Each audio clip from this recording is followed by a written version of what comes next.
A clear voice rang out. Now, for the final question, has anyone ever heard of the 19th century violinist Niccolò Paganini? A student in the class turned to the next table and asked, "Does Piccolo play an instrument too?" The other student quickly corrected him, "Niccolò, not Piccolo." At the same time, Hazen stood up and shouted, "That's the violin wizard." Teacher Nari cheered happily. "Oh, Hazen is correct. Do you know the origin of that nickname?" He shared his knowledge. Paganini is considered the most talented violinist and composer in history. At the age of 8, he composed a violin sonata. At 12, he held his own public performance. By 16, he was famous throughout Europe for his genius music, a true legend. It was a kind of ability that people believed could only be obtained by selling one's soul to the devil. So, he's my favorite violinist. After he finished speaking, the whole class burst into laughter. One student said scornfully, "Come on, Hazen." Another exclaimed, "I know. Why don't you just declare it already?" Seeing the situation getting out of hand, Narian shouted, "Quiet, quiet. Those of you who couldn't answer the question shouldn't laugh at your classmate like that." After all, Hazen answered very well. Finishing her words, she continued to remind them, "Next week we have music practice, you know? It's just a small test for everyone to perform a song of their choice using any instrument. But if you don't prepare a song, the teacher will be very disappointed." Hazen silently lowered his head and pouted because of the previous incident. He seemed a little upset. Behind him, Yuan was watching him intently. He rested his chin on his hand as if thinking about something. Dusk had begun to settle in the sky.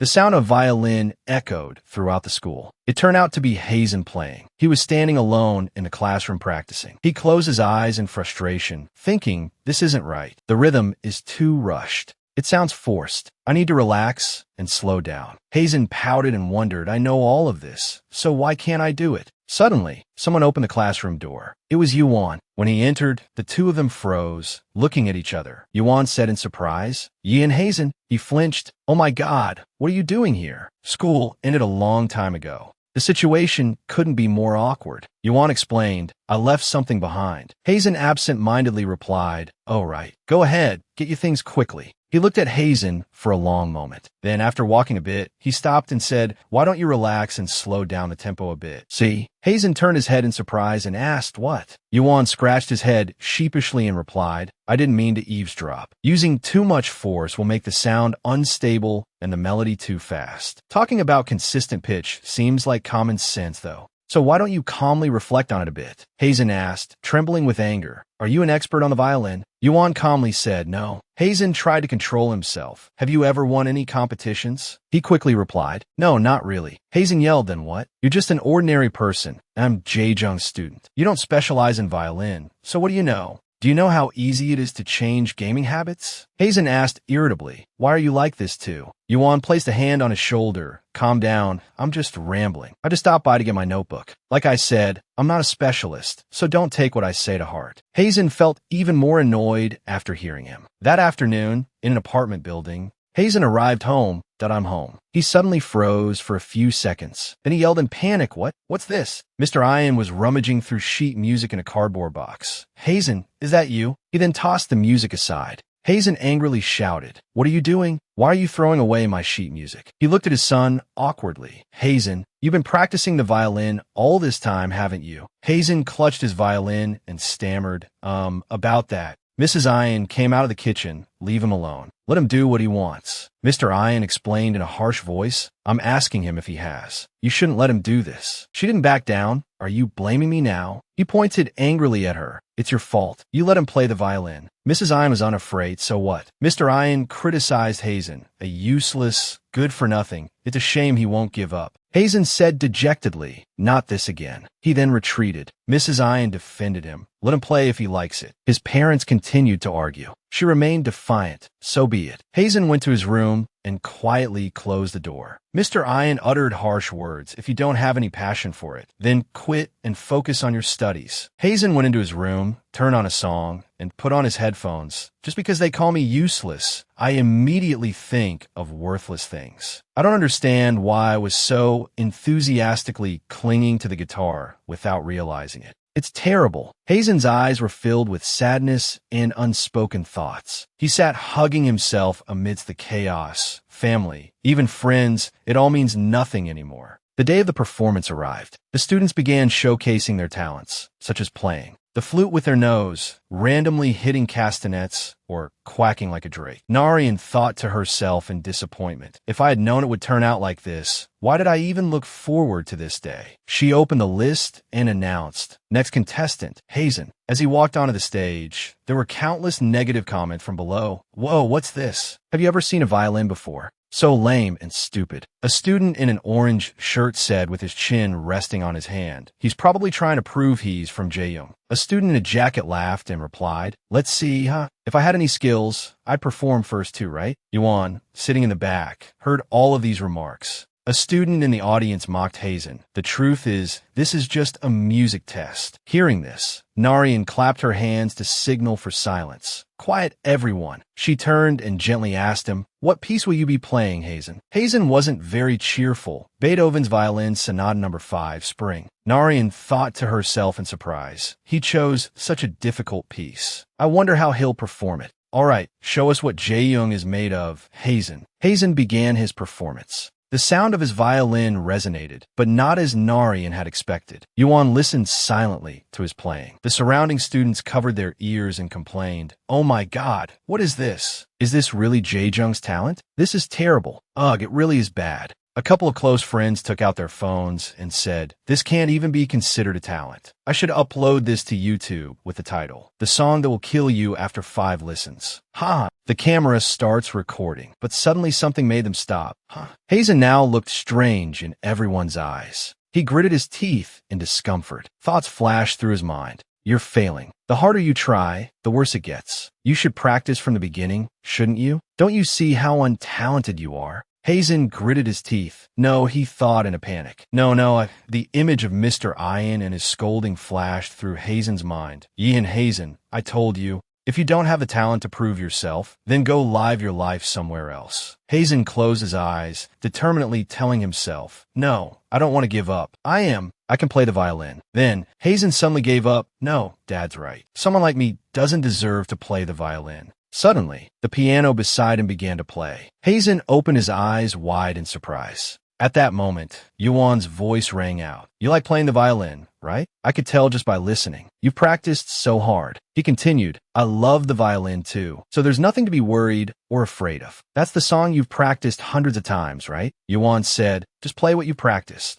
Clear your mind of all those distracting thoughts. Those words seemed to awaken Hazen. He lowered his head and smiled. Okay, no more thinking about anything else. Then he adjusted his posture. He told himself, playing an instrument isn't about being judged by others. And the melodious sound of the violin filled the air. Narian looked at him in surprise. What's this? As soon as Yuan joined in, the sound got so much better. No, it can't be that much better, can it? While she couldn't believe her ears, Yuan was contentedly closing his eyes, enjoying the smooth and gentle melody. A performance with a seemingly arbitrary rhythm, yet intricately connected. Narian's thoughts seemed to disappear, leaving only surprise. This music. She looked at Hazen's passionate expression. Then she looked at Yuan's calm face. The way he enjoyed playing. The way his fingers pressed the piano keys. The two combined perfectly like a true spring, silencing the entire room. Both were enjoying the music and pouring their souls into the notes.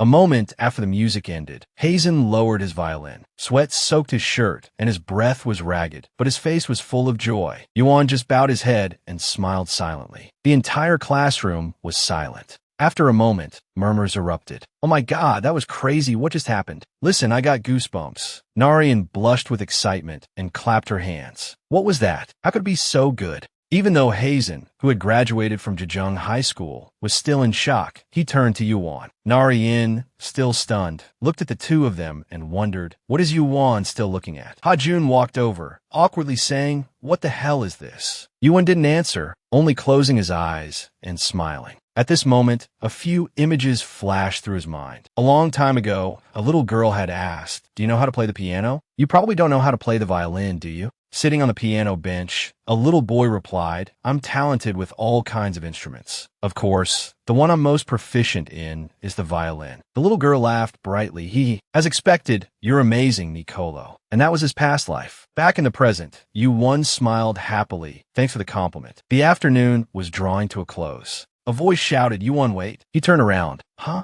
June, what's so urgent? June handed him a piece of paper. This, do you want to consider this? Yuan carefully read it for a moment.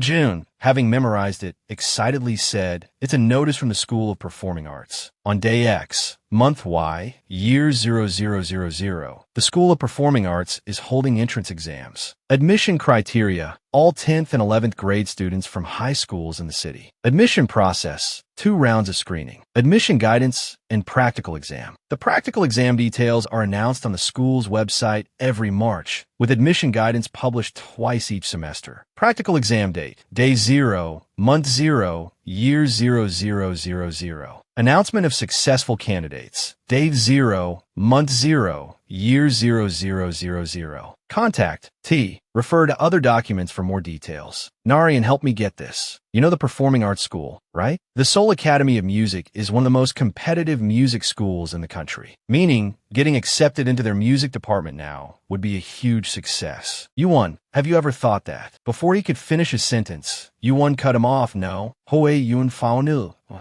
Yuan said disinterestedly, "I've never thought about studying there." He turned to leave, causing June to yell in frustration. "Hey, wait. So you're just planning to apply to the Academy of Music as a regular high school student?" "What?" Yuan paused at this. "What are you talking about? If I'm not pursuing music, of course I won't go to a music school." He replied absent-mindedly, "Oh, right." Then he suddenly asked, surprised, "No?" Night had fallen in an apartment building. Yuan was lying still on his bed. He was deep in thought. He remembered how June had pestered him that afternoon, trying to convince him. "What are you talking about? Not pursuing music? With your talent, not pursuing it is a waste. It's not only a disservice to the country, but to the whole world." Seeing that Yuan wasn't swayed, June spread his arms, blocking his path. "Come on, take the entrance exam with me. If it's you, you'll be at the top of the performing arts world, I tell you." But Yuan ignored June. He said seriously, "No, I hate music, understand?" Then he left. June clenched the announcement in his hand. He seethed, "Don't lie. Someone who hates music couldn't perform a performance like that. I could tell just by listening you love music.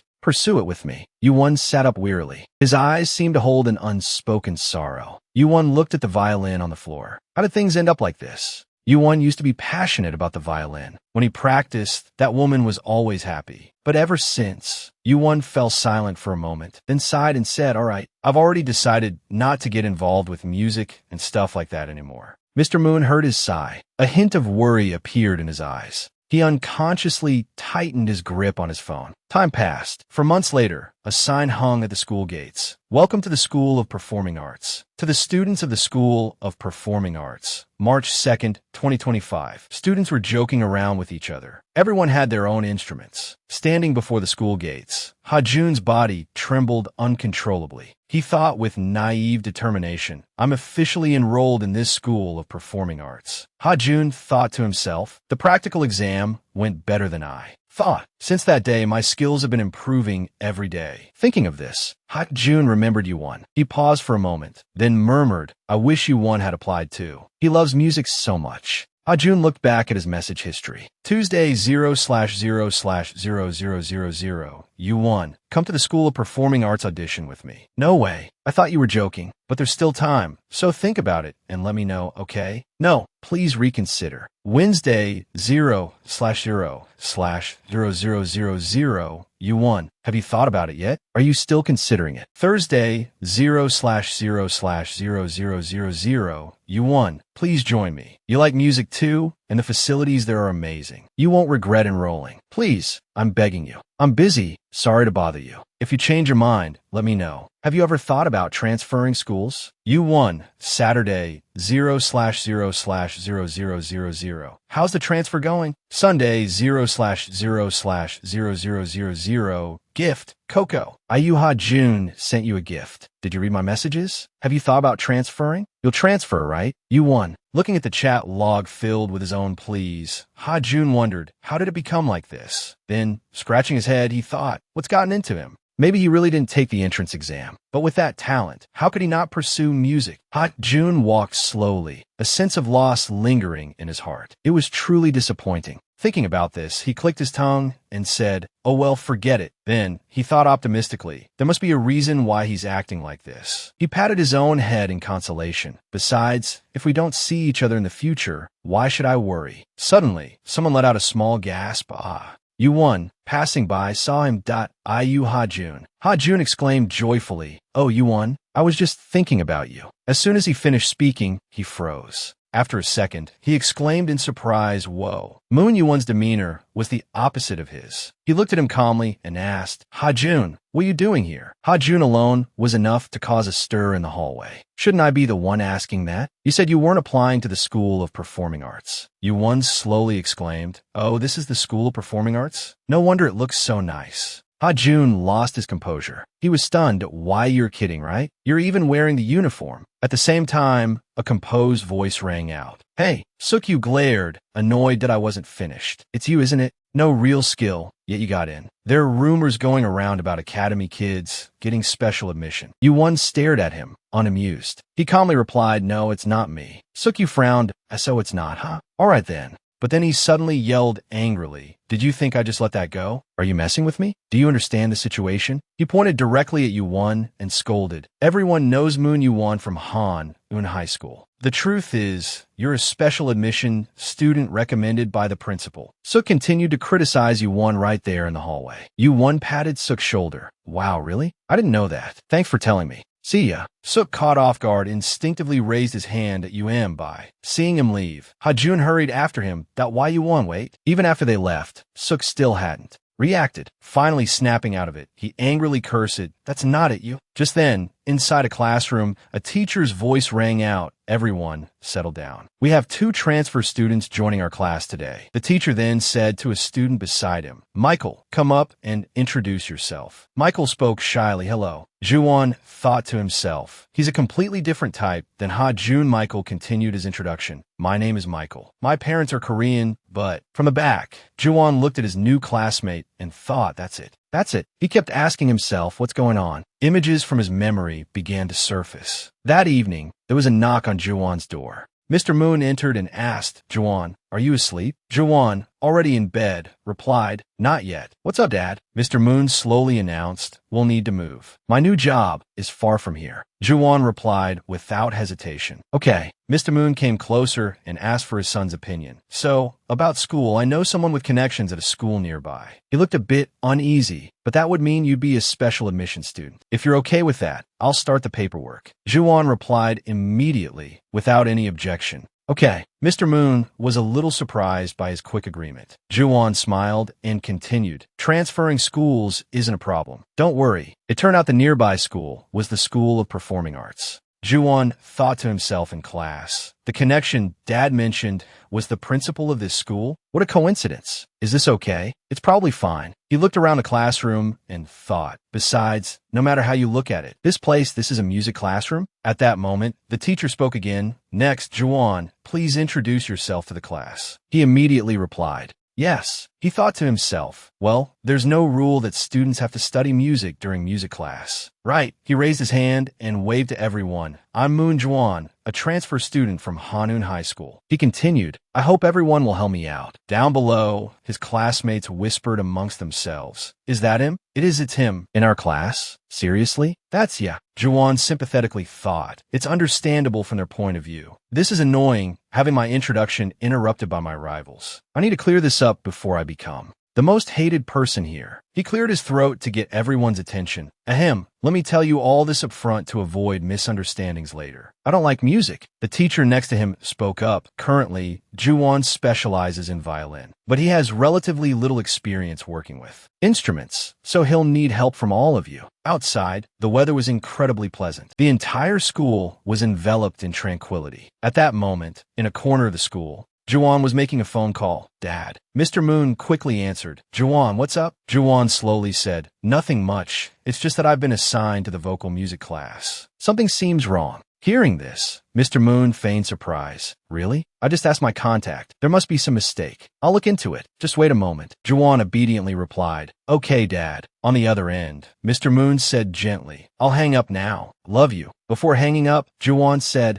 "Yes, love you too, Dad." After the call, he stared at his phone for a long time, as if pondering something. Suddenly, a voice startled him. "Wow, aren't you jealous of X? The guy who got into the school without even taking the exam. You mean the one who got a special admission?" The other person immediately replied, "That Moon Jawan guy." Suk-woo, with a lollipop in his mouth, responded, "I heard the principal say he got in through connections." Hearing this, the others laughed. Looks like the talented X suddenly got interested in music. Suk-woo frowned, slightly irritated. "Exactly like that X guy. Me, do you find this funny? Because you said you were going to compose a classic piece." Juan, hidden behind the wall, overheard their entire conversation. Damn, where are these helpful friends? Are they even trying to help? Man, X is really speechless. He thought for a moment, then sighed in frustration. I shouldn't pay attention to this kind of stuff. I'll just wait until I get transferred. It wouldn't be good if some kind of accident happened. Suk-woo's group continued gossiping about him. Being born on the finish line must be nice. Their words became increasingly outrageous, making it understandable why he felt annoyed. Having rich parents must be sweet. Juwon slowly walked towards them. He suddenly spoke. "Right, I'm very happy. Unlike you guys, I have a wonderful father." The scene shifted to a conference room. An elderly man asked in surprise, "Is that really true?" This man was Seong Guk-hong, the principal of the School of Performing Arts. The opposing party slammed the table angrily and shouted, "Of course," Chun Bong said loudly. "I saw it with my own two eyes. That specially admitted student treats his classmates like slaves. For the sake of the students, we need to quickly establish a school violence prevention committee." Teacher Kwan calmly said, "But you don't have any proof, do you? Besides the vice principal, no one else witnessed the incident." Chun Bong immediately questioned him. "Are you saying you don't believe what I'm saying, Teacher Kwan?" Teacher Kwan calmly replied, "That's right." Chun Bong was infuriated by Teacher Kwan's attitude. This hateful department head. Seeing the tense atmosphere, Guk-hong stepped in to mediate. Now, everyone calm down." At the same time, someone next to him added, "Principal, there's another issue. The special admissions process proposed by the chairman has been in place for 10 years. There are many discrepancies between us and the students whenever a student suddenly becomes a special case." Chun Bong, his veins bulging with anger, questioned Guk-hong, him, a student who has never even touched music. "The School of Performing Arts is our pride." "What does this mean, Principal?" He stood up threateningly. "If this admission goes through, I won't have the face to continue serving as the vice principal of this school. It's a real obstacle these days. This kind of thing shouldn't happen at our prestigious School of Performing Arts." However, just a few days later, Chun Bong's attitude completely changed. He greeted someone warmly. "I can't believe you came so early. If I had known, I would have prepared something better." The other person, a cold, elderly man, said, "No need. I just stopped by to give you this, and then I'll be on my way." A thoughtful gift. You know what I mean, right? Chun Bong said excitedly. Right, after all, Jawan is that special student. I think I need to put in more effort. He thought to himself. As expected, rich people really have top-notch social skills. He calmly replied, "I'll do my best." But inwardly, he was overjoyed. "I'm so embarrassed, so very embarrassed." Before leaving, the man reminded him, "I hope you will take extra care of our Jawan. That's all." Chun Bong turned and asked, "Are you leaving already? You stopped by for a trivial matter and are leaving right away." "I understand. The rich have a different concept of time." Chun Bong couldn't contain his excitement as he held the envelope. He thought to himself, if I build a relationship with the chairman, I won't have to worry about being rich. Let's see how much money is in here. When he opened it, he realized it was a complaint against himself, a report on corruption and bribery at the private school. This is a report on corruption and bribery at a private school to the Ministry of Education. The reporter can report anonymously by not filling in personal information, and the report contents will be kept strictly confidential. Report, anonymous registration, title, bribery, reported person, full name, Park Chun-bong, report details. An individual named Park Chun-bong, vice principal of the School of Performing Arts, solicited a bribe on the grounds of being my nephew. Such unethical behavior cannot be tolerated in 21st century Korean society. If there are any questions, I will answer them frankly. Information cannot be viewed, edited, or deleted after registration. Please check carefully before submitting. Contact information for our supervisor and investigator. Chun Bong gritted his teeth in anger, thinking This is why those rich people call themselves wealthy. At the same time, a voice rang out. The vice principal is right. The girl with glasses sitting opposite spoke seriously. No matter what secrets there are, the truth is that admissions are still based on the chairman's vote. And about Juwon's abilities, his parents will spread rumors around. Everyone who heard this seemed to agree. That's right, this isn't a normal case. The kids in my class are all talking about it. At this point, Teacher Kwan said, "So, how about we handle it this way? This transfer student will take an audition. If his skill level isn't up to par, I will recommend that the chairman reconsider the decision to admit him, especially like Juwon." Guk Hong, who had been listening silently, finally spoke up. "I agree. Student Juwon needs to achieve 50 points on this audition." Chun Bong replied cheerfully, "I'll discuss it with the chairman." He gloated inwardly. "Yes, you dirty, opportunistic brat. You're finished." At this point, Juwon was still unaware that he had become Chun Bong's target. "I won't let you come to this school." While he was sleeping soundly, he heard someone calling his name, Juwon. Seeing him still asleep, the person called out more urgently, "Juwon, wake up!" CO OKU's voice near his ear startled him awake. Juwon. Juwon just barely managed to come to his senses. "You scared me. What is it? It's break time." CO OKU urged him. "Juwon, you need to go to the music room quickly." Juwon, hearing this, asked blankly why. Then Bitna, sitting nearby, spoke up. "I heard the transfer student has to take an audition. Why are you ignoring the teacher?" Juwon exclaimed in surprise. "An audition?" Bitna, hearing this, asked in astonishment. "What? You didn't know about this?" He readily admitted, "Yeah." Bitna immediately retorted, "How can a student applying to an art school not know this?" Juwon calmly replied, "Because he didn't take the entrance exam." CO OKU added, "That's right. Juwon is a genius who wasn't bothered by the entrance exam." Bitna sighed, exasperated. "Geniuses have it so easy. Music is no joke, though." She quickly began to lecture them. "Listen carefully. Performance singing is singing according to the notes written on the sheet music. Oral skills include ear training and transcribing the notes you hear. More specifically, the audition at our school is notoriously difficult. A solid foundation is essential."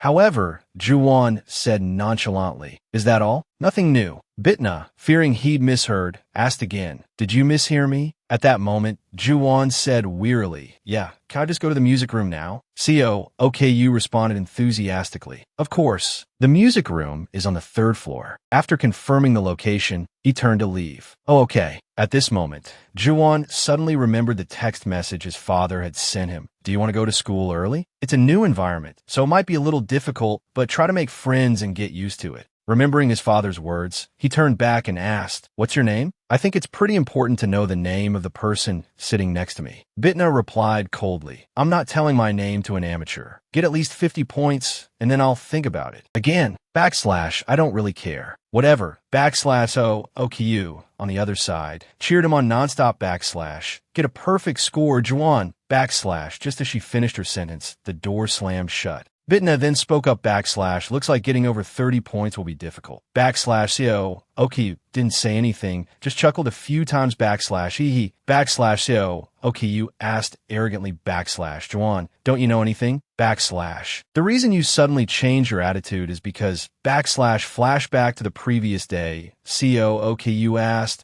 her face twisted in anger What did you just say? But Juwon calmly replied. Excuse me. He didn't hesitate to question them back.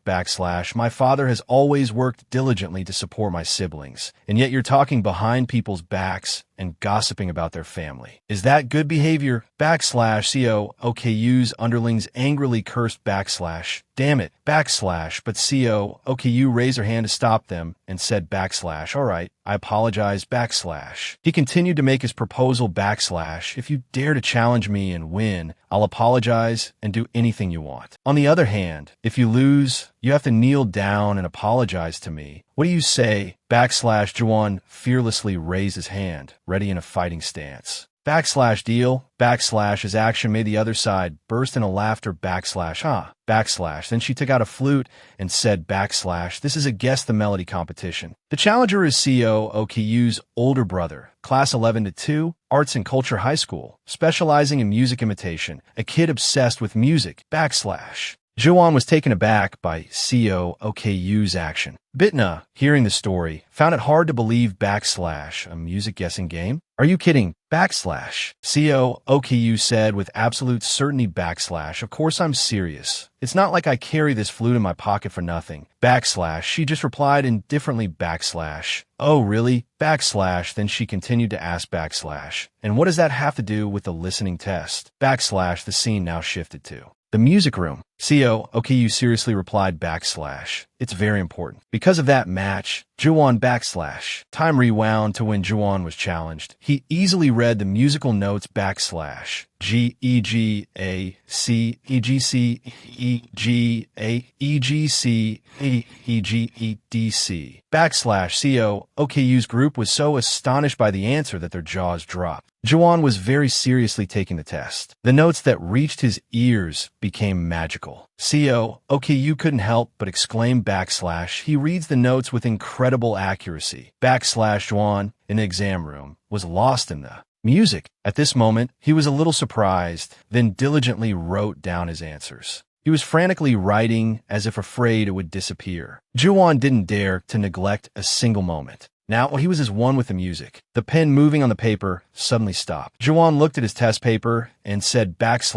right, He started to make some corrections to his work I've decided to express just enough, but at this moment he hesitated a bit probably not necessary. Chunbong looked at the paper he received and gaped in disbelief Oh my god, oh my The paper he was holding was the result sheet Michael 42, Moon Juwon 100, Ha-jun 36. Time quickly passed, and the teacher's voice echoed in the classroom Hey, the two new students, All right, everyone, I have the results of your listening tests. I've used these scores to assign your positions in the orchestra. Any questions? The teacher begins to read the results. Michael, third row, you'll be an alternate. Michael reacts with surprise. What? The teacher, unfazed, continues reading. Juwon, you'll be in the first row. You got a perfect score. Excellent work. After hearing Juwon's result, the classroom erupts in murmurs. A perfect score? Has anyone ever gotten a perfect score on the listening test before? Wasn't Bina the only one?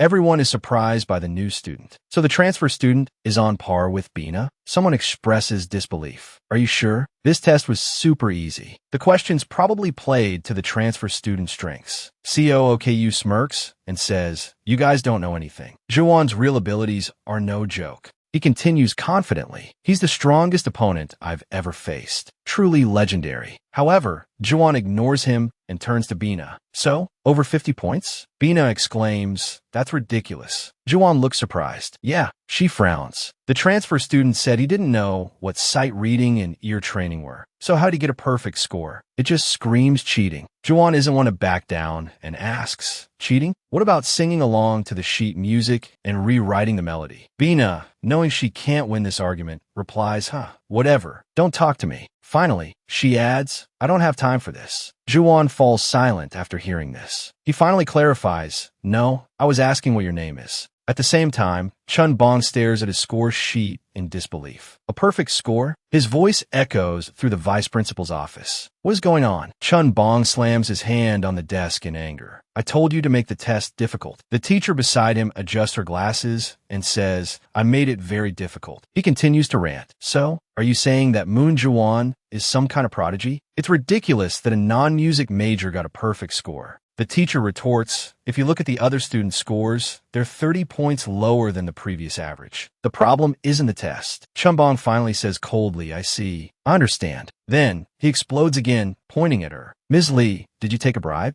Ms. Lee looks at him, bewildered. What? Chunbong trembles with rage. This is unforgivable. He seems to lose control, consumed by a single thought. Unforgivable. How could I be the only one not getting cut? He curses Juwon internally. Moon Juwon, I will expose your incompetence and make you leave this school with your tail between your legs. Meanwhile, the subject of his anger feels an itch in his ear. Why is my ear so itchy? Do I have an ear infection? On TV, Gukhong makes a formal announcement. This year marks the 50th anniversary of Manhwa Arts High School. Therefore, there will be many events this year, including numerous international exchanges and significant milestones, such as the Asian Youth Music Festival. In the classroom, everyone was attentively listening. In the near future, exchange students from Santa Cecilia Academy of Music in Italy will be attending our school for a month. These exchange students will be studying alongside the students in the open music department. Furthermore, the light orchestra will have a performance with the participation of the Santa Cecilia students and a special conductor. The voice from the TV continued. I hope that you, the gems of Manhwa Arts High School, will shine brightly in this performance. While everyone was incredibly excited, Juwon seemed rather bored. Italy, huh? Awesome. The cradle of classical music. Suddenly, someone in the class said, Hey, that's not the point. My cousin said that the winner of the light orchestra performance is guaranteed admission to the Korean National Open Music Academy. Hearing this news, the class became even more determined. We have to win. Time continued to pass.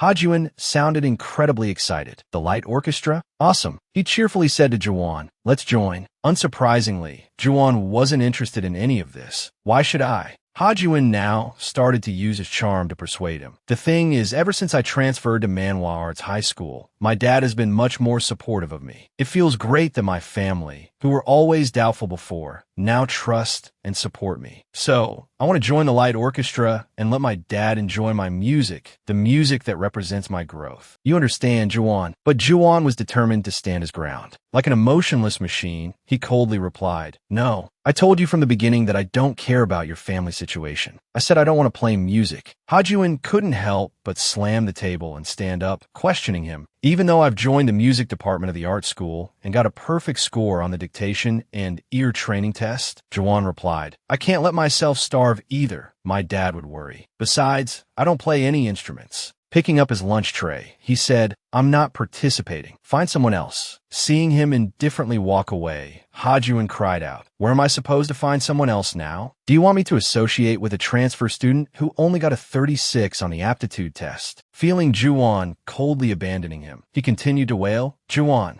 After finishing his meal, Juwon strolled around the school grounds. Just then, he overheard people talking. Hey, did you hear? The conductor for the light orchestra this time is Han Seya. The other person exclaimed in surprise. What? Han Seya? The first Asian to become the official conductor of the New York Philharmonic. Seeing his friend's voice rise, the boy shushed him. Shoo, I only overheard this. Don't tell anyone. The other person sighed. Wow, if this is true, it's absolutely amazing. I heard she'll personally teach the winner. Hearing this news, Jin Yu seemed to be deep in thought. Han Seya. At that moment, someone was offering candy to everyone in the hallway. It was Hajuan relentlessly offering candy to everyone. Hello, would you like some candy X? My name is Yoon Hajuan. However, he was only met with silence. Sound of approaching footsteps. Hello, are you planning to join the orchestra? Hello, my name is Yoon Hajuan. Are you planning to join the orchestra? Hello, would you like some candy X? Hajuan offers candy. Who is that? I've never seen him before. Is he a transfer student? Isn't he the guy who ranked third, the violin specialist? Is he famous? I've never seen him perform or compete in anything. Hajuan overhears the whispers. He can't be a transfer student. Thinking to himself, it doesn't matter what they say. I'm different now. I won't let their spiteful words affect me. Hajuan looks up as someone calls out to him. What's up? You're Hajuan, right? Hajuan stammers. Park Suho. What's this? You know Suho? Suho chuckles, cutting off Hajuan's reply. Yeah, we went to Jinam Middle School together. So, you went to an art school for middle school too? You must be pretty good then. What orchestra class are you in? Hajuan, taken aback. Huh? Hajuan stutters me? I am in Class D. Suho's friends burst out laughing. Class D? Mockingly. You went to an arts middle school, and you're only in Class D? What are you even trying to do by joining the orchestra? Trying to embarrass yourself? Hajuan's confidence wavers under their ridicule. No, a hand is placed on Hajuan's shoulder. Hey guys, don't be like that. He wants to compete, so what? What does it matter what class he's in? Hajuan, touched so. Hey Hajuan, want to join our group? We're short a member. Hajuan, surprised, really? You're letting me join your group? Suho smiles slyly, of course. 1,000,001. Cough up 1,000,001, and you're in. Hajuan, confused, what? Suho's friends laugh. Haha, Park Suho's at it again. So what do you say? Pretty generous offer, right? Hajuan, intimidated, but that I don't have that kind of money. Suho leans in close. Come on, with your skills, we'll have to put in a lot of extra practice. Think of it as a tutoring fee. We're practically taking a loss here, teaching you. Besides, who else would team up with you? Suho's friend chime in, yeah, ha. Suho pats Hajun's shoulder condescendingly. So, what'll it be? Pay up and join the competition, or get lost. Hajun hesitates. 1 million is all right? I'll ask my mom. As Hajun finishes speaking, a familiar figure rushes forward and shoves Suho. Suho's friends stare in shock as he's punched in the face. Now he was sprawled out on the ground. Juwon clenched his fist and said, "You're babbling about another $1,000,000 again. What can you even do with that kind of money?"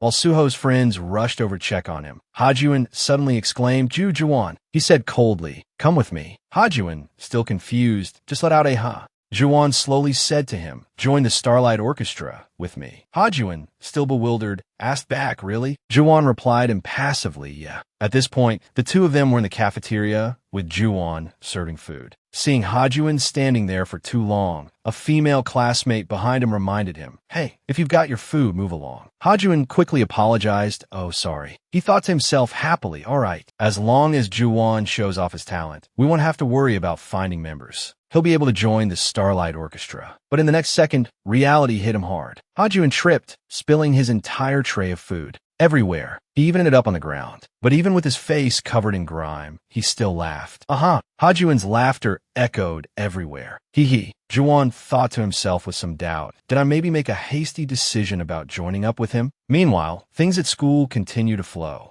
peacefully. A student apologetically declined, "I'm sorry." Hajun, surprised, said, "You're not joining?" "Really?" He immediately pulled Juwon over and said, "I heard he's really good. The entire orchestra is from Class A, you know." He continued to boast about him. "Come on, you saw the aura of a musical god, right?" However, the other student frankly said, "I didn't see anything. Even if he's some kind of musical god, it doesn't matter. I already have a group. It's not just me. Everyone else does too, right? Everyone who wants to join the orchestra has already formed a group." Hajun's face fell when he heard these words. "What?" Juwon, standing next to him, coldly remarked, "That's one way to go about it." He then shifted his focus to another target. "But there are other people we can invite." Hajun quickly guessed, "The transfer students? Would that be okay? I heard the transfer students this year have a bad reputation." Juwon tapped him on the head and said, "We're transfer students too. Don't judge them before you've even talked to them." They then approached Michael and greeted him. Hey, he made a straightforward offer, "Join our group." But in the next second, his expression immediately changed.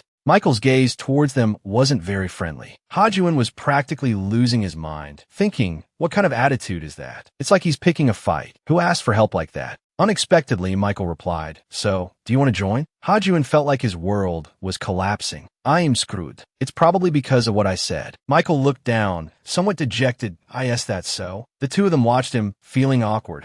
He said, moved almost to tears, "Seriously, to join, okay? Is that all right?" Michael didn't let them say anything, immediately hugging Juwon tightly. Afterwards, he repeatedly stammered, thank you so much." Hajun, witnessing this scene, was completely dumbfounded.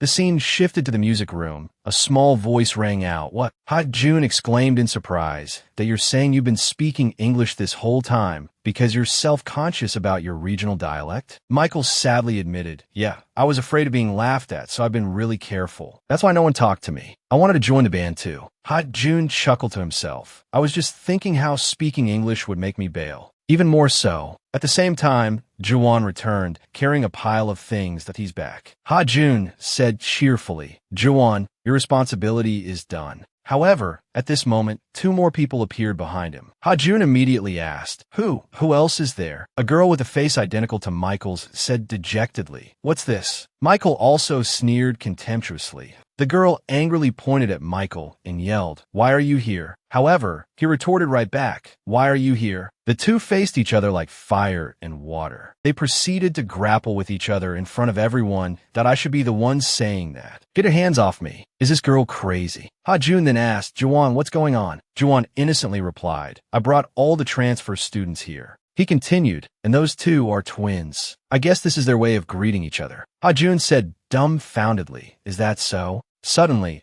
a gentle voice rang out, "Hello, nice to meet you." The girl shyly introduced herself. "I'm Yun. I specialize in cello. I'm not very good, but I'll try not to be a burden to everyone." Hajun was quickly captivated by her beauty. In his heart was pounding. It resolutely told him, it's time to act, Yun. Hajun, 18 years old, first time falling in love with someone other than the violin. At this moment, he only had one thought. So cute. Juwon said frankly, it's okay. You'll do fine. Look, Hajuan, you were even worse last year. Hajuan, hearing this, immediately flared up. Hey, when was that? Then, embarrassed, he cleared his throat and said, Yin, if you practice with us, you'll improve very quickly, I promise. Especially Juwon. People say his performances are so captivating that they're completely immersive. It's hard to describe, but it's amazing. Yin smiled in response. Oh, really? The smile on Ha Jun's face became strained. He thought to himself, she doesn't seem to believe me. Then Ha Jun turned and said, Juwon, why don't you show everyone a little something? Ha Jun immediately stepped forward. He walked to the piano and said, your true talent. Juwon just stood there like a statue, not responding. A moment later, he took off his mask and said, all right, I've decided.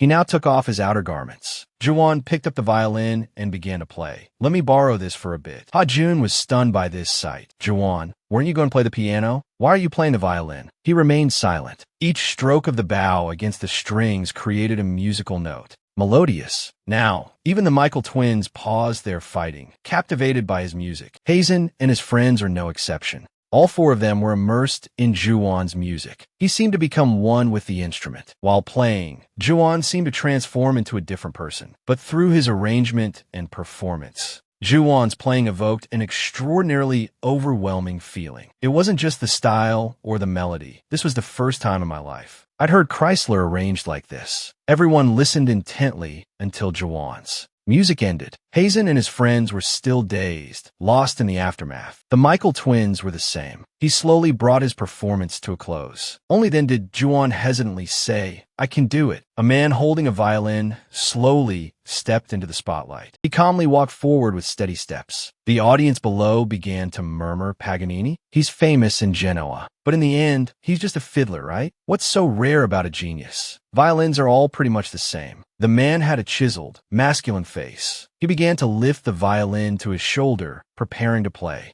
A noblewoman in the audience softly said, That's because you don't know, sir. Don't you know the composer's nickname? The other person asked, puzzled, nickname? Yes, a nickname given for skill, as if he sold his soul to obtain it. It is. The sound of the violin, played by the artist, quickly resonated. Each note seemed to pierce the heart of the discerning guest below. The melody, sometimes passionate and yearning, sometimes gentle and melodious, left the guest astonished. The tempo and melody grew faster and faster, completely captivating the listener's mind. The noblewoman in the audience was so surprised that her jaw dropped. The guest was equally stunned as he witnessed the melody. The artist's movements became faster and more powerful. In the last few moments, he finished the piece perfectly, the soaring notes still echoing. The guest exclaimed in astonishment, Akuma. The entire hall fell silent as the magnificent sound faded away. The Akuma violinist, that was the artist's nickname, and the melody Juwon played was like his. He lowered his violin, and the surroundings immediately became quiet. Michael shouted in surprise, WH, what was that performance? Whoa, that was awesome. How can you just play Paganini like that? Who's your teacher? No, with that skill, you don't even need a teacher. Yin excitedly asked, how long have you been playing the violin? Have you ever entered any competitions? With that level of skill, you could even compete internationally. The surrounding people also began to praise him. As expected of Juwon, you're amazing. How much practice? No. How did you practice? How can you play like that? What's the secret? Juwon spoke indifferently. There's no secret.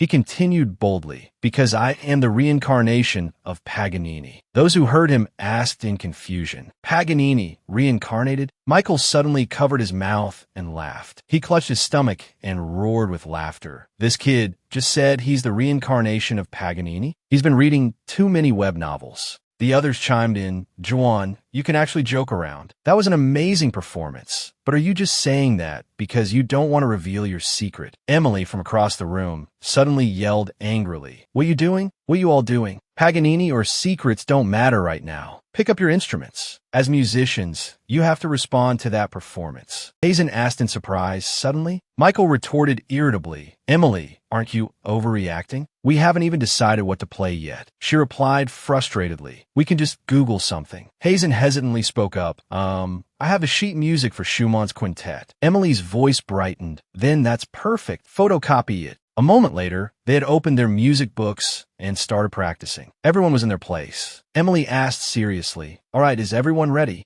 Juwon was holding the violin the school had lent him. Then before he could finish, someone interrupted him. The band name. Hazen asked excitedly, what should our band name be? He thought to himself, name. Michael asked, confused, Yin pondered, let's see. Emily asked doubtfully, does that even matter? He replied, of course it matters. It's the band's image. Juwon suddenly spoke up, transfer students. Transfer students. Hazen responded, bewildered.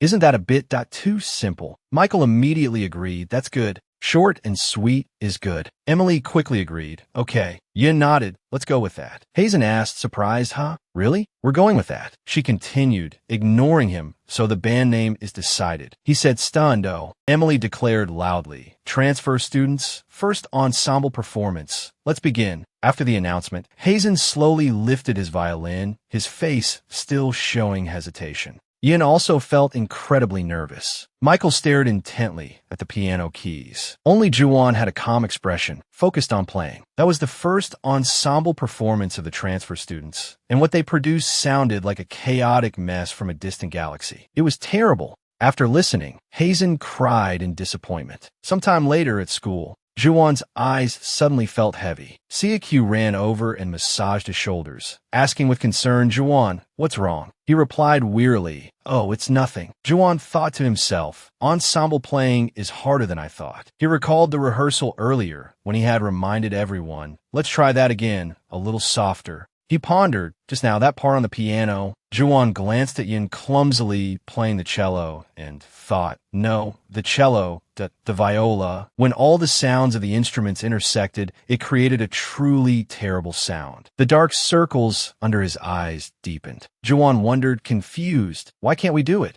I've tried my best to adjust, but why? Bob Ross appeared in his mind, comforting him. I understand you, my boy. Bitna suddenly spoke up beside him. Is it because of the ensemble practice? The rumor about the transfer students participating has spread everywhere. Juwon asked, surprised, That's a rumor. She replied softly, regardless of the grade, transfer students are always a hot topic. Especially you. You got into this school thanks to the chairman's umbrella. The other students murmured, that's right. After all, if there are incompetent people as a backdrop, the winning team will shine even brighter. Right, we're going to win anyway. CQ angrily spoke up, What are you talking about? Victory definitely belongs to our Rico ensemble or Juwon's group, right? The other scoffed, are you daydreaming? Victory definitely belongs to. Bina quickly interrupted, hey, be quiet, don't say any more. The two girls put their hands on her shoulders excitedly. Our group, The Shining, right? Siakyu burst out laughing. He tried to stifle his laughter, his voice trembling, the group name, the Shining, BFF 50, Bina immediately shook her head firmly and yelled, no, I didn't name it. They named it themselves and registered it. Siakyu stuck out his tongue playfully, well, nobody said anything, She angrily reminded him, then don't laugh. Juwon, after hearing Siakyu's explanation, calmly said, I see. Your name is Bina, right? You're embarrassed. You created something too narcissistic, right? Kim Bina, second year, School of Arts and Culture, #1 violinist, violin major, class president. Juwon's desk mate. She quickly denied, I told you they registered it themselves. He nodded, yeah. At the same time, the sound of footsteps could be heard from outside. The homeroom teacher entered and said sternly, all right, everyone take your seats. There's some important information today. The teacher asked softly, the principal mentioned a while ago, right, that there would be exchange students coming. He continued, our class will also have 2 exchange students joining us for a while. They'll be studying in our school for about a month, starting from tomorrow's special performance until the Lum Meyer ensemble. They'll be participating with us. The teacher suddenly remembered something and asked, oh, right. I think they don't know Korean, right? He started flipping through a dictionary, flustered. Here, introduce yourself. The boy asked back, confused, you mean introduce myself? He started speaking in Italian. Hello, my name is Luca. I'm major in violin, and I'm the top student at the Santa Cecilia Conservatory. The girl also spoke softly. I'm Catchy. I'm major in viola. The students in the class murmured amongst themselves, wow, handsome guy and beautiful girl. They don't know Korean? How are they going to study? Does anyone know Italian musical terms? Bina whispered, exchange students, huh? I'm curious about their skill level. Juwon asked, puzzled. What does nationality have to do with skill? She affirmed, of course it does. It's the birthplace of classical music. Moreover, it's the country where Paganini, whom I admire, was born. He simply replied, ah yeah. Lucas spoke at length in Italian. Honestly, I don't think I can learn anything in this small, desolate country in the corner of Asia. I came here as if bestowing my talent, because the principal kept insisting. Kachi reminded him, be careful what you say, Luca. He stubbornly replied, why, Kachi? I didn't say anything wrong. Luca continued to sneer. They'll see at the special performance tomorrow just how serious the difference in skill level is. Honestly, I don't know about K-pop, but classical music in this country is terrible. I wish I had gone to Japan. Juwon unexpectedly replied in Italian, then go to Japan. Kachi and Luca, stunned, looked at him. He continued in a low voice, why are you causing trouble here? Both Luca and Kachi looked dumbfounded, Even CQ was startled and looked back. At this moment, Juwon suddenly came to his senses. He wondered, do I know Italian? I only knew a couple of phrases before, but now I can communicate. This is amazing, the power of my past life. Just as he thought this, Bina turned to him and asked, hey, do you know Italian? He hesitantly replied, I think so. Hearing this, she snapped at him, don't be so smug. I'll learn Italian too. He simply replied, helplessly, suit yourself. Then, the teacher came over and patted Juwon on the shoulder, praising him, perfect timing. You should have told me you knew Italian from the beginning. Juwon replied, confused, yes, sir. The teacher immediately pulled Juwon up to the podium. Juwon, from today onwards, you'll be the guide for our exchange students. I'll tell the school to count this as volunteer hours. He then pushed Juwon in front of Luca and said, show them around the school after class. Okay? Luca leaned in and whispered to Juwon, hey, what did you just say? Before Juwon could answer, the teacher enthusiastically suggested, that's right. You can also take them to the exchange students' special performance tomorrow morning. It'll be wonderful. Unexpectedly, Juwon said, no, it won't be wonderful at all. It wasn't clear what Juwon said, but Luca became even more indignant. He asked in Italian, hey, what did you just say? Meanwhile, Emily was discussing the Italian students. Seriously, their attitude is terrible. Ayun, while tuning her instrument, replied, but isn't it exciting? The exchange students' special performance tomorrow. Emily nodded. Yeah, I'm really looking forward to the performance from the birthplace of classical music. Only Hajuan expressed his worry that I'm scared. They're also participating in Lum Meyer Ensemble. I don't want any more strong competitors. Michael walked over to reassure him that what's wrong, Hajuan? Are you scared? Don't worry. We're all human. What's the difference? Despite this, Hajuan was still uneasy, but just then, Juwon opened the door and walked in. Emily, seeing him, quipped, oh, the chronically late one has finally arrived. Michael said cheerfully, finally, we can practice. But when she saw the two people behind him, she couldn't help but ask, what are the exchange students doing here? Emily immediately understood and explained, I told you, Juwon was assigned to guide the Italian students. Michael exclaimed in realization, oh. After explaining to her, Emily turned to look at Juwon dreamily. Wow, our Juwon is handsome, plays music well, and even knows Italian. So perfect. But he simply brushed her off and said to Michael, they insisted on seeing the practice room, so I had no choice. Ignored by Juwon, Emily pouted and glanced at him. Are you looking down on us? Luca looked around the room and commented in Italian, this is the practice room? The facilities are terrible. But Kachi disagreed. The IT doesn't seem that different from our school, Luca. He was still stubborn, grumbling. What are you talking about? The atmosphere is completely different. Seeing their reaction, Michael wondered, Juwon, what are they saying? But Juwon lied. They're admiring the facilities. Hearing that, she sniffed haughtily, of course, our school's facilities are among the best in the country. Then, Michael enthusiastically offered Luca a drink. Here, drink up. So, how's life in Korea? She chattered on. Coming from so far away must be hard, right? I understand. I'm from America too. But just be patient, and Korea will become a really great place to live. As Michael was saying this, Luca crushed the cup in his hand. Seeing that, she was stunned. Huh? What was that? Are you that cheap that you'd crush it? He gritted his teeth and asked in Italian, you weren't actually planning on giving us this to drink, were you? Then he coldly threw the cup away. After that, he yelled at Michael, remember this, Korean. I'll get revenge for this humiliation. She didn't hold back either, shouting back, what? You're not going to apologize, and you're going to start a fight. Then the two of them started fighting, and the reason was if you give an Americano to an Italian, there will be trouble. Seeing things getting worse, Hajuan anxiously called out, Juan, Juan, aren't you going to stop them? But Juan replied indifferently, this is probably how Generation Z greets each other. Hearing that, he exclaimed, that's ridiculous. Just then, Kachi walked over and asked, hey, are you guys participating in Lemuel Ensemble too? Let us hear your piece. After that, things calmed down. The afternoon sun began to set, and inside the practice room, the students were all in their places. The melodious music began, but upon hearing their ensemble, Luca trembled all over. He remembered a previous conversation when Ricardo had told him, Luca, I suggest you go on an exchange to Korea. Luca had immediately retorted, Korea? He had chuckled and said, who knows, you might find what you're missing in Korea. However, after experiencing it himself, he felt even more frustrated. So, before they could finish, Lucas shouted, interrupting them, stop. He thought to himself, the headmaster was wrong. I have nothing to learn here. Seeing him suddenly go crazy like that, Emily was puzzled. What's wrong with this kid all of a sudden? Right after that, she heard him yell, you guys don't understand anything about concertos. Luca then pointed at Juan and questioned, especially you. You're the first violin, right? If it's an ensemble without a conductor, the first violin should be the one leading. Because you keep trying to adjust, it's all over the place. After saying that, he slapped his forehead.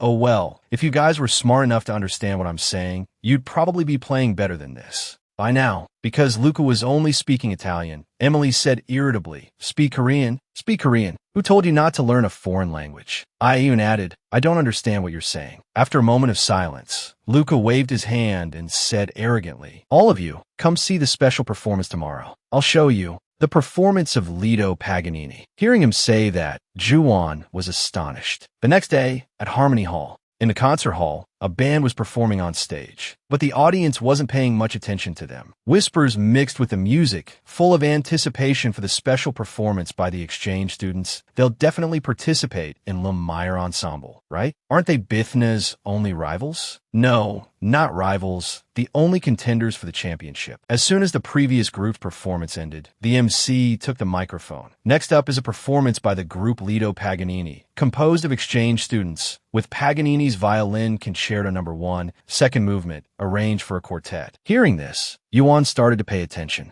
Yesterday, after Luca finished speaking, Yuan had asked, Lido Paganini? Luca immediately replied with a confident, look, that's my nickname. I'm a violin prodigy. I got that nickname because my violin style is like Paganini's. Back in the present, Yuan frowned, thinking, but why arrange this piece for a quartet? Their idea, or rather, their confidence, seems a bit excessive. Hajuan also muttered with a serious face, their first performance, and they're playing Paganini. Michael, seeing this, said with a chuckle, Hajuan, are you scared? Hajuan flinched and replied, no, just a little tense. Michael softly said, don't be tense. They're only human, after all. At that moment, Yuan suddenly said, it's starting. On stage, Luca placed his bow on the strings. Following his movements, the other 3 members of the group also got ready. Melodious music filled the air. Michael's jaw dropped. Hajuan's eyes widened. Even Bithna was stunned. On stage, Luca seemed to be pouring his soul into playing. His playing was gentle,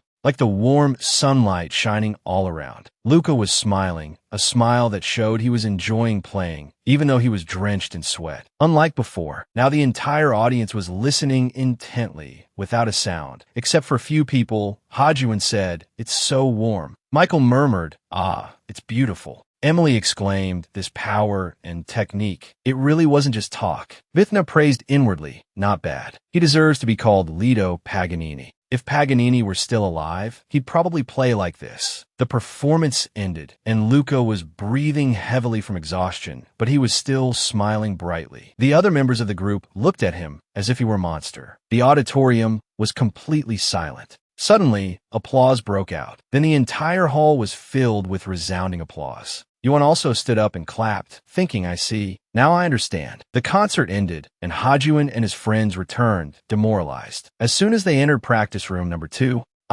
Ian slumped into a chair. Dejectedly, he said it's hopeless. Guys like that participating in Meyer Ensemble is like destroying the ecosystem. Hajuan said, don't say that, Ian. Maybe we'll get lucky and win. But Yuan threw cold water on him. Impossible. In our current state, We definitely can't win. Emily asked, annoyed. Hey, even if that's true, Yuan, do you have to say it like that? He replied, I have to win. So Emily immediately relapsed into her boy-crazy phase. Winning is good. She said that if we have a history of winning Meyer ensemble, getting into college will be in the bag. But how can it be that easy? Ian, still frowning, said Emily's right. Honestly, the skill gap is too big. Before she could finish, Yuan cut in exactly. At this rate, it won't work. I was wrong from the start. I shouldn't try to adjust to your playing, he said, picking up his violin and turning back to them. You have to adjust to my playing. That evening, Bithna hurried down the hallway. She thought to herself, I left my sheet music in the practice room. Such an unlike me mistake. Suddenly, she saw a light at the practice room door. At this hour, curious, Bithna reached out and opened the door. Immediately, melodious sounds reached her ears. Inside the room, Yuan swiftly pressed the keys, his right hand expertly drawing the bow across the strings. His eyes were closed, as if savoring the moment. As he extended his arm, Bithna covered her mouth and whispered, What the? Moon Yuan? He's never studied music theory. How can he play so well? No, not just well, he's a monster. Inside the room, Yuan stopped playing and said, This is my true skill. 2 weeks. That's the time we have left until the preliminaries. Even if you can't be perfect, try to keep up with me. After he finished speaking, Ha-jun let out a loud gasp. 1 week later, it was almost midnight. Inside practice room number 2, Yuan said in a low voice again. The music in the room stopped momentarily. Then they all started playing from the beginning. But Yuan, still dissatisfied, said again. Finally, Yuan sighed. The music stopped, and he said in a calm tone, The piano tempo is too fast. Calm down a bit. As the music started up again, Yuan interrupted again. Michael yelled, I can't. He lowered his head and said, I can't do it anymore. In just 2 weeks, how can I possibly keep up with that performance? Seeing this, Yuan said, Michael, calm down. Michael's whole body trembled. That I'm sorry. He said loudly that I'm sorry I'm not talented. I'm sorry I'm not as good as you, but what can I do? I can't do it. No matter how hard I try, I can't keep up with your performance. Seeing him suddenly shout, Ian hesitantly called out, Michael. At this point, Michael took off his hair clip and continued, I'm sorry I asked you to join the ensemble with me. He finished with, I can't do this anymore. Goodbye. Seeing him turn and leave, Ha-jun called out in surprise, Me dash, Michael. But the only reply was the sound of the door slamming shut. The room was silent for a moment. Then Ian chuckled dryly and said, Let's stop here for today. Ha-jun mustered up the courage to say, Yuan, not everyone is born with talent like you. What's easy for you could be difficult for others. Yuan silently looked at him. Ha-jun immediately fell silent. Then, after a see you tomorrow, they all parted ways, dejected. The next day, in the classroom, a voice called out, Yuan. Ha-jun walked up to the desk and said, Stunned,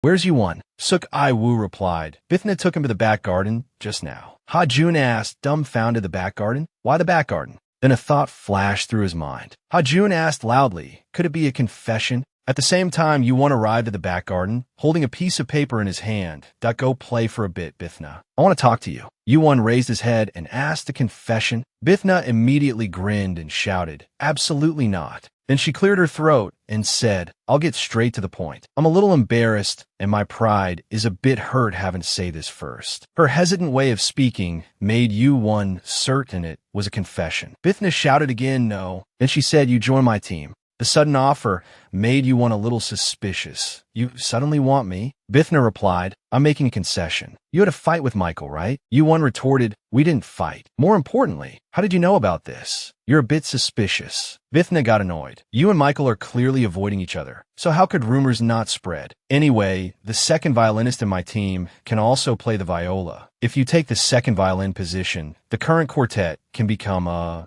quintet. She stood up and said, Moon Yuan, join my team. I'll help you win. After a few seconds of silence, Yuan replied, Thank you for the offer, but I decline. Natsu. What a strange name. Bithna asked loudly, Natsu? Don't you know my name yet? Then she suddenly changed her tone and, oh, more importantly, why are you refusing? Your team. Michael left too. Honestly, it's hopeless. Yuan replied, He'll be back. His firm attitude made Bithna ask in surprise what. He replied, After listening to Luca's recent performance, I realized something. The role of the lead violinist isn't just about harmonizing with the team, but also leading and guiding the team, and trusting the team members. Yuan said, That's the role of the lead violinist.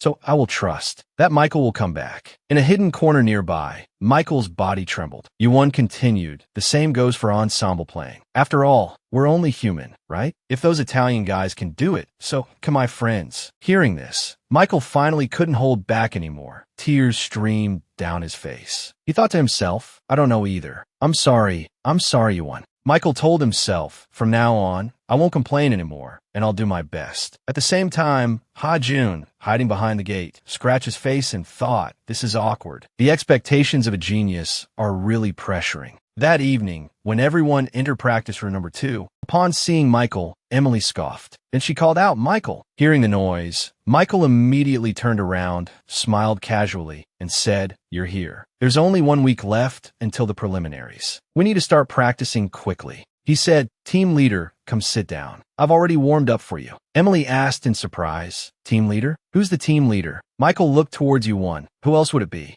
Of course it's Yuan. A smile appeared on Yuan's face. He said, all right, let's start practicing. 1 week later, on a beautiful day, the students gathered in front of the school's ranking board. Witness said, I can't believe it. What's going on? In front of her was the content on the board. Announcement of Lemieux Ensemble preliminary round results. First place, Little Paganini. Second place, transfer students. Third place, Benning. Fourth place, Young Music Group. Fifth place, Team Quarter. The surrounding students, also seeing the results, rushed to check on Bitna. Bitna, are you okay? Bitna remained silent while 2 others comforted her. It's not your fault. The blonde girl forced a smile and said, it's because we didn't play well, but Bitna cut her off practice. She turned around with a murderous aura and said in a commanding voice, practice until you drop for the next month until the finals. Elsewhere, Ain, overcome with emotion, laughed and hugged Hazen tightly, saying, passing the preliminaries is so moving. Emily, standing next to them, enthusiastically added, not only that, but we also came in second in the preliminaries. Those who looked down on us for being transfer students must have learned their lesson now. Hazen was blushing from being hugged. While everyone was celebrating, someone spoke up, breaking the joyful atmosphere. Don't get complacent. Juan, still in his rigid, robotic persona, reminded everyone, our goal is to win. Don't be complacent just because we passed the preliminaries. Emily sighed and replied, our Juan is good, but he's so heartless. Hazen, after regaining his composure, spoke up, but what about this song for the finals? The teacher told us we have to decide on a song and submit it. Hearing this, Emily held out her hand and replied, the teacher said we could use the song from the preliminaries, so why do we need to change it? The judges will be different, too. He quickly agreed, that's true. Ian wondered, you mean instead of practicing a new piece, we should focus on perfecting the old one, right? Juan interrupted once again as he handed them a set of documents. No, we'll play a new piece. The other 4 stared at the lyrics of a new song. This is... Hazen picked up the sheet music and looked at it intently. After looking at it for a while, he was so shocked he spat out his water. Then both Hazen and Ian exclaimed simultaneously, Haze, how can we play this in a month? Impossible. Emily and Michael protested in unison. That's right. From the start, this isn't even a concerto. The difficulty is too high. No. He now transformed into a cold robot, radiating a murderous aura, and said, we can do it. The other 4 still vehemently protested, impossible. Outside the window, sunlight streamed into the room where a potted plant sat. Inside the office, everyone was focused on their work. Mr. Kwan, holding a stack of documents in his hand, couldn't help but smile. Interesting. He looked down at the title of the song and read it aloud. Death and the Maiden. Mr. Kwan held the documents and mused, a magnificent piece where one can feel the genius's anxiety in the face of death. Being known as the greatest string quartet masterpiece, the pressure will be immense. Confidence, huh? And indeed, all the members are outstanding second-year students. He then shifted his gaze to another sheet, Juwan's groups. And these kids, team name, Little Paganini. List of participants. Team leader role, Luca Girassi, violin 1. Member, Carlo Bianchi, violin 2. Member, Caterina Rossi, viola. Member, Fabio Ricci, cello. Song title, La Campanella, arranged for string quartet. Composed/arranged by Paganini. Application for participation as above, La Campanella. Looking at the song title, Mr. Kwan raised an eyebrow in amusement, thinking, this isn't a piece you can just play through. It's a difficult piece, requiring all the details to be expressed. However, the reason they chose this piece is probably he suddenly realized the meaning behind the team's song choice. The name, Little Paganini, also Luca's nickname, was their identity. Thinking of this, Mr. Kwan couldn't help but say it out loud. So, this team's choice is even more interesting. Caprice number 24, the final chapter in Niccolò Paganini's 24 Caprices for solo violin. Its difficulty is unparalleled and is called the hell of the violin. Without a doubt, this is the best violin solo piece. Moreover, they even arranged it themselves. He looked at the team's name again and questioned, is this confidence or arrogance? Finishing his thoughts, Mr. Kwan lightly tapped the documents on the table to straighten them, smiled, and said, it's worth looking forward to. The question arose in his mind, who will be the victor all the way to the Lemieux Ensemble Finals? 29 days left, 22 days left, 8 days left, 1 day left. On the eve of the competition, it rained cats and dogs. In the principal's office, someone said, finally, tomorrow's the day. Ge Kwang, sitting across from Ricardo and Yang Jin, said, thank you for agreeing to be judges. Once again, Ricardo politely replied, what are you talking about? We've entrusted our students to this school, so it's only natural that we come to watch. Ricardo Moretti, principal of Santa Cecilia High School. Yang Jin responded in the same manner. Witnessing outstanding talents is always a joy. CEO Iyak Yang Jin, a businessman with a master's degree. He looked in another direction and said, moreover, Yang Jin looked toward an empty chair in the room and said, if not for this occasion, when would we get to see the busy Han Sa? At the same time, Ayun walked in the rain, repeating the name. Han Sa. Hazen excitedly explained to her, that's right, the judge for this Lemieux ensemble is Han Sa. The two girls, not at all surprised, looked at Hazen as if he were an idiot. Emily was the first to speak. Everyone knows that. Ayun also added, I knew that about a month ago. Michael, puzzled, asked, that rumor has spread everywhere. Didn't you know? He looked deflated after hearing this. Really? Am I the only one hearing this for the first time today? Emily quickly replied consolingly, well, anyway, it's definitely just a silly rumor. Han Sa judging a high school competition. As they were walking, Juwon stopped. Hazen quickly noticed. He turned around curiously and saw him standing in the rain. Juwon's face looked like he had just received a death sentence. Hazen, seeing this, rushed over in a panic. Juwon, what are you doing? You'll catch a cold. Get under the umbrella. I was now attracted by something else, huh? In the distance, a luxurious car pulled over to the side of the road, and a bodyguard holding an umbrella opened the door for the owner to get out. From inside, a woman with a sophisticated bag emerged. Both Emily and Michael exclaimed in unison, oh. Sa stepped out of the car, holding her purse. Seeing this, the group exclaimed, Han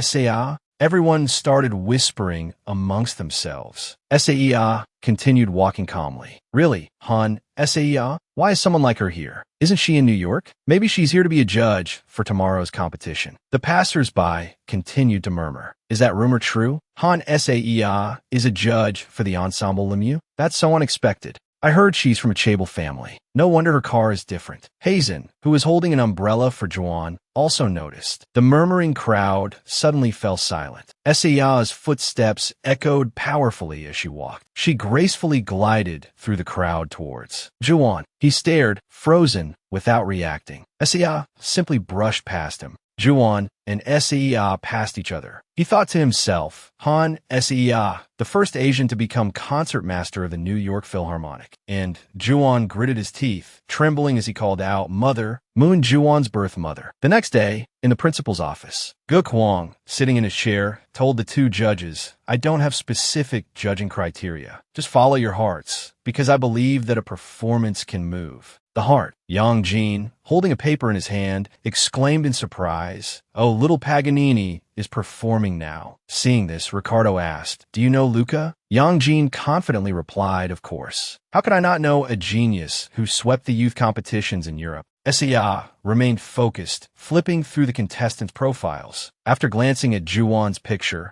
Her eyes stopped, and she asked in a trembling voice, "A transfer student?" Ge Kwang, oblivious to her expression, replied, "That team name is quite unique, isn't it? I guess they named themselves that because they're a team of transfer students." Actually, the teachers didn't have high expectations for this team, but they delivered a performance beyond expectations. Unaware of Sa's pursed lips, he continued, "I think you can look forward to them." Juwon's picture was reviewed once more. Earlier, outside, Juwon was drenched by the rain. Ha-Jun worriedly held an umbrella over him, saying, Juwon, I'm sorry, I forgot about you. Are you okay?" Juwon didn't say anything. He slowly turned around. Stepping out from under the umbrella and walking forward, he said, "I'm leaving." Ha-Jun, confused, called after him, "Juwon." He stood frustrated in the rain, calling out loudly, "Hey, you should use the umbrella. You'll catch a cold." In the pouring rain, Juwon continued walking, letting Ha-Jun's words be washed away by the downpour. "The competition is tomorrow, and if you catch a cold." What? At this moment, he was recalling old memories. When I was young, my mother was rarely home. I could only see her face on TV. For her, a chaebol heiress and the best violinist in the country, what mattered wasn't family, but the media and her violin. Looking at a picture of Seiya playing the violin, Juwon reached out and softly called Mother. Perhaps that's why, when I was little, I longed for my mother's love. Watching TV, he also called out Mother, as if in response to my desire. When I was 8 years old, I gradually regained the memories of my past life. In a high fever and hazy mind, I saw a hallucination, the image of someone playing the violin. He played passionately, the sound of the violin deeply moving. Then, that man transformed into me, and so I received the motherly love I had always longed for. SDA stepped forward, stroked my head, and said softly, "Is my son a genius?" For the first time, she looked straight at me and smiled. She started spending more time with me. I was so happy then. One day, while Doan was bandaging a cut on his fingertip, the door suddenly opened. "Doan, what are you doing still awake at this hour?" Doan startled and turned around, Dad. Ayun, in his younger years, was incredibly shocked. This is Doan. You haven't been practicing the violin this much, have you? What should we do? Does it hurt? Are you alright?" Doan simply replied, "Dad, I'm fine, because I'm a special person." Ayun was extremely worried.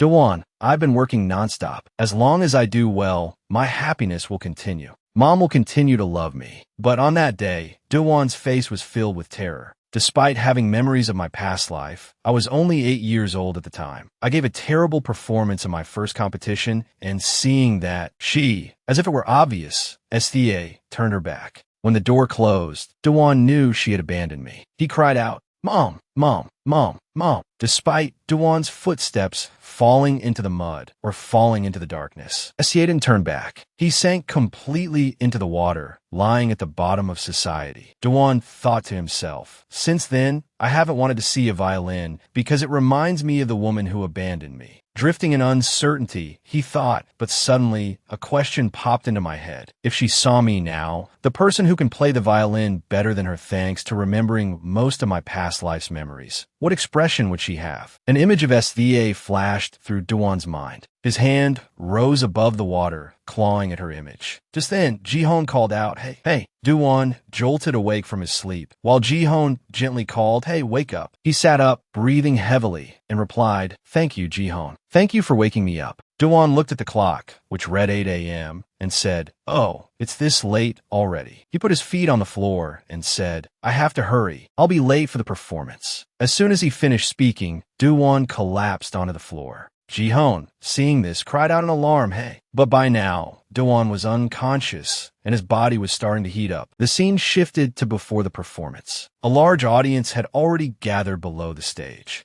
Backstage, Hajuin was also stunned to see the large number of people who had come to watch the performance. "Look at everyone. I'm so nervous." Michael clung to the back of the door, looking around. "But where's the team leader?" Hajuin replied, "He's always late. Pretty boys sleep in." At this moment, Ayun was anxiously looking at a piece of paper. The application form was in Ayun's hand. She muttered softly, "I can't be late today." After saying that, she started reading the form over and over. Program: Transfer students Moon Juan, Lee Ha-jun, Bio, Emily Green, Michael Green, Caprice number 24, arranged for piano quintet, Lido Paganini, Luca Rossi, Cacciana Rossi, Carlo Bianchi, Fabio Ricci, La Campanella, arranged for string quartet, Lee Yong-wang Music Group, Park Lee Yong-wang, Jang Si-gu, Kim Chong-jun, Huang Chang-hee, Sibelius Violin Concerto in D minor Op. 47. You are cordially invited. Seeing her anxiousness, softly comforted her. It's okay. Ju-won really wants to win. He definitely won't be late. Meanwhile, at the hospital, Ju-won's younger brother was crying loudly. Hyung, wake up. Mr. Moon was making a phone call nearby, while Ji-hoon lay on Ju-won's bedside, calling Hyung. Just then, Ju-won on the hospital bed suddenly opened his eyes. After waking up, he lay dazed on the bed, not yet aware of where he was. Looking at the white ceiling, Ju-won wondered, is this a hospital? His face was still flushed, his body weak as he spoke. What time is it? I have to participate in the ensemble. At that moment, Mr. Moon's voice rang out beside him. Homeroom teacher, hello. Yes, the thing is, Ju-won is sick, so he can't come to school today. Ji-hoon stopped crying and listened. Mr. Moon continued, yes, it seems like he has a cold. Suddenly, a hand reached out and grabbed Mr. Moon's sleeve. His eyes widened in surprise as he looked towards the hospital bed. Dad, despite his fatigue, Ju-won struggled to sit up that I can go to school. Mr. Moon scolded him angrily. What are you talking about? You have a fever. However, Ju-won remained resolute. He forcefully pulled out his four. Then, snatching the phone from his father's hand, he said, Teacher, please tell everyone I'll be there soon. With that, he got out of bed. Seeing this, Ji-hoon cried and called out Hyung. Mr. Moon also hurriedly called after him. Ju-won.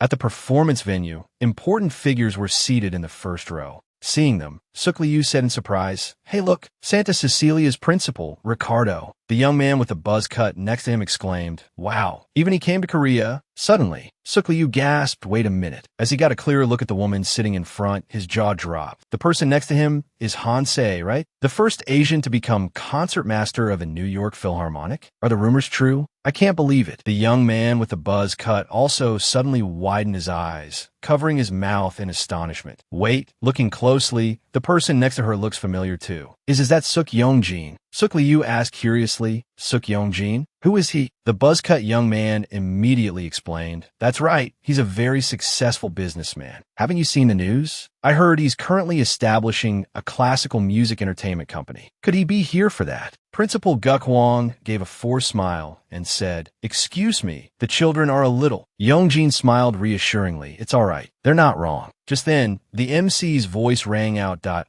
Next up is the first performance by the transfer students with Caprice number 24. In another scene, Bitna is texting her mother. I know, Bitna. You can win without Song Hyuk, right? Our daughter is a genius. Bitna leans against the wall and mutters, a genius. I actually used to believe that. When she was little, before going out, her mother would always gently stroke her head. She would tell her daughter, Bitna, I'm going out for a bit. Wait in your room, okay? Bitna laughed brightly and agreed cheerfully, okay. Hearing a strange noise outside, Bitna curiously opened the door. But the sight before her eyes left her utterly astonished and in disbelief. In front of her was a boy playing the violin, completely unaware of Bitna's presence. After meeting that mysterious boy that day, I realized I'm just an ordinary person with ordinary talent. Bitna hangs her head silently. Suddenly, a loud argument breaks out, snapping Bitna back to reality. Teacher, please. At this moment, Ha-jun is desperately trying to persuade a teacher that Ju-won is coming. Can you wait a little longer? The teacher coldly replies, No, we can't delay the performance any longer. When you become professional musicians, are you going to say the same thing to the audience? Your team is disqualified. Hearing this, Bitna is also shocked. Disqualified? Could it be that Moon Ju-won hasn't arrived? Bitna had also once rejoiced at seeing her rivals eliminated. All right, if he's not here, I'll win. She asked herself, if he wasn't there? Bitna remembers the preliminary round results announcement board, announcing the preliminary round results for Ensemble Lumiere. First place, Lido Paganini. Second place, transfer student. Third place, taste sinning. Fourth place, Iong Wong Music Group. Fifth place, Team Quater. She clenches her fists, her eyes shining with joy that if he wasn't there, we would have at least gotten second place. This is our chance. Bitna remains silent. The girl opposite her is her past self that we practiced so hard. We don't want to lose to those who were just born with talent. Young Bitna says loudly, "Be happy. We want Bitna." From beginning to end, Bitna remains silent. She reaches out, gently stroking her own face. That's right. I don't want to lose. Then the two embrace tightly. Bitna tells herself, "So, stop running away, Bitna." A relieved smile appears on her face. Bitna stands up and walks out. Behind her, young Bitna's figure slowly fades away. She boldly interrupts the teacher. "Teacher." The teacher asks, "What is it?" Bitna proposes an idea. "How about we switch the order with the transfer students team?" Meanwhile, Juwon is in a car, trying his best to make it to the performance on time. Because if we don't try to fight, we can't win. Outside, the audience grows larger and larger. Whispers and murmurs fill the air. "Hey, why hasn't it started yet? It's been 5 minutes since the announced start time. What's going on?" Chun Bong complains angrily. This is embarrassing in front of the guests. He rubs his hands together, fawning over Seiya. Making the audience wait is so unprofessional. "I apologize, menuskap and Seiya. I'll quickly handle this and disqualify them." It seems like because there's an untrained student, the discipline is so lax. At that moment, Ms. Zhang approached the principal. "Excuse me, principal, please." Then, she leaned in and whispered something into Guk Huang's ear. The principal was astonished. "Huh?" he asked. "You're saying you want to change the performance order?" Ms. Zhang replied, "Yes, Juwon is on his way here, so the sinning team will perform first." Chun Bong stood up angrily in protest. "This is unacceptable. This is a matter of discipline." He continued to deride Juwon that if he's late, he should be disqualified. There should be no exceptions. "Bitna, why are you covering for that guy? He's a coward, a freeloader, and completely talentless." Seiya's cold voice suddenly rang out. "What's the problem?" She spoke up in Juwon's defense.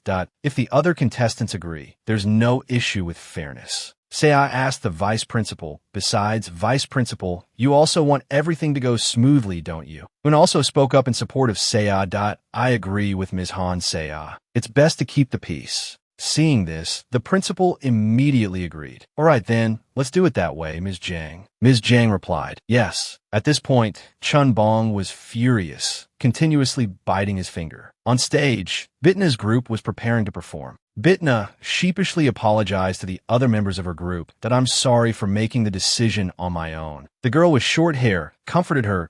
"It's okay. What does the performance order matter?" The girl with the ponytail next to her was extremely confident. "The quality is still top-notch." The remaining member affirmed, "That's right, we're going to win anyway." Bitna laughed. "Thank you, everyone." Below the stage, the vice principal's eyes behind his glasses lit up, full of flattery. Ricardo scowled, showing his utter disdain for Chun Bong. Chun Bong rubbed his hands together, continuously flattering him. "Bitna is an outstanding violin student from our School of Performing Arts. The music of the other outstanding students on other instruments is also worth listening to. But Bitna's violin in particular, its tone is so beautiful. Every time I hear it, I'm amazed. Its depth is truly unique." He continued to talk nonstop that "I firmly believe that Bitna will follow in Ms. Han Seiya's footsteps and become a world-renowned musician. Thanks to the two of them, Lum Meyer Ensemble is even more brilliant." Seiya held up a hand, signaling Chun Bong to be quiet. "Shoo!" At the same time, the MC's voice rang out. "Now, the sinning team will begin their performance of Schubert's Death and the Maiden, Chapter 4. Bitna let out a long, anxious breath. Her teammates also focused their minds, preparing to perform. A moment later, the first violin note was played.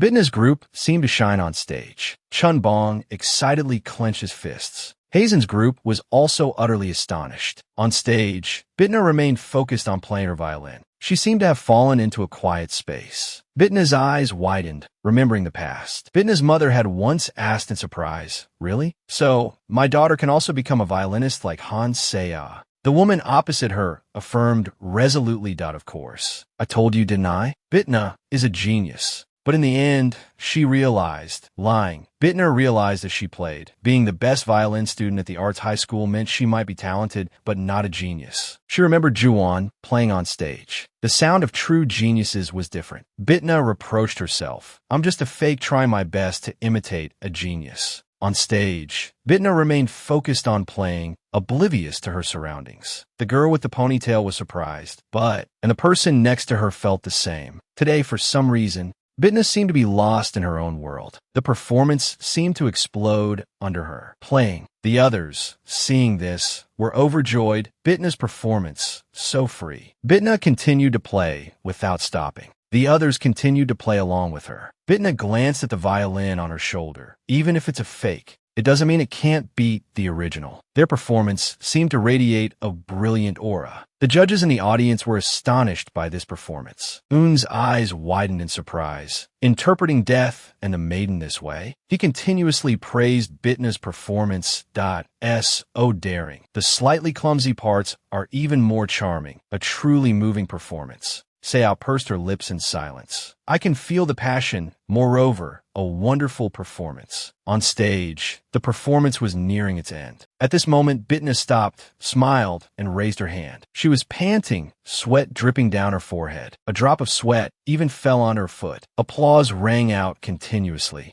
without end. Just then, the hall doors were pushed open. Bittner said to herself, I've done my part. Now it's your turn. Looking at him, sweating as he entered, she continued. Moon Juwon. Below, the audience continued to applaud the performance. Kachina exclaimed in amazement. That was amazing. Luca immediately scoffed. But it's still not even close to a genius like me. Kachina glanced at him disdainfully. No, I think it's good enough. Luca angrily retorted. No way. At this point, Bittner's group began to walk backstage. Luca watched them go and then pouted angrily. Finally, he conceded. Not bad. Hazen still found it hard to believe. I knew Bittner was good, but today wasn't just good. Michael agreed. Yeah, a girl who's both beautiful and kind is truly amazing. Emily gave him a scornful look. Didn't you dislike Bittner before? Michael waved his hands repeatedly. That was before she gave up her spot for us. Emily coldly scolded. You're such a rat. Michael yelled furiously. What did you just say? Just then, another voice rang out. Excuse me, everyone.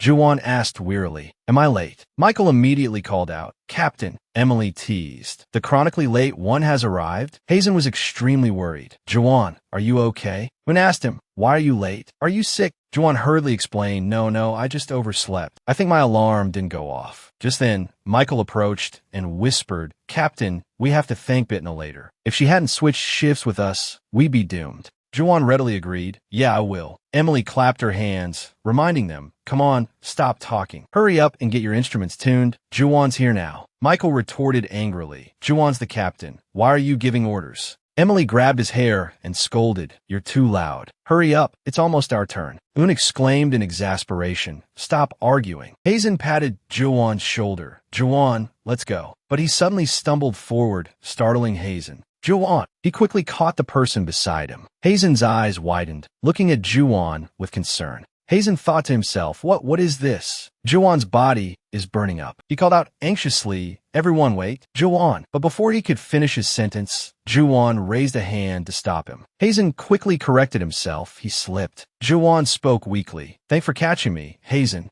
Michael urged them, Hurry up, you too. It's almost our turn. Juwon quickly moved towards the stage. Yeah, sorry I'm late. At that moment, the MC's voice rang out. Next up is the performance by Little Paganini. Hazen looked at him with concern and called softly, Juwon. Just then, another performance had just finished. That was the performance of La Campanella by Little Paganini. Luca clutched his violin tightly, breathing heavily with exhaustion. The judges below applauded the performance, but their expressions were serious. Ionjin stroked his chin, wondering, why didn't it sound as good as I expected? Nervous? The principal also seemed surprised. Compared to their nickname and reputation, that performance was quite ordinary. Maybe he wasn't feeling well. Ricardo clapped while smiling. He looked at Luca and thought, You finally realized it, huh, Luca? That's enough. Ricardo affirmed that what he experienced today would be a major turning point for him. At that moment, Luca was cursing angrily, damn it. Kachina asked him curiously, Where's Luca? Aren't you watching the other performances? Luca replied loudly, not watching. No need. I'm going to practice. Kachina said to him coldly. The last piece is Caprice number 24. She continued. They even arranged it themselves. Luca's eyes widened as he turned his head. What? Paganini's piece. Elsewhere, Mr. Moon was hurrying down the street. Sweat dripped down his forehead, showing he had run a long way. Standing in front of the hospital doors, Mr. Moon repeatedly apologized to the person on the other end of the phone. I'm sorry. He affirmed. Juwon said he can participate. Immediately after, a joyful voice rang out. Oh, that's wonderful. Sir, I'll inform the teacher in charge. Mr. Moon sounded puzzled. Yes, what do you mean? The teacher was extremely surprised. Don't you know Juwon is participating in Lumiere Ensemble today? Oh no, the school competition. Mr. Moon's voice was full of confusion. Yes. The teacher immediately understood. Juwon must not have told him. Mr. Moon fell silent. I can guess why Juwon didn't tell me. He quickly made a decision. I have to meet and talk to him directly. Mr. Moon reached out, gripping the door in front of him, as the MC's voice rang out again. Next up is the final performance. At this moment, Juwon's group was putting their hands together for a cheer. Juwon pursed his lips, his face full of determination. 1. Hazen and Ioan followed suit. 2. Emily and Michael looked relaxed. 3. Finally, they all shouted together. Let's go. Juwon thought of a name. Han Sa. Stepping onto the stage, he thought confidently, what are you thinking now? Juwon gripped his violin tightly. And after hearing my music, what will you think? He asked himself. Whatever it is, Juwon affirmed, you won't be able to avoid me like before. Below the stage, Essa didn't seem to notice Juwon. By now, Mr. Moon had also arrived at the performance just in time. The transfer student group began to perform Caprice number 24. Juwon sat down, noticing Essa in the audience. He exhaled and began to play. The MC formally announced. Finally, the last performance. The transfer student group will now perform Caprice number 24. The entire hall fell silent, waiting for their performance. Hazen's group silently watched Juwon. He was reassuring himself. Even though my condition isn't good, it's okay. I performed drunk many times in my past life. Finally, he exhaled to gather his courage. Phew, Juwon thought to himself. Adjust your breathing. Ionjin was now focused on him. Bitna in the audience was no exception. At the same time, Luca, in some corner of the room, was also watching intently. Mr. Moon, on the other hand, was sweating nervously as he watched his son. Han Seia was also intently waiting for this performance. Juwon gritted his teeth, determined. Today, for sure, he began to play the first notes. Emily was stunned just from hearing the beginning. Michael was also surprised. Hazen, beside him, seemed less so, as if he had already guessed. As expected, looking at Juwon's strange expression, he guessed something's different about Juwon today. The melodious music resonated throughout the hall. Bitna, witnessing this scene, couldn't believe it. What's going on? Moon Juwon, why is he suddenly so good? Lucas sneered. Just as I thought. Trying to play Caprice number 24, and even arranging it for a quintet? Still too green, kid. Chun Bong angrily shouted. Do you see this, headmaster? This is shameful. Moon Juwon's actions need to be reviewed. However, a voice that rang out at this moment made him gape in astonishment. Isn't this normal? Hannes reminded him irritably. Be quiet during the performance. Chun Bong, feeling humiliated, immediately sat back down. Nai, yes. Someone else stroked their chin thoughtfully. Ionjin harbored secret doubts. With this level of skill, how can they pass the preliminaries? There's no way they can get a high score, especially the lead violinist. Ionjin frankly assessed on his score sheet, immature performance. He sighed inwardly. Such an immature performance. After a moment of thought, Ionjin marked down a score of 40. Michael frowned in confusion. Why is Juwon playing like this? Ioan also silently assessed, rough and rushed. Emily gritted her teeth in annoyance, thinking, like a crying child. His music was now full of sorrow. Juwon seemed to be asking, why? Why did you abandon me? Why? Juwon cried out louder, asking, why? Han Essa listened intently, seemingly understanding his heartfelt cry. Why did you do that? His music now truly seemed to have awakened something deep within her heart. With his terrible performance, the audience below chattered nonstop. Ricardo also thought to himself, although I was looking forward to this piece, they're completely failing to keep up with it. He picked up his pen, preparing to write down his score. If they knew it would be like this, they should have at least arranged it to be easier. There's no need to listen further. Ricardo gave Juwon's group a 42. Another judge also gave them a 38. However, there were still some who hadn't given their scores yet. Ionjin looked at the person next to him, a little surprised, thinking, the song is almost over, but she still hasn't given a score. What is she waiting for? Juwon was still performing on stage. His music seemed to be repeatedly saying, I hate you, I hate you, I hate you, I hate you. He poured all his energy into the music just to express, I hate you. He slowly brought his performance to a close. Juwon sighed and slowly lowered his hands. The others were still performing passionately. Those gentle sounds seemed to envelop Juwon's wounded inner child. The young Juwon seemed to be guided by the music. Juwon picked up his violin and continued to play. Gentle, warm music continued to resonate. Emily and the others, witnessing this scene, couldn't help but be stunned, thinking, what? Michael was also incredibly surprised by this sight. Suddenly, Ionjin frowned, watching the performance intently. Everyone shared the same thought. The lead has changed. Juwon's deep sea of memory. The young Juwon was crying out, I hate you, I hate you. Juwon now seemed to be dragged into the abyss by his own memories. Unknowingly, my performance has only been directed at you, whether with malice or good intentions. However, just when it seemed he had given up everything, a light appeared, saving Juwon's soul. Because of that, I forgot how to enjoy music and my own performance. The power of love for music emanating from Michael and the others successfully awakened Juwon. All of you are so sincere with the music with this moment. When I think of Han and say, I'm filled with helplessness, but I can't in front of that woman.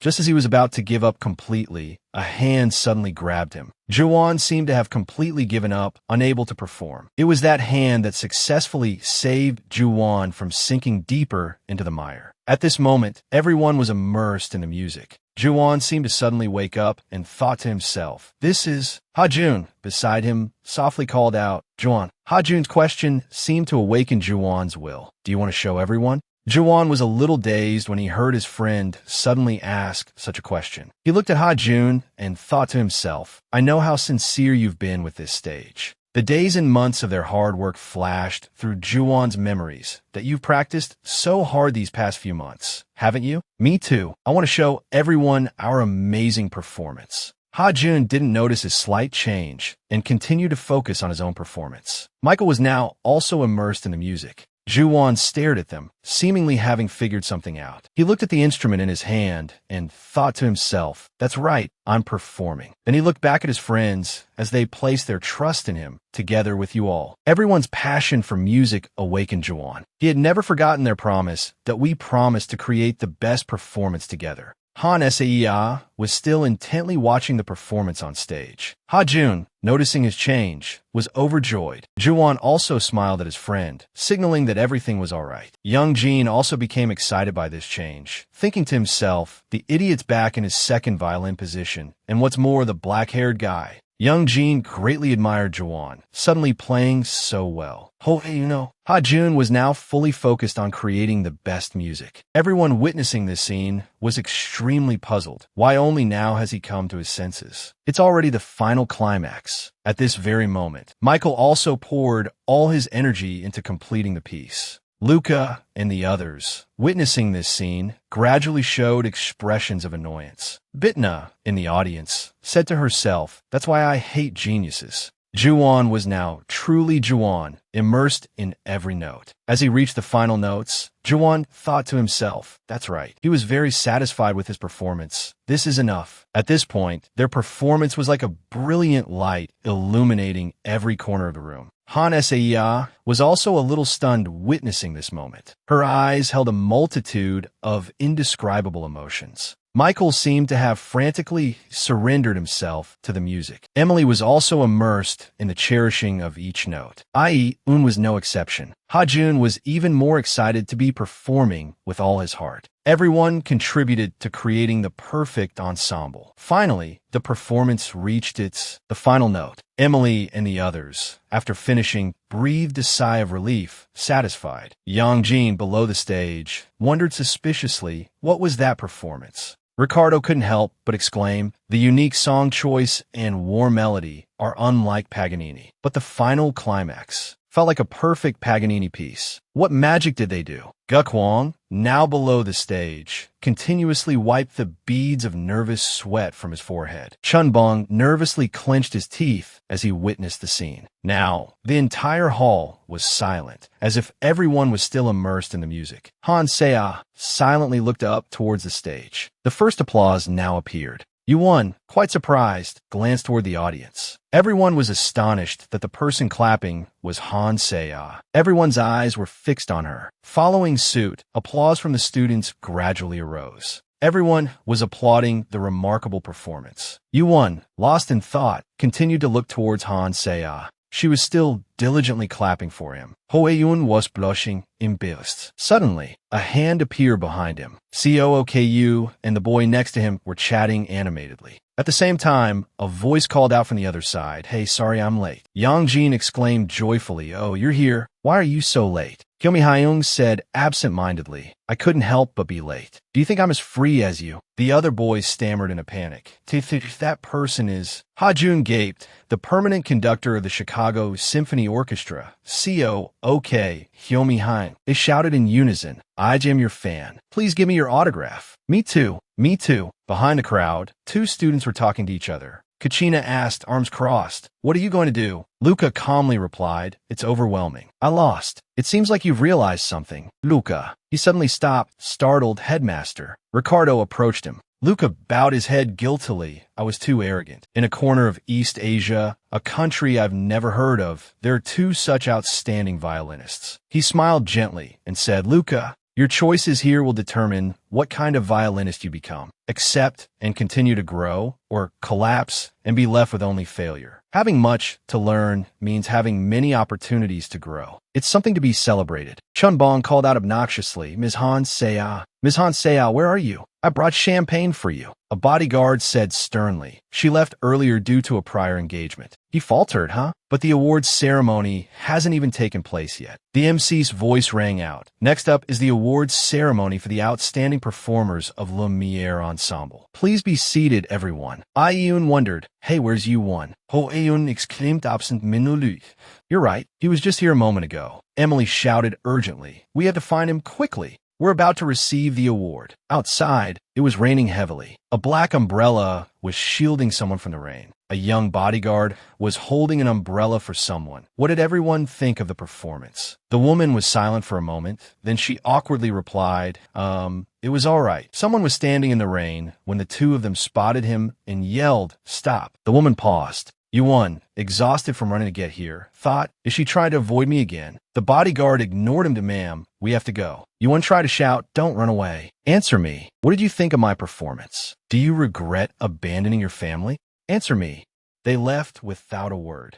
He stood there dejectedly, bending over. "Wait," Yuan whispered helplessly, "don't go." He didn't give up, running after the car, tears streaming down his face in the rain. "Don't go." But it was too late. Yuan watched the car blurrily. Unable to contain his sadness, a flicker of hope remained that the car would stop. Yuan strained to see them all. A moment later, exhausted, he collapsed onto the ground. Yuan stared blankly into the distance. Back at the awards ceremony, the host announced the long-awaited grand prize is The Shining. Bitna's hands trembled as she held the certificate. Her expression was far from joyful. She thought to herself, "I don't accept this." Although the initial performance was quite bad, the transfer student's performance in the middle was truly overwhelming. This is a hollow victory. Bitna's group members placed their hands on her shoulders. One of them opened the certificate. Emily and Michael were bickering over who got to see it first. But Bitna showed no interest in the award. Head bowed, she wondered, where did he go, Mu-Yuan? He was still lying face down in the middle of the road in the pouring rain. Yuan wearily tried to lift his head. He looked towards the back of the car. Then, he seemed to lose consciousness. The car became increasingly blurry. Yuan couldn't bear it and closed his eyes. Suddenly, the car stopped and the door opened. His mother looked at him with concern. She remembered the past. She was bandaging Yuan's wounds. His mother softly said, "Yuan." "Mom." A young Yuan looked at his mother innocently. Tears streamed down her face, but she smiled at him.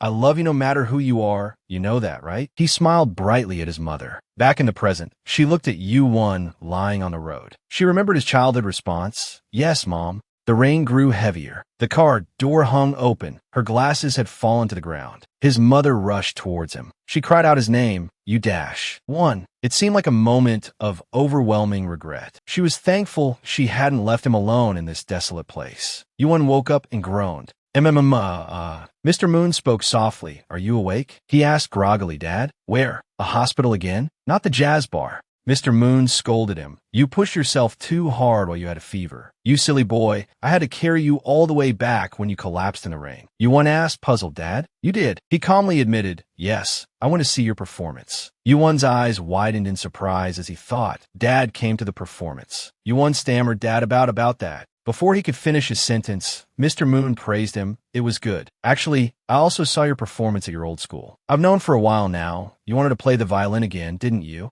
Yuan hid his emotions by clenching his fists. "Yes, I want to play the violin again. Because it's a memory from my past life, and a memory from this life. I don't want to deny it anymore." Mr. Moon took his hand. "Thank you for being honest with me." The peaceful atmosphere was suddenly broken when the door burst open. Ha-jun, Michael, and Emily, all with tears streaming down their faces, cried out, "Yuan." Only Iyun stood behind them, looking shy. They rushed to his bedside, their voices a jumble. Ha-jun asked anxiously, "Yuan, are you okay?" Michael held up the award certificate. "Captain, look, we got an award. Second place. Certificate of award. Second place. Team name, transfer students." The participating team demonstrated outstanding ability at the 20XX Lou Meyer Ensemble competition hosted by the Arts and Culture High School and is hereby awarded this certificate. We won second place. With this, we can get into our music university, even if it's not the Korea National University of Arts. Emily disagreed. Getting into our music university with this score? Totally ridiculous. Michael yelled angrily. What is she talking about? Emily and Michael bickered like children. Ha-jun and Ayin awkwardly tried to stop them. Everyone calmed down. Seeing his son's brighter mood, Mr. Moon was secretly pleased. He turned to leave. "I'll be out for a bit. Rest up with your friends." Yuan stammered awkwardly. Wait, Dad.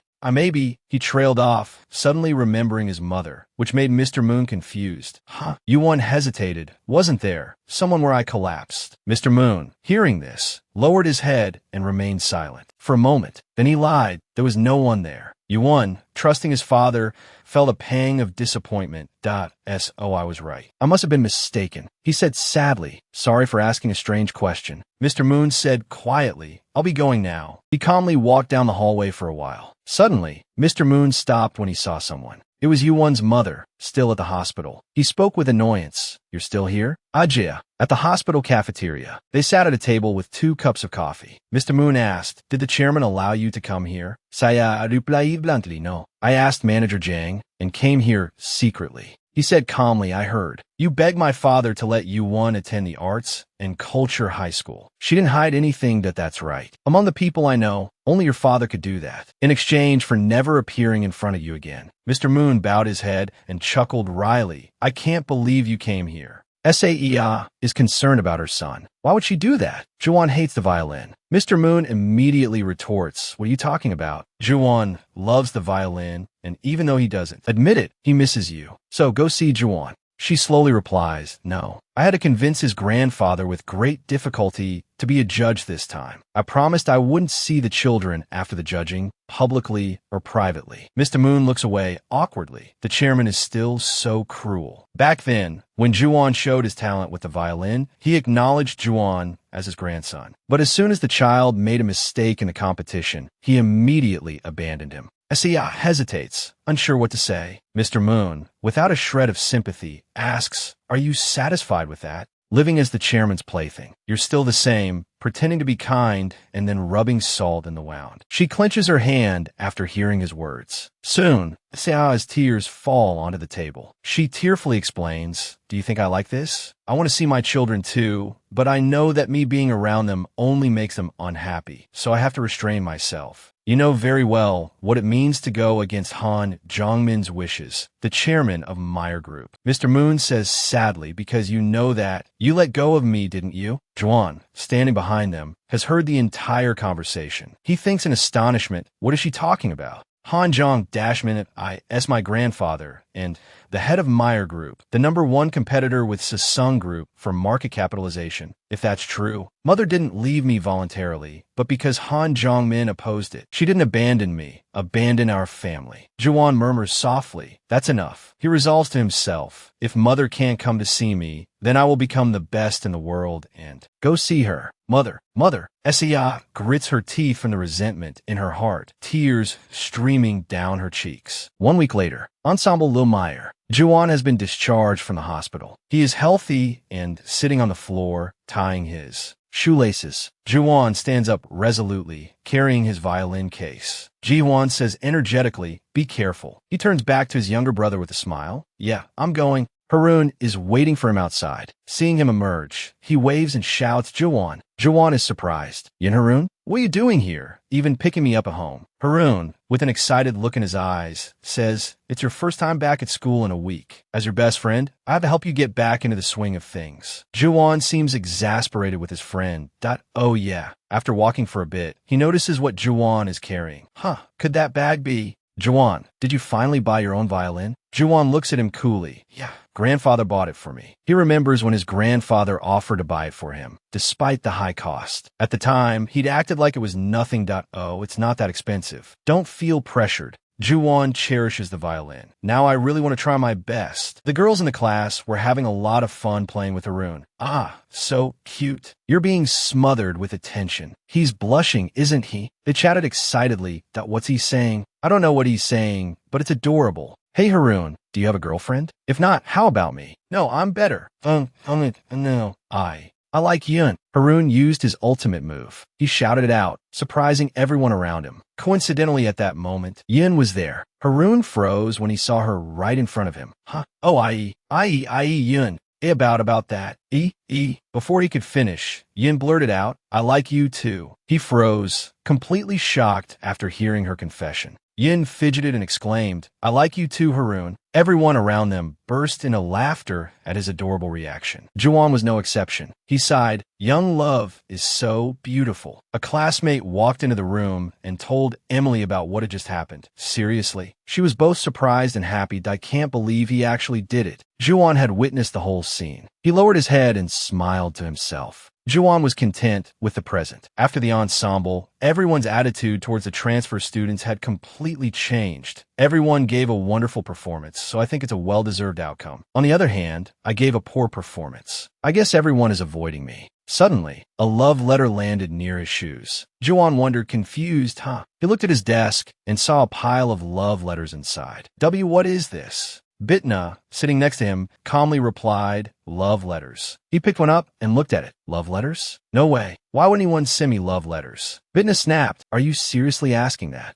Lucas suddenly appeared behind him. Zhuan has finally arrived at school. Zhuan turned around, confused. "Hey, aren't you gone yet?" He glared at Zhuan. Luca yelled in frustration, "I'm leaving next week, you brat." Zhuan responded indifferently. "Oh, really?" Luca leaned his head closer to Zhuan's. "Hey, Zhuan, I plan to give up the title of Little Paganini for the time being." The girls in the class whispered amongst themselves, "Oh my, look, aren't they glowing? Wow, look at his face. So handsome. Oh my God." Zhuan looked at Luca, unimpressed. "So what?" "I didn't ask." Luca put his hand on Zhuan's shoulder and said in a low voice, "Listen when someone's talking to you. I'll take back that title after I defeat you. So, we'll have another duel, Zhuan." Zhuan fell silent, thinking about Luca's words. Suddenly, Bitna stood up. She slammed her hand on the desk and shouted, Me first. Back off. I'll duel with Zhuan first." Zhuan smiled. All right. He gently took her hand, speaking to her surprised expression. "Let's do that, Neju." Her eyes widened at his gentle words. But something seemed wrong. Bitna's expression turned to annoyance as she realized. She yelled at him, "It's not Neju. It's Bitna. Bitna scolded Juwon to vent her frustration. Juwon paid her no mind, his thoughts drifting elsewhere. I thought everything was back on track. I'd use my past life's memories to become the best violinist, and then I could confidently face my mother. That's what I thought, but back then, I didn't know I would forget how to play the violin. The ensemble room. The manhwa art school orchestra practice was held once a month. All the music students would gather and practice together. Because there were so many students, there were seating arrangements to avoid confusion, and the seating order was based on academic performance. Front or back, inside or outside the full orchestra, even the first chair, second chair positions, everything was arranged according to academic achievement. So, it seemed like people didn't like me very much. They kept whispering about me. Isn't that Juwon, the chairman's grandson? I heard he can't even play, so why is he in the front row? The teacher came up to Juwon angrily and asked, "New student, why aren't you playing?" He nonchalantly replied, "Because I don't know what playing means. I don't even have an instrument." Transfer students were seated based on their scores in singing and ear training tests. Of course, sitting in the first chair and saying you can't play an instrument would annoy anyone. Juwon started to feel awkward as everyone's eyes were on him. It was obvious. His classmates' enthusiasm made him wonder, but why were they looking at him like that today? The teacher gestured towards Juwon and said, "Well then, the star of Lumiere." He was taken aback when the teacher said, "Juwon, come up here and perform for everyone." He asked what? Still confused. Juwon said, "Me?" He wondered, what's this about a star? The teacher, standing on the podium, smiled and said, "That's right. You've been fooling me and your classmates, haven't you? Not anymore. Today, I have to hear you play before we move on to anyone else." Juwon became pensive for a moment. He thought, if this were before, I would have definitely refused, but now the violin isn't a bad memory anymore. Juwon walked up as his classmates cheered him on. "Play, Juwon. Go for it."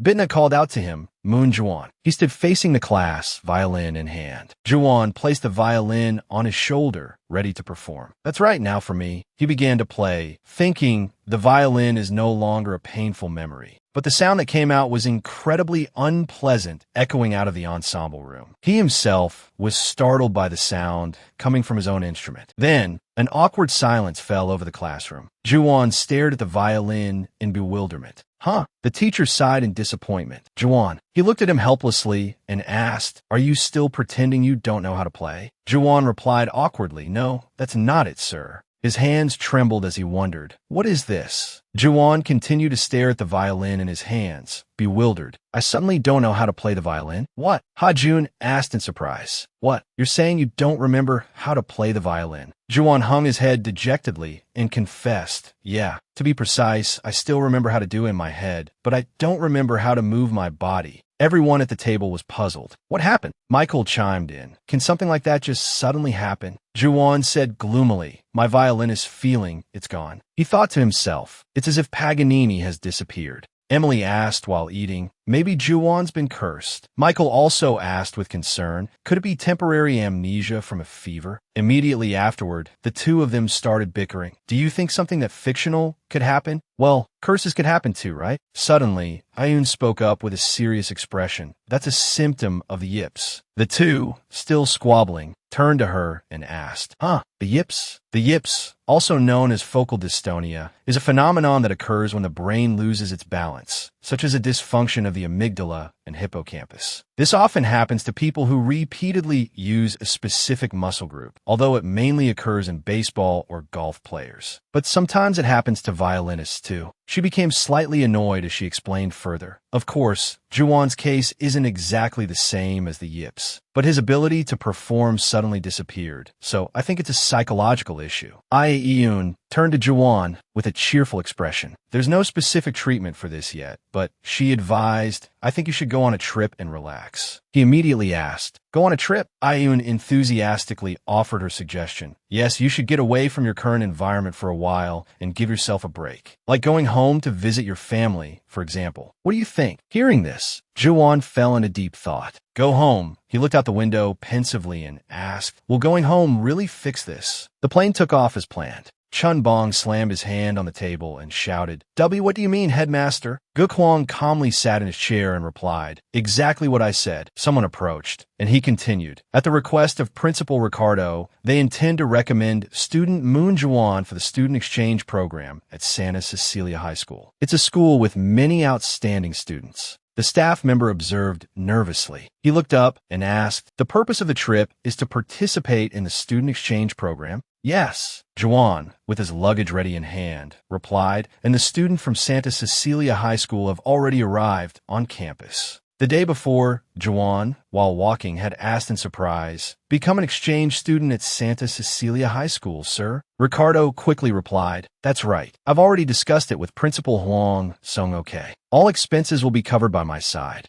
Juan hesitantly continued, But why me? He answered vaguely, I hope other students can also experience what Luca experienced. That's all. Juan repeated, puzzled, That experience, sir? Ricardo suggested, You don't have to decide right now. Think about it for the rest of this week, and then give me an answer next week. Juan remained silent. Suddenly, Chun Bong called out excitedly from somewhere, Mr. Ricardo, you're here too. He ran after him, flattering him. It's nothing much, just a student exchange thing. It just so happens our school has a very suitable talent. He continued hesitantly, suggesting, Among our students, there's one named Bitna. Juan was bewildered by the thought. Student exchange? The image of a worried Own suggesting something appeared in his mind. Why don't you go back to your hometown and rest? He looked down at his hands. Go back home. His face darkened, and he said sternly, Will going back home solve this problem? At the airport, Mr. Moon anxiously gave him repeated instructions. If anything happens, call me right away. Don't worry about the phone bill, okay? And remember to change into the clothes I prepared for you later. It'll be hard to get through customs at immigration otherwise. Juan wearily replied, Yes, Dad, I know. Come on, Dad. Ji Huan cried with tears streaming down his face. Wah, do you really have to go? He gently patted Ji-Huan's head and comforted him. No, I'm just going away to study for a while. Then I'll be back. Ji-Huan sadly clutched his hand and continued crying, Wah. Ji-Huan's grandfather angrily shouted, You little brat, what kind of a boy cries over something like this? Stop it, don't cry anymore. He turned sternly to scold Mr. Moon. You shouldn't worry so much either. As long as you have a strong will, you can overcome anything, right, Juan? Hearing this, Juan gave a forced laugh and replied, yes, willpower. Suddenly, tears fell down his grandfather's face. Juan was stunned. He anxiously called out to the old man who was weeping, Grandpa. His grandfather turned his head away, wiping his tears and making excuses. Oh dear, my Apollo eye disease is acting up again. Ji-Huan asked tearfully, Grandpa, are you crying? Suddenly, a loud shout came from afar. Juan, a group of students came running excitedly. We're here. Juan, we're here. Juan asked, puzzled. Guys, it's class time now. Why are you? Emily, with a bandage still on her head, proudly declared, We faked being sick and got excused early. Michael added, Juwan's going abroad to study. How could we not come see him off? Juwan awkwardly explained, It's not studying abroad. It's a student exchange. I'm only going for about a month, then I'll be back. Michael retorted angrily, Why are you being so nitpicky? Just say you understand. He smiled gently and replied, I understand. He then said gratefully, Thank you all for coming. The group was momentarily blinded by his bright smile. Whoa, Juwan's too much. He's learned how to make robot expressions. It's nothing, young master. Just smile at us. Someone from afar called out hurriedly to Juwan. Hey, Juwan, it's time. Get on the plane. He quickly turned and replied, I know. He turned and waved to everyone. I'm going now. He turned his back and walked away. Everyone, stay healthy. Everyone waved back. Yeah,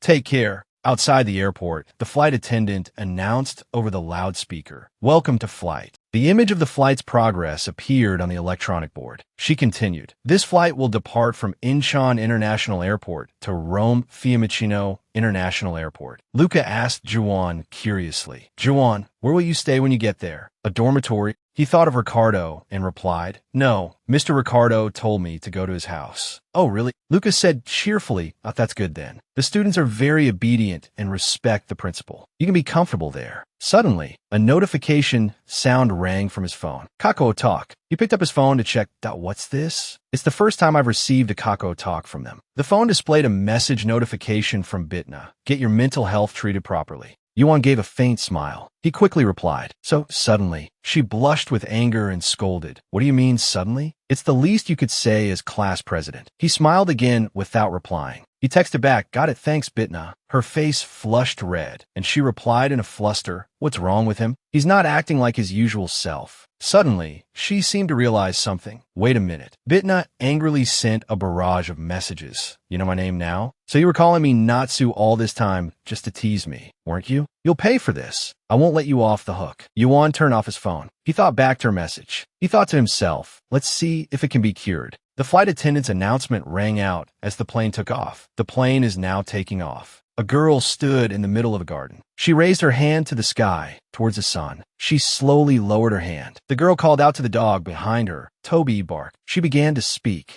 "Yesterday, the piano appeared in my dream, but it didn't have a clear shape. It was all blurry and vague." She reached up and stroked her hair, asking, "What should I do now?" She smiled and turned her head. Her eyes emptied.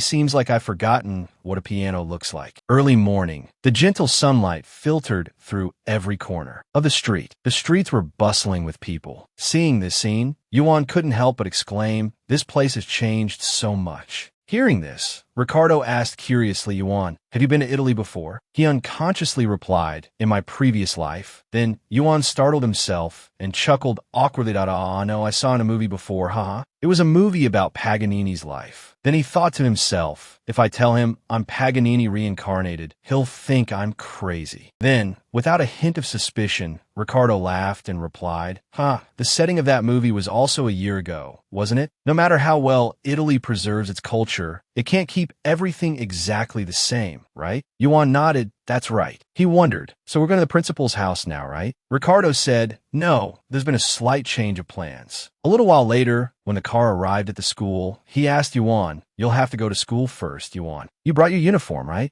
Unlike in Korea, the school here was much larger. As soon as he entered the classroom, several local students enthusiastically surrounded him. Whoa, are you an exchange student? Nice to meet you. What are you studying? Yuan calmly replied, I'm majoring in violin. They were impressed. Your Italian is really good. Have you lived in Italy before? He wondered. But it turned out that it was all just his imagination. He sighed in disappointment. This is an unexpected situation. There's no helping it. Everyone's a bit distant, but I'll just have to deal with it. This is Paganini's hometown, not mine. Well, this school is pretty comfortable anyway, Yuan thought as he carefully examined the timetable. The class schedule wasn't fixed, and the subjects were diverse. Looks like I'll adapt well to Mr. Ricardo's teaching style quickly. Suddenly, someone walked up and kicked his bag. What cheap junk is this? He then snatched the violin from Yuan's hands. Yuan asked in surprise, what are you doing? Genova replied with a scornful tone, I'm just curious what kind of violin an Asian plays. It's certainly a rare kind. Did you buy it at the music store near your house? Seeing his attitude, Yuan quickly understood. This guy wants to cause trouble. Then he heard Genova continue his condescending remarks. Something this cheap, you should probably use it as firewood. These words successfully angered Yuan. He reached out to grab his violin back. This is a gift from my grandfather. Give it back. Unexpectedly, Genova became even more outrageous.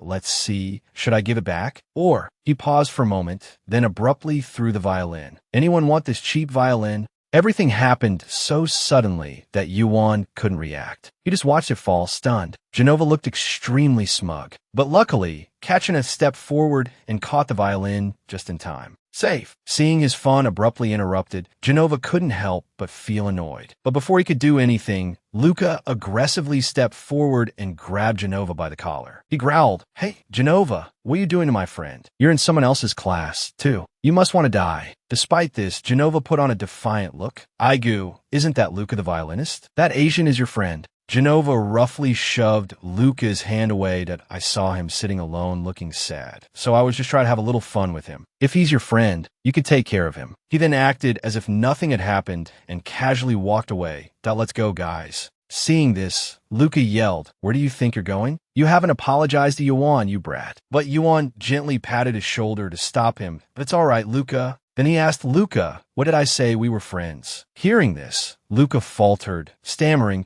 that's not the point right now. Yuan didn't continue the topic. He said to Luca, in Korea, there's a saying, if you're afraid of getting dirty, you should avoid feces. Luca asked in confusion, afraid of what? Yuan calmly explained, it means I'm avoiding someone not because I'm afraid of them, but because they're not worth arguing with. Genova overheard this completely. He smirked, thinking to himself, all right, just you wait, Asian. The first class quickly ended. Yuan followed Kachina and Luca for a walk around the school. When Genova's name was mentioned, he said in surprise, "The violin hunter." Luca nodded. "Yeah, that's Genova's nickname. He only competes with violinists his own age. Both sides bet their violins win. They battle." Hearing this, Yuan was puzzled, but he didn't challenge me. He just picked a fight with me. Catching a frown, "That's probably because of Luca." He was astonished. "Because of Luca?" She patiently reminded him. "You said so yourself this morning." Remembering when he first arrived in class, when the teacher said, "Yuan, please introduce yourself," he'd said in one breath, "Yes, I'm Lido Paganini. I'm from South Korea." As soon as he finished, Luca, sitting below, quickly added, "Even if I don't want to, I have to admit that his instrument-playing skills are on par with, even somewhat superior to mine." "That's right. He's a genius that we all acknowledge." After saying this, he put on an arrogant air and asked, "Everyone understand?" Seeing that, the other students in the class started whispering, "He's at it again. He's just a friend who's good at violin. What's the big deal?" At this point, Yuan finally understood that, "You're talking about that time, huh?" Kachina continued, "Up until now, Genova has never lost in a violin competition. There's only been one person, and that's Luca." Hearing her mention him, he immediately jumped up and boasted, "At that time, I won, but I didn't even bother taking his violin." After thinking for a moment, Lucas said, "It seems like that didn't sit well with violin hunters like Genova. The problem is he's taking it out on you because of me. Violin hunter Lido Paganini. I wonder if we're the three legendary ninjas. If you're jealous, I'll give you a name. So Yuan you'll be." Before he could finish, Yuan knocked him on the head and flatly refused. No need." Seeing that, Luca called out heartbrokenly, "Don't be like that." But they ignored him. Kachina turned to reassure Yuan, "You don't need to worry. With your violin skills, Genova won't dare do anything. I'm good at evaluating abilities." At this moment, he remembered something and was about to tell her, "Speaking of which, actually But before he could finish, someone called out, "Hey, exchange student, the principal is looking for you." Suddenly called away, Yuan couldn't help but feel confused. Principal Ricardo. Break time was almost over, and there wasn't a soul in sight on the school grounds. Yuan honestly followed the other student to meet the principal, but the place he led him to wasn't the principal's office. "What? This is the storage room, isn't it? You said the principal was here." He replied, "That's right, so." Suddenly, he kicked Yuan, sending him tumbling inside. He lost his balance and fell hard to the ground. Yuan struggled to his feet and asked him, What are you doing?" Unexpectedly, he kicked Yuan again. Seeing that he couldn't resist, he locked the door and left. After finishing everything, he picked up his phone and called. "Yeah, it's me. I locked him up like you said." Genova smirked upon hearing this. "Good job." After hanging up, he muttered, "There's a saying in Italy too, sow the wind, reap the whirlwind." "You Asian kid." Back in the classroom, the teacher asked as he entered, "Where's the new transfer student?" Luca reported. Principal Ricardo called Yuan to meet him. The teacher nodded,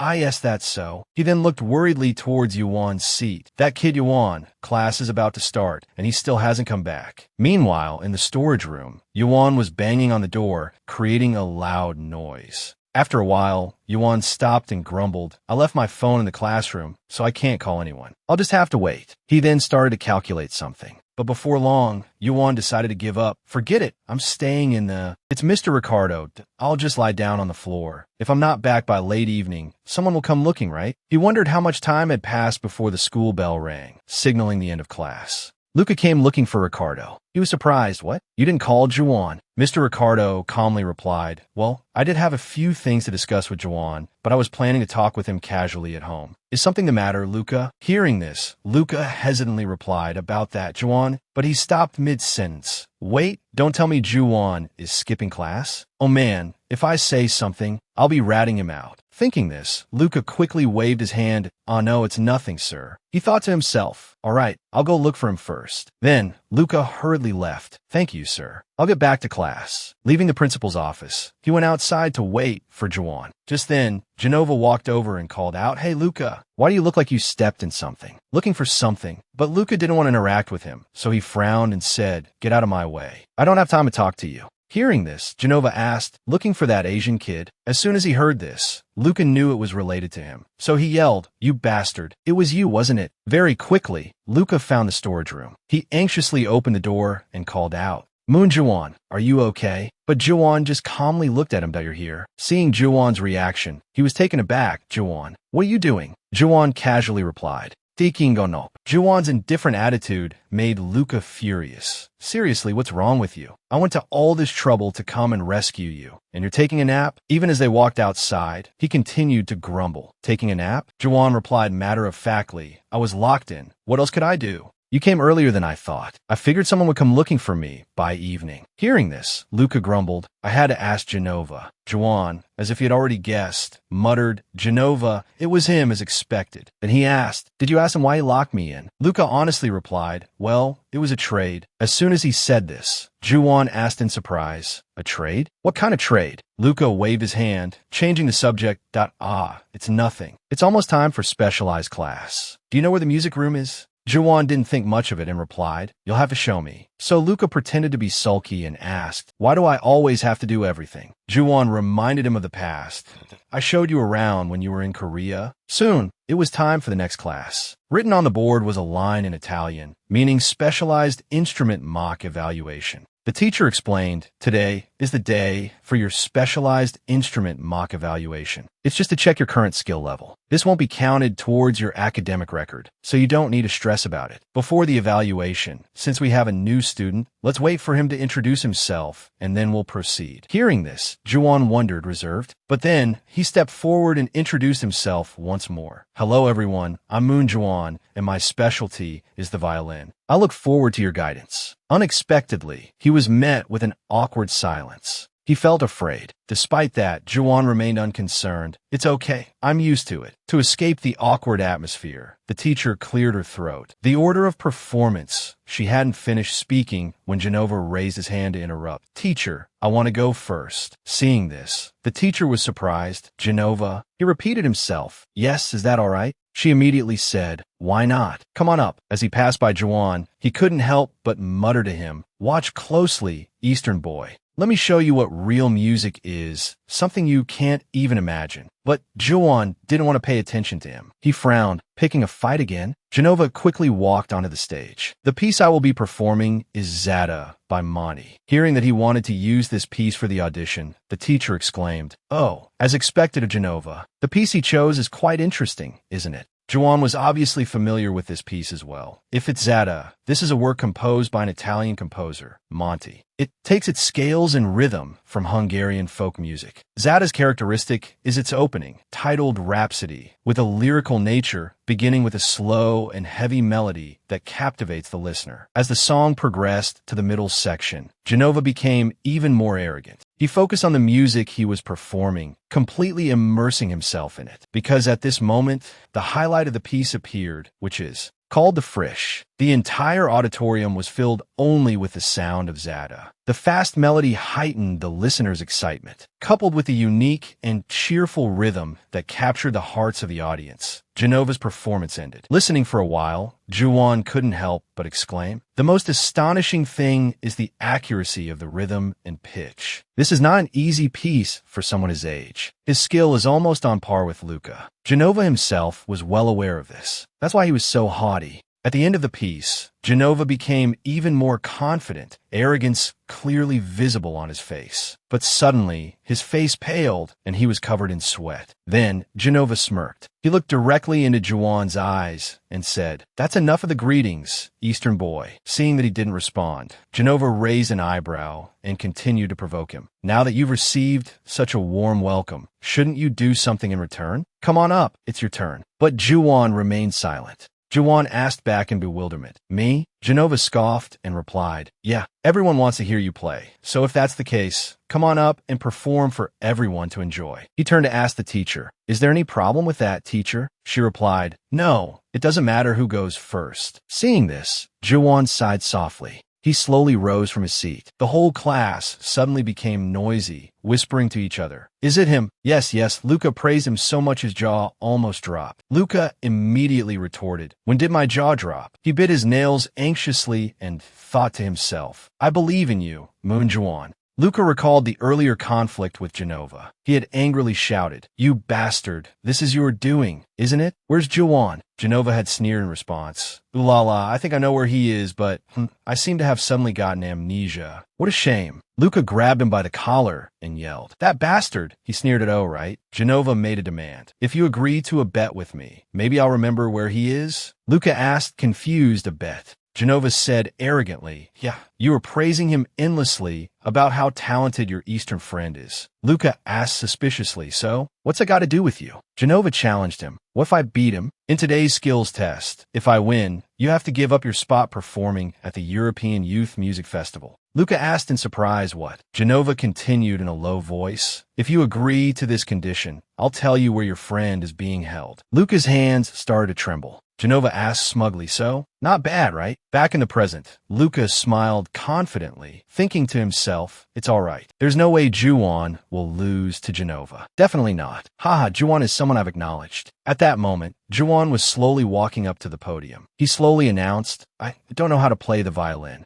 The teacher's face went blank as she stared at him. The classmates below were also completely stunned. Everyone immediately turned their confused gazes towards Luca. Luca yelled in a panic, "What the hell are you talking about?" A while later, in the principal's office, Ricardo asked in surprise, "Is that true?" The teacher replied softly, "Yes, sir." Juwon said he currently doesn't know how to play the violin. He asked again, confused, doesn't know? "What's this about? Is Juwon joking?" The teacher's face fell in disappointment as she continued, "I don't think he's joking. I asked Juwon to try playing, and he played like a complete beginner. He held the violin like a child playing with a toy. If it's an act, I think we should consider transferring him to the drama department." Ricardo said with a weary voice, "What's going on with him?" The teacher suddenly remembered something and added, "Oh, there's one more thing." He asked softly, "What is it?" The teacher announced gravely, "Lucas said he's withdrawing from performing at the European Youth Music Festival." Ricardo asked in confusion, "Huh?" After a moment of processing the information, he exclaimed in astonishment, "What?" Luca was finally called into the principal's office. He hung his head, lost in thought. Ricardo asked in a serious tone, "What's this about, Luca? Why are you withdrawing from the music festival?" He pursed his lips without answering. Luca mumbled, "That's just how it is, sir." Ricardo said angrily, "What kind of answer is that? Isn't that the competition you've been looking forward to?" Luca's face fell, and he remained silent. He said indifferently, "I suddenly don't want to participate anymore, sir. May I excuse myself?" With that, he turned and walked out, slamming the door, shut despite Ricardo calling out, "Luca." He sighed softly. Suddenly, a voice rang out, "Why go this far?" Juwon continued calmly, "Just ignore him. You should go to the competition. It's not like it's a binding contract or anything." Luca turned to leave, muttering, "You just don't know him." He continued in a low voice, "Genova, he's completely insane. He follows every rule he makes, but other than that, anything goes. Someone once lost a competition against him and hit his violin. Genova put him in the hospital for 3 months. He was sent to juvenile detention, but because his family is powerful, that lunatic got out early. Rumor has it his family's connected to the mafia." Luca hesitated, then said, "And also," he then declared boisterously, "I'm a man. I have to keep my promises. Don't tell Mr. Ricardo. It'll just worry him." Hearing this, Yuan stopped him. He casually scoffed, "You're crazy." Luca immediately retorted, "Hey, it's called being cool." Yuan, walking down the stairs, said, "Okay, I get the gist. If it's a fair fight, someone like him wouldn't refuse, right?" Seeing this, Luca called out, Hey, where are you going?" Sunlight streamed through the windows. A loud voice suddenly echoed through the hallway outside the classrooms. "Moon Yuan." He was now standing in front of classroom door. Yuan slowly raised his foot and kicked the door open with a powerful thud. Everyone in the class murmured, "Good heavens,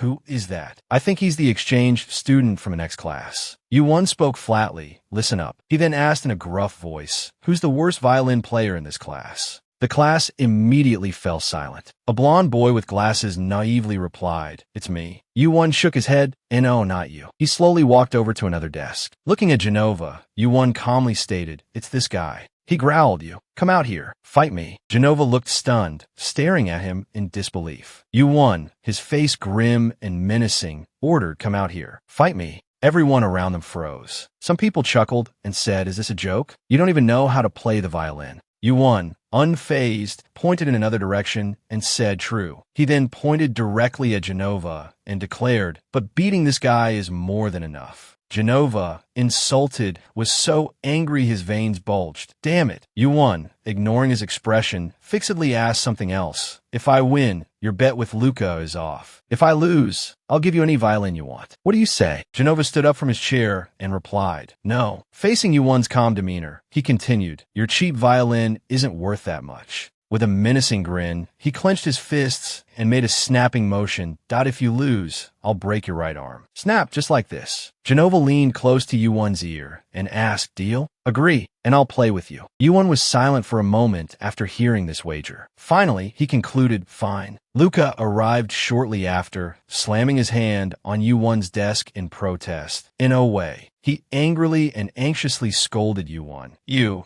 said you had a condition that prevented you from playing the violin, so why are you agreeing to this so easily? His next question successfully caught Yuan's attention. Or did you figure something out? Yuan coolly replied with a touch of sarcasm. "Did you think I had my head in the clouds and went looking for trouble with Genova?" Luca, hearing this, was stunned and asked, "What do you mean?" Then, his face brightening, he asked, "Hey, does that mean you were prepared?" Yuan simply replied, "Not really." He rubbed his head cluelessly and said, "Actually, I didn't have any plan." What now? This statement successfully turned Luca to stone. Early the next morning, Yuan was cycling smoothly down the road. He lightly tapped the horn, making it emit a gentle sound. Many people were already out on the streets for work. Yuan pedaled his bike, his face devoid of a smile. He recalled Luca's questioning words. "You said you had focal dystonia and couldn't play the violin. But did you figure something out?" I.e., Un had suggested to him, "Why don't you go back to your hometown for a while?" Back in the present, Yuan muttered to himself, "I thought I'd find some clues if I went back to Paganini's hometown."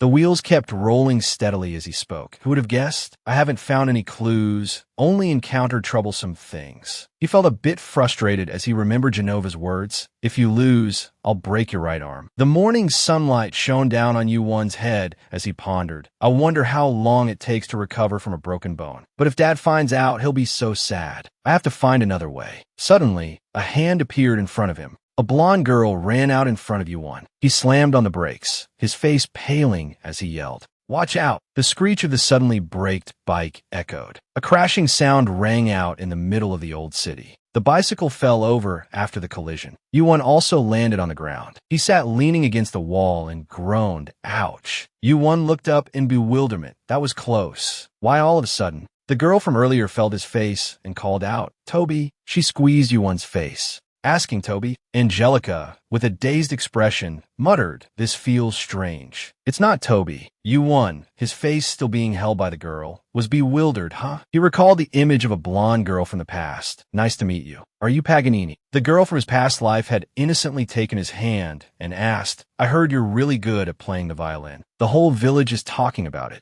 The blonde girl had held his hand tightly and said, "I really like playing the piano. Let's play together sometime." Yuan, or Paganini as he was called back then, pursed his lips. He coldly brushed her hand away. "No way." The girl, rejected, was taken aback. "Huh?" Paganini, with eyes filled with self-consciousness and resentment, replied, "I hate the violin. I only play because my dad tells me to." The blonde girl was stunned upon hearing this, but then she covered her mouth and giggled. At his uncomprehending look, the blonde girl said, "That's amazing." He asked, "What?" She gave a bright smile and said, "You're already this good, even though you don't like it. Imagine how much better you'd be if you did." These words startled Paganini. He turned away shyly and asked, "What's her name?" The blonde girl froze. "Oh." Then, to Paganini's curiosity, she replied, "I'm..." Yuan, back in the present, also blurted out the name, Elisa. Angelica, having just removed her hand from his face, asked, "Elisa? Who's Elisa?" She calmly replied, "I'm Angelica." Yuan, realizing he'd mistaken Angelica, quickly turned away. "Oh, sorry. You look like someone I know." Just then, Toby appeared, barking loudly. "Woof, woof." Angelica turned and said, Toby is here." Yuan stared blankly, reaching out. "Oh, this little girl?" Angelica happily hugged Toby tightly. Her eyes didn't seem to have pupils. He realized now. It seemed she couldn't see. Yuan stared blankly at his phone, then at the villa in front of him. "This house is huge, isn't it?" Yuan looked up and muttered, "This address seems familiar too." A thought crossed his mind. Did I come here in my past life? Then he turned to the person beside him. "Angelica, is this your house?" Angelica, after swallowing, didn't answer, letting Toby bark in her stead. Woof woof. She peeked out, looking worried and scared. Yes, she replied. Yuan, seeing this, was filled with questions. Does this dog understand me? Or does this kid understand dog language? This is so confusing. Just then, a woman ran over, calling out, Angelica. Veronica anxiously hugged Angelica tightly. Where have you been? Do you know how long I've been looking for you? Angelica, with her vacant eyes, calmly replied, Toby ran off, so I went looking for him. Her mother responded with a worried tone, You have to tell me when you go somewhere. Veronica was clearly terrified. Tears welled up as she said, You worried me so much. Yuan, seeing the family reunited, spoke up, Ma'am, I'll be going now. Veronica, snapping out of her emotional state, said, Who is this student? He casually waved his hand that I was just passing by. You don't need to worry about me. Angelica then explained, He brought me home. Veronica looked surprised. Then Veronica stood up and called inside. Greta, get ready to welcome our guest. Yuan was flustered by this. It's not necessary, ma'am. I have to go now. Just then, a car screeched to a halt. The luxurious black car left skid marks on the road. Ricardo frantically rolled down the car window and called out, Veronica! He got out of the car with a panicked expression, asking repeatedly, Angelica, how is she? Did you find her? Yuan, seeing a familiar face, was stunned. His eyes widened as he called out the man's name, that Mr. Ricardo. Ricardo, being addressed, was also taken aback.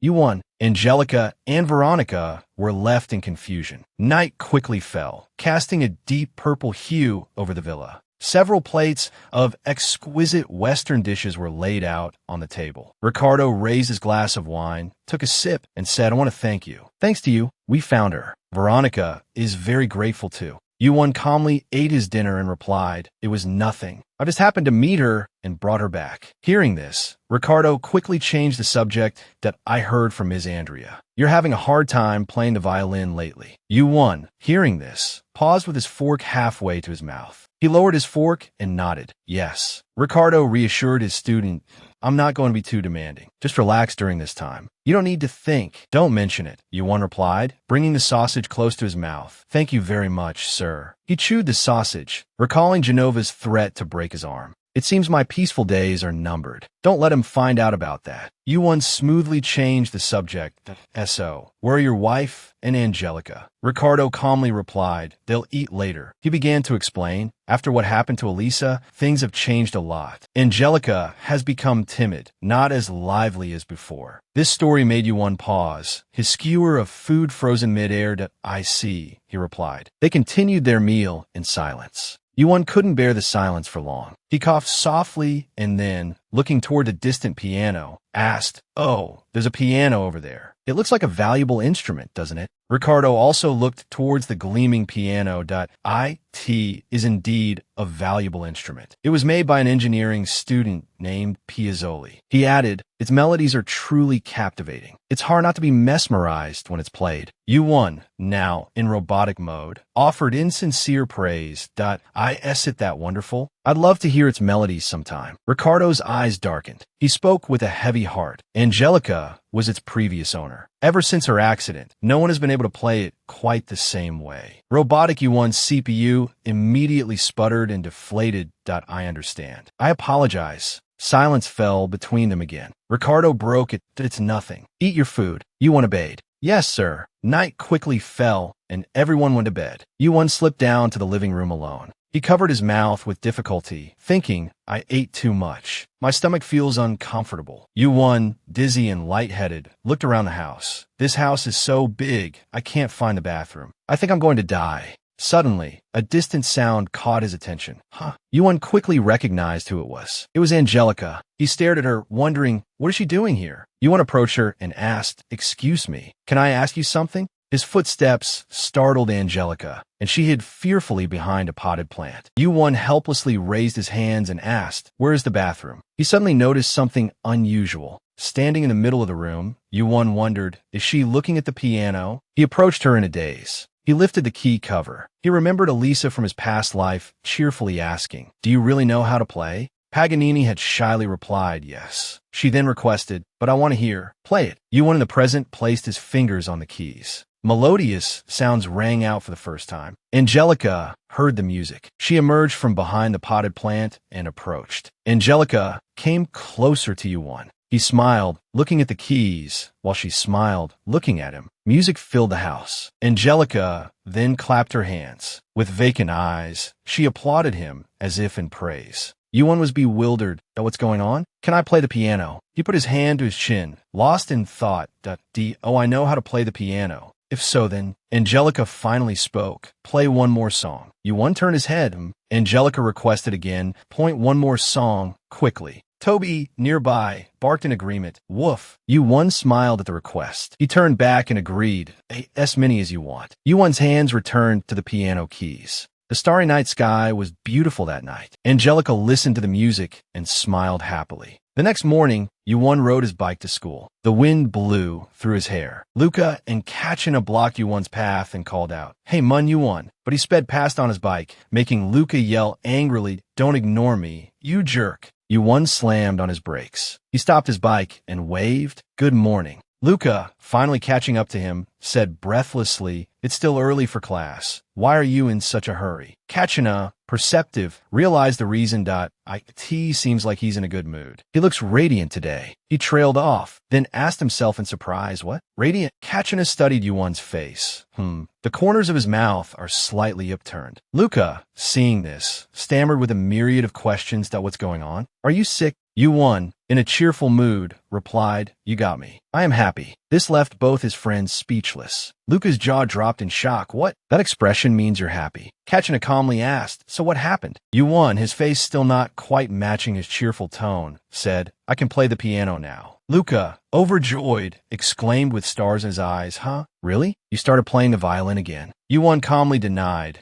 the piano. He thought to himself, "That's right, it doesn't have to be the violin. I can play that song on the piano." Later, Yuan went to the school. The teacher flatly refused him. "No." Yuan, momentarily stunned, asked stiffly why. The teacher coldly stated, "You have to test with the instrument you registered for your major. Those are the rules." Yuan became dejected, but the teacher firmly reiterated, "No." Knowing he couldn't argue, he fell silent. Later, Yuan returned, staring at his phone. Luca, seeing his gloomy demeanor, approached him. "Class is about to start. What are you looking at?" "Nutu." Yuan didn't answer, so Luca leaned in a look that you're really focused. His face immediately paled in shock. Yuan's search bar read, "Where to get the fastest plastic surgery." Luca yelled in fear, "Why are you searching for that? Have you given up?" He clenched his fists and asked Yuan, "Are you really going to let him break his hand?" Yuan's expression remained the same, but his spirit was gone. "You're the one who said, I have to take responsibility for what I said." Luca recalled his own words and bristled. "That's not what I meant, you idiot." Just as he was getting worked up, the teacher entered. "Everyone, take your seats." "Yes." Luca grumbled to himself as he walked back to his seat.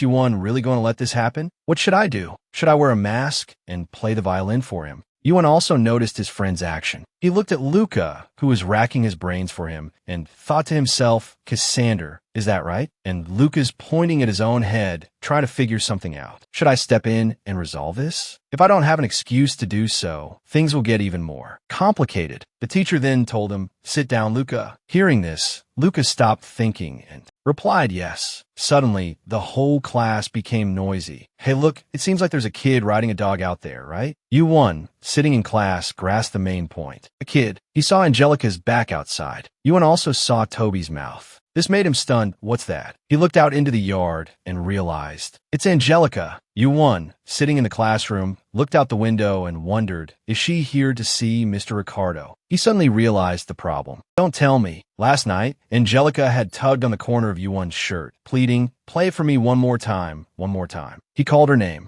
"Angelica." Yuan, exhausted, turned around and said, "It's time to go to sleep, isn't it? We've been playing for a whole hour." Tired, Yuan made up an excuse. "If you want to hear more, I'll play again tomorrow." Angelica asked, "Really?" He patted her head reassuringly. "Of course." Yuan forced a smile and told her, "Come find me next time." Back in the present, Yuan thought anxiously, "No way. Did she really come looking for me?" Just then, his classmates noticed Angelica hanging something in front of Toby's nose. But what is she hanging on the tree branch? Oh, you won sock. Seeing this, he covered his face with his hand and groaned. Oh no. At that moment, a hand shot up. Teacher! The teacher, seeing the hand, stopped lecturing and asked, "What is it?" Yuan stood up with a sincere expression and asked for permission. "May I be excused to go to the restroom?" The teacher readily agreed without suspicion. "Oh, of course, you may go." Given permission, he quickly ran out of his seat. Yuan dashed out into the hallway. His classmates silently sympathized with him.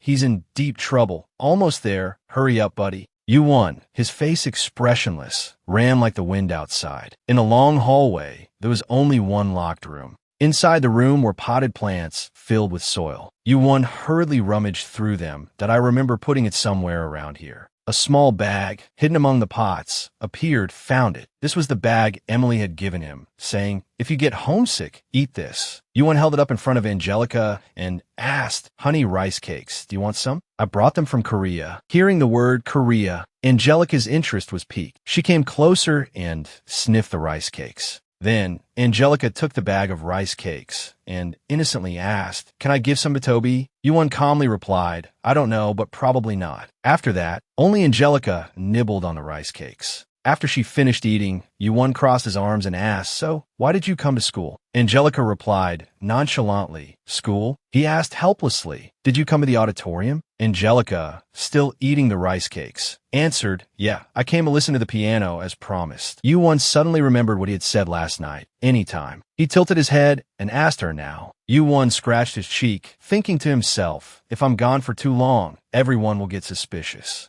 Everyone in the class at that moment shared the same thought. Constipation? Definitely constipation. He's constipated. By then, it's too late. So Yuan just remained silent, helpless. He spoke up, suggesting to Angelica, "Let's go to the music room." She asked happily, "Really?" Yuan remained nonchalant in this awkward situation. Mr. Ricardo said one of the advantages of this school is that students have the freedom to learn, so skipping a class is fine. Of course, there's no such thing. Angelica hugged Toby and said, "This is interesting. Toby, are you excited too?" Then both she and Toby stood up and headed for the door. "Let's go." Yuan walked behind them, his eyes wide with thought. "Until last night, I was at a dead end, but..." Angelica's face, though lacking clear eyes, still held a childlike expression. Toby also laughed and played with her. Yuan continued to walk behind the two of them and the dog. His fingers moved slightly as if playing the piano. Yuan hummed a tune. He muttered to himself, "Just now, a brilliant idea flashed through my mind." A peaceful morning at school passed by. The music room. Sitting in front of the piano, Yuan asked, "Do you want me to play another song?" Angelica wondered, "Another song?" He explained, "Just now, looking at you and Toby, a song suddenly came to mind." Hearing this, she became even more curious. "Me and Toby?" Yuan didn't explain further, just smiled and said, "Listen." Then he placed his hands on the keys. The melodious sound of the piano resonated, accompanied by Yuan's voice. The song is called Dog Waltz by Chopin. Angelica was entranced as she listened. This song, Yuan closed his eyes, feeling the music, and explained it was written by Chopin when he saw a puppy spinning around, trying to catch its tail. The image of a dog in a meadow appeared. It ran excitedly towards her. The puppy laughed and played, Toby having fun with bees and butterflies. Such cute images appeared, making Angelica giggled. So cute. Suddenly, the music stopped. Yuan stopped playing. Angelica, seeing this, asked, "What's wrong?" Yuan softly called Angelica. He quickly asked directly, "Something just appeared in your mind, right?" She nodded in acknowledgement. "Yeah, it reminded me of Toby playing in a field of clover." Hearing this, Yuan breathed a sigh of relief. He turned back to her with an impassive face. "Amazing, isn't it? Even though you hear it with your ears, it evokes both appearance and scent in your mind, sometimes even giving you the feeling of being able to touch it." At this moment, Yuan called her Angelica. He suggested, "Why don't you try playing a waltz for Toby?" Both she and Toby looked at each other in confusion. Yuan said, "That's right. I had my eyes closed the whole time just now, but I could still play." He continued gently, "Even with my eyes closed, I can still perform, I can still compose. Actually, it's not that you can't do it, it's just that you're not used to it yet." Yuan then suggested, "If you practice diligently, you can play with your eyes closed without any problems. So why don't you try it once?" Angelica listened silently, not saying anything. She hesitated slightly and then spoke.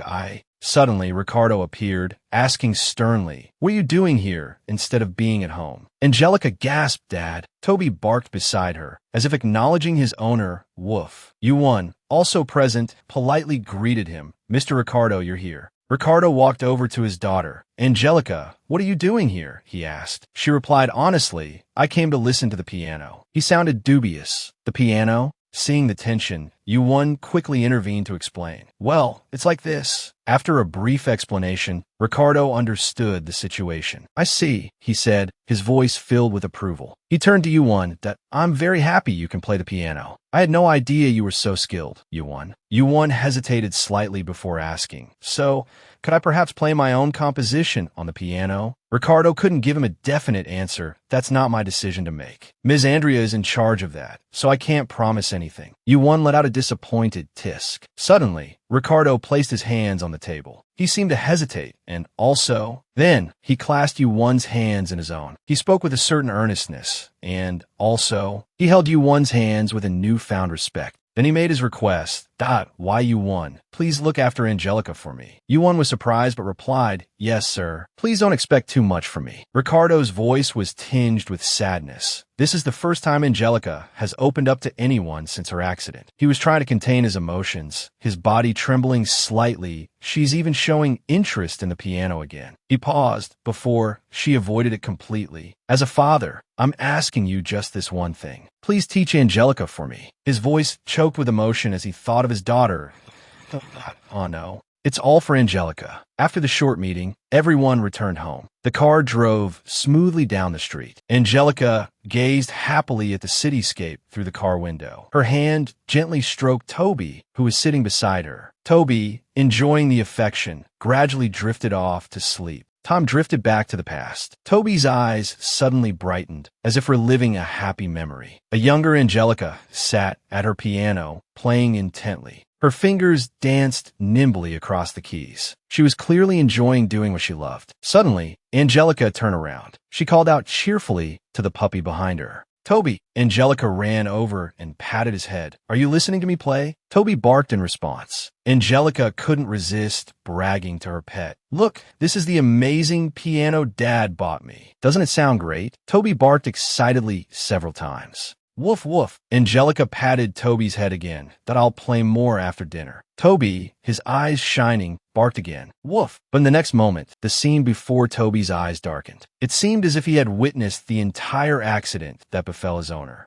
The car continued down the brightly lit street, but Angelica lay motionless on the road. Everyone around who saw this scene became extremely panicked. "Call an ambulance. Quickly. Someone call an ambulance. The child has been hit by a car." People shouted to each other to call for help, hoping to save the poor child. "Hurry." Not long after, with everyone's help, Angelica was taken to the hospital. However, Toby was left behind. Amidst the rushing crowd, Toby was trampled on and eventually fell to the ground. Now the ambulance doors closed. Poor Toby just looked up at the vehicle as it drove away. He ran after the ambulance, wanting to stay with his owner. After a while, Toby was by Angelica's side, keeping her company. He stayed by her bed, watching over her as she slept soundly. Outside the room, her mother sobbed when she heard the nurse talk about Angelica's condition. After the accident, the girl seemed to have lost all her vitality. She only asked for Toby. The nurse hesitated a bit and said, "The piano that she loved so much too." Hearing her daughter's condition, the mother could only cover her face and cry. Sob, sob. She painfully wondered, what should we do with our poor Angelica? She's still so young.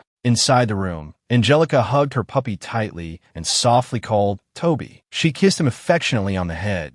"I only need Toby." Toby also felt her love and barked in response. Woof. Time passed, and Toby was always by Angelica's side throughout her growth. One night, while sleeping soundly, he suddenly heard a noise. Toby immediately looked out the window, alert. Then he quickly ran outside. Seeing Toby go out, Angelica immediately woke up and called Toby. She followed him outside, calling Toby. It was now morning, and the warm sunlight shone everywhere. Angelica kept searching for her beloved dog. Where did Toby go? She didn't look around, just kept calling for him. "Toby, Toby." At the same time that Angelica ran out, Yuan was also riding towards her on his bicycle. The sound of a collision rang out. After that fateful encounter, Angelica and Yuan got to know each other. They gradually became closer, and the smile on Angelica's lips appeared more often since the day she met him. Of course, Toby's companionship was never lacking. Woof woof. Back in the present, Angelica pondered something and said, "That's right, I think so too, Toby." She said cheerfully, "I'm really looking forward to the day I can play the piano again." Isn't that right? Hearing this, Toby became more excited than ever. At that moment, in a large house somewhere, a dog named Toby was lying on the floor, dozing off. A pair of hands were gliding over the piano keys, creating a gentle melody. Angelica was deeply focused on her music. Yuan was also there. Now all of them together created a beautiful picture. After finishing her performance, Angelica turned to Yuan, her eyes full of anticipation for his assessment. Yuan reached out to her. He cheerfully ruffled her hair and praised her, making her blush slightly with embarrassment. "Sounds great. Your ability to learn is no joke. You're a true genius. A genius."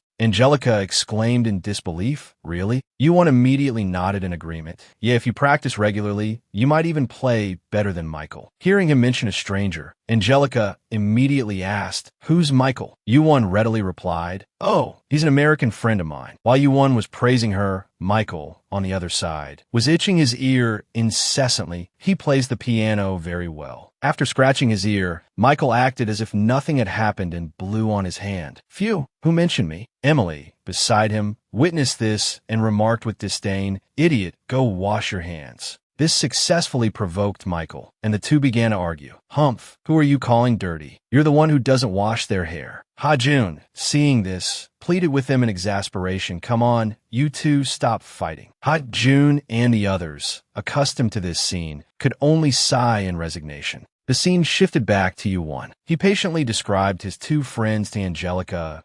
"They're both interesting, but they don't get along very well." After finishing his story, he fell silent. Angelica gazed up at him, her eyes sparkling. After a long while, she shyly tugged on Yuan's sleeve and requested, "Teacher, play the piano." Yuan was initially a little surprised, but agreed immediately. "Me? All right." He then asked Angelica, "What should I play?" She replied cheerfully, "The piece you played for me the first time. I want to hear it again." Yuan immediately searched for the song in his memory. That one. His fingers began to glide over the keys. "It's not difficult." Then Angelica requested, "Play it to the end this time." Yuan was a little surprised. "Huh?" She continued, expressing her wish, "You only played the middle part last time. I want to hear it from beginning to end." Yuan listened silently. After a moment, he said sadly, "I can't play the whole piece." He slowly explained to Angelica. Elisa, the angel-like girl, closed her eyes right there. The composer died before he could finish the song. Angelica said apologetically, "I'm sorry." Yuan comforted her. "You don't need to apologize." He thought to himself, "Anyway, I don't remember much about my past life." Yuan then asked her, "Well, do you want to hear me play something else?" She immediately nodded in agreement. Yes. Time passed quickly, and soon it was a week later. Ricardo said, while eating, "Angelica's been in a much better mood lately. That's why I said." He said cheerfully, "I was surprised today, too." Time rewound to early morning when he was still in his bedroom. Angelica and Toby snuggled between him and Veronica and said, "Mom and Dad, go on a date." She repeated herself louder, afraid they hadn't heard go. Toby chimed in, "Woof." Veronica chuckled. "She's doing this for us, isn't she?" Ricardo immediately agreed, "Probably." He said happily, "Angelica's good mood is all thanks to you one." Veronica smiled, "But that's right. We should give you one a gift before he leaves." Just as she finished speaking, the phone rang. Veronica's face immediately changed. She hurriedly answered the phone. "Angelica? What's wrong, dear?" Angelica sounded a little upset on the other end. "Mom, Dad, come home." Veronica exclaimed in surprise. "Huh." Ricardo nervously came over and asked, "What is it, Angelica?" She impatiently yelled into the phone, "Come home now." Veronica's face paled. "Angelica." Her voice echoed throughout the restaurant. "Angelica." They didn't wait another moment, rushing home as quickly as possible. Veronica muttered to herself as she hurried out of the car, "I'm so stupid. I should have stayed with her. Then the accident wouldn't have happened." Even seeing her devastated after the accident, even with all the regret, how could I be so foolish to go out and enjoy myself like this? She flung open the door and cried out, "Angelica."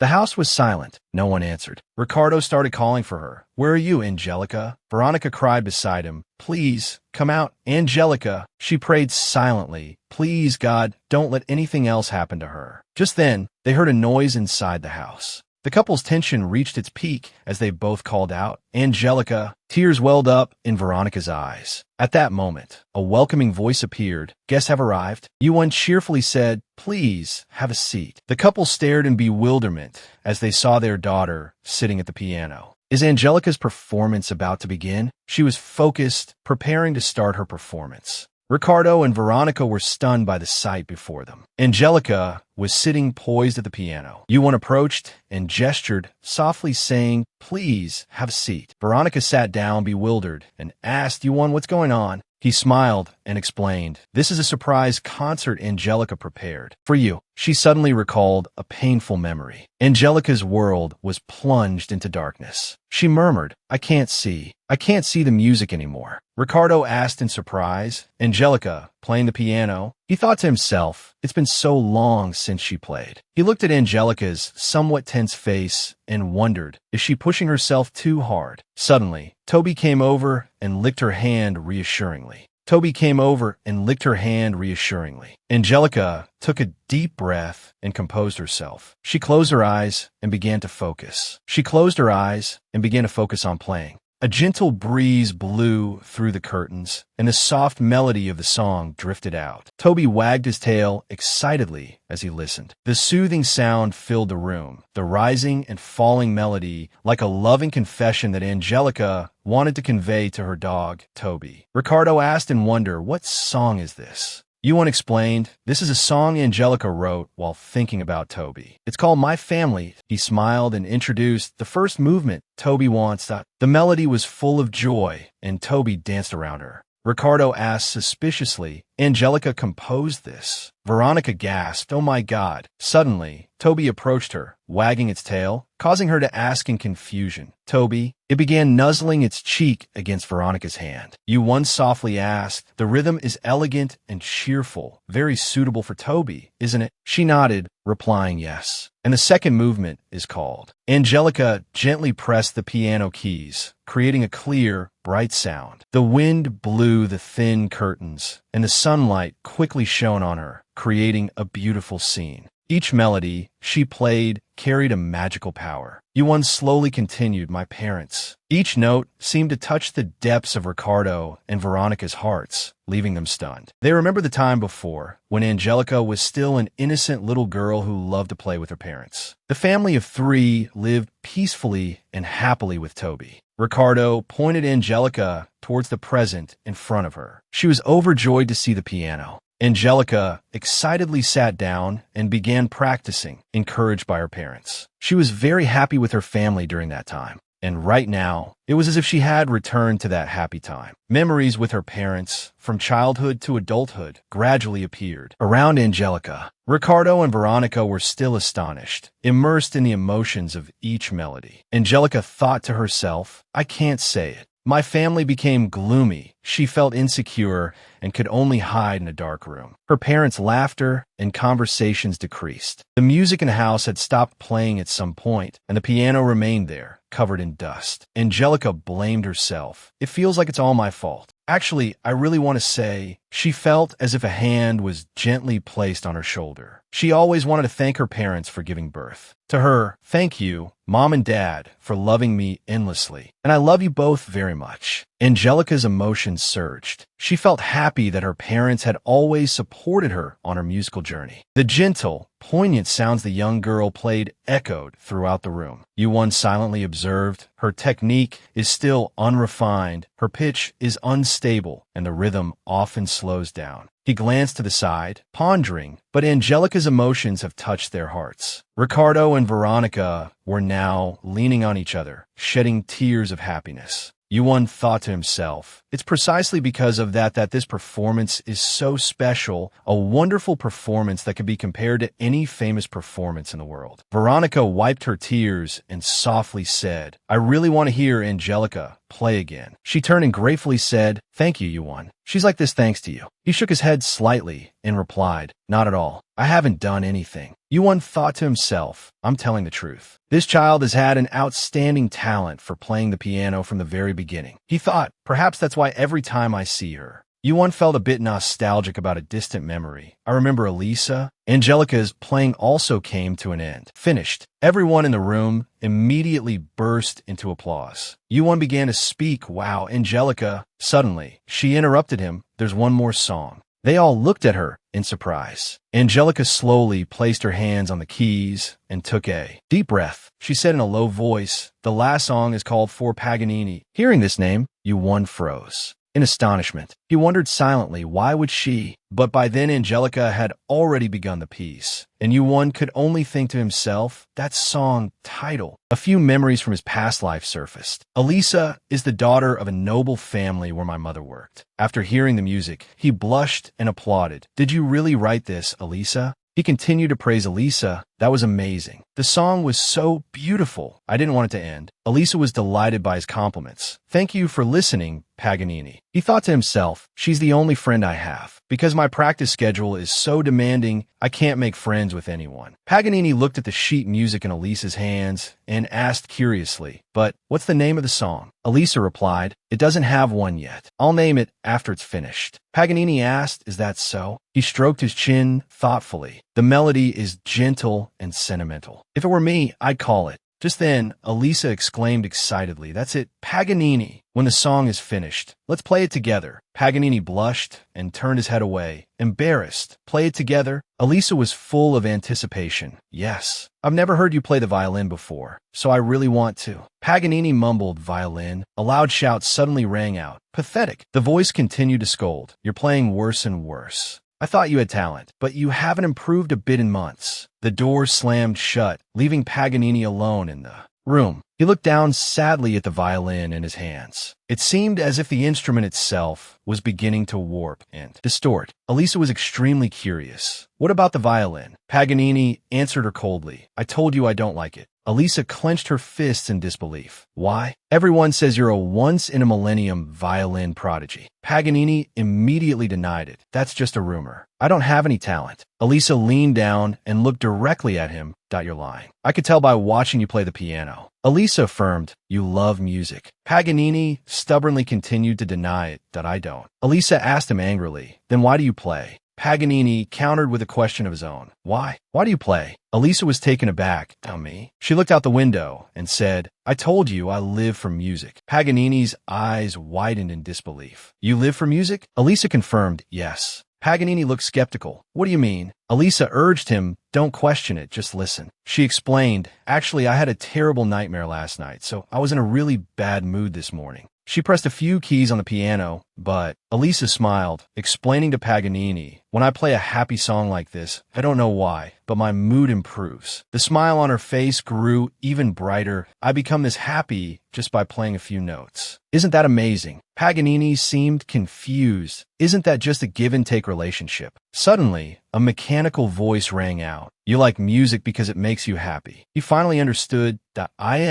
Is that so? Just then, a loud call echoed. "Niccolo, time to go home." Paganini replied, "Yes." Then, he stood up and left. That's all for today. Suddenly, Elisa called out, "Paganini, when I finish this song, I'll let you hear it first. And remember to think about the duet." Paganini opened the door to return home. "Tiomi, that is music." Outside, he clenched his fist and looked back. "But the promise of playing a duet together has become something I can never reach." Elisa had unfortunately passed away due to an accident. Around her grave, many people were talking about her unfortunate death. "Oh, dear God. I heard she was hit by a carriage. How tragic. Why did she even go to where the commoners live?" In the crowd, someone even blamed Elisa. Why did she suddenly go there? Paganini's face was filled with pain and sorrow. Then, he gritted his teeth and ran away, crying. He tried to run as fast as he could, as if fleeing from the truth. I almost went crazy. Tears streamed down Paganini's face, tracing the path he took. Paganini cried loudly, tears streaming down his face.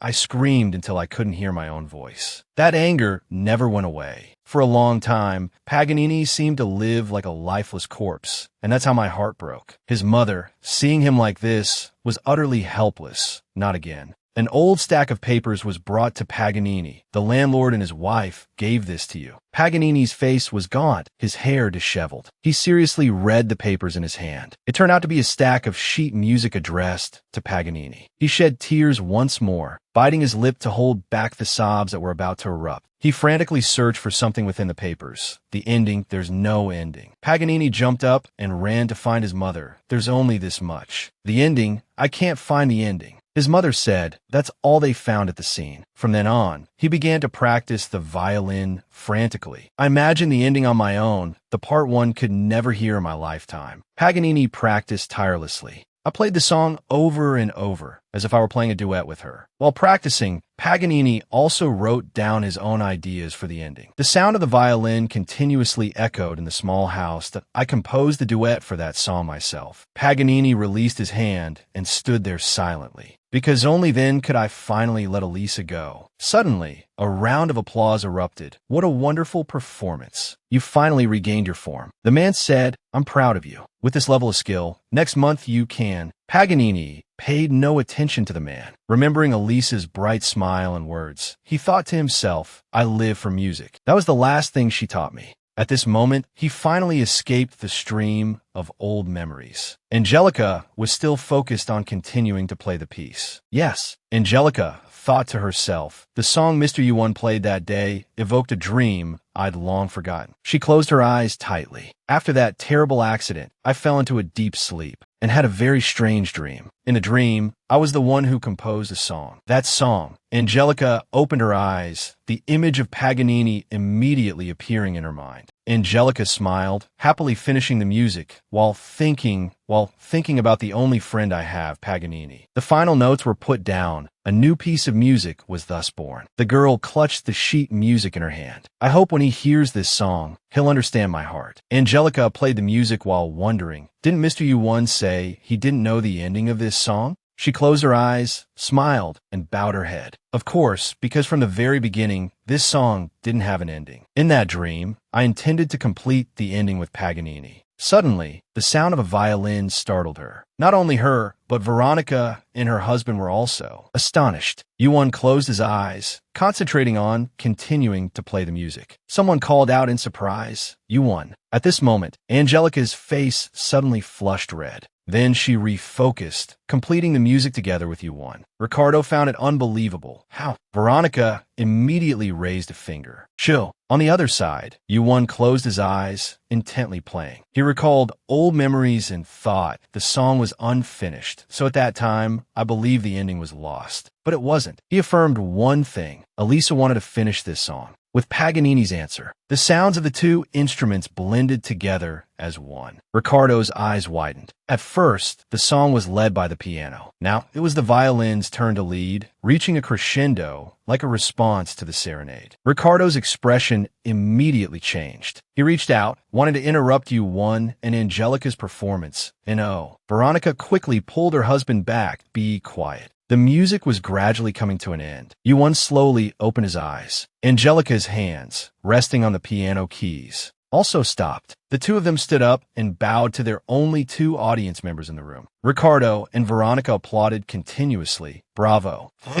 Even the dog barked twice. Woof woof. Suddenly, Ricardo asked, Angelica, that was amazing. Did you write this song yourself? You two played so well together. When did you prepare this? Angelica leaned close and whispered in Yuan's ear, there's something I want to ask. Are you Paganini? Yuan didn't answer immediately, but asked in return, what about you? How did you know this song? Angelica smiled that I heard it in a dream. This answer greatly surprised Yuan. Then the two of them just looked at each other and chuckled. Ricardo asked Yuan, puzzled, but Yuan, didn't you say you couldn't play the violin? Are you better now? Yuan thought to himself, come to think of it, there were times I played the violin in a half-awake, half-asleep state. Then he replied, I think I'm okay now. At that moment, Veronica said, what a wonderful performance. Now, shall we move on to a wonderful dinner? Angelica hummed in agreement and followed her mother. Afterward, everyone gathered around the dinner table, filled with joy. After dinner, Juan went upstairs to his room. He sat on the bed, stroking the violin in his hands. Juan recalled his past life, the life of Paganini, who had endured so much suffering. He thought to himself, Paganini, collapsed from the constant pressure of composing for others, just like me. Recalling his previous performances, he realized with surprise, but strangely, I already know how to overcome these feelings. He looked at the violin in his hands, cherishing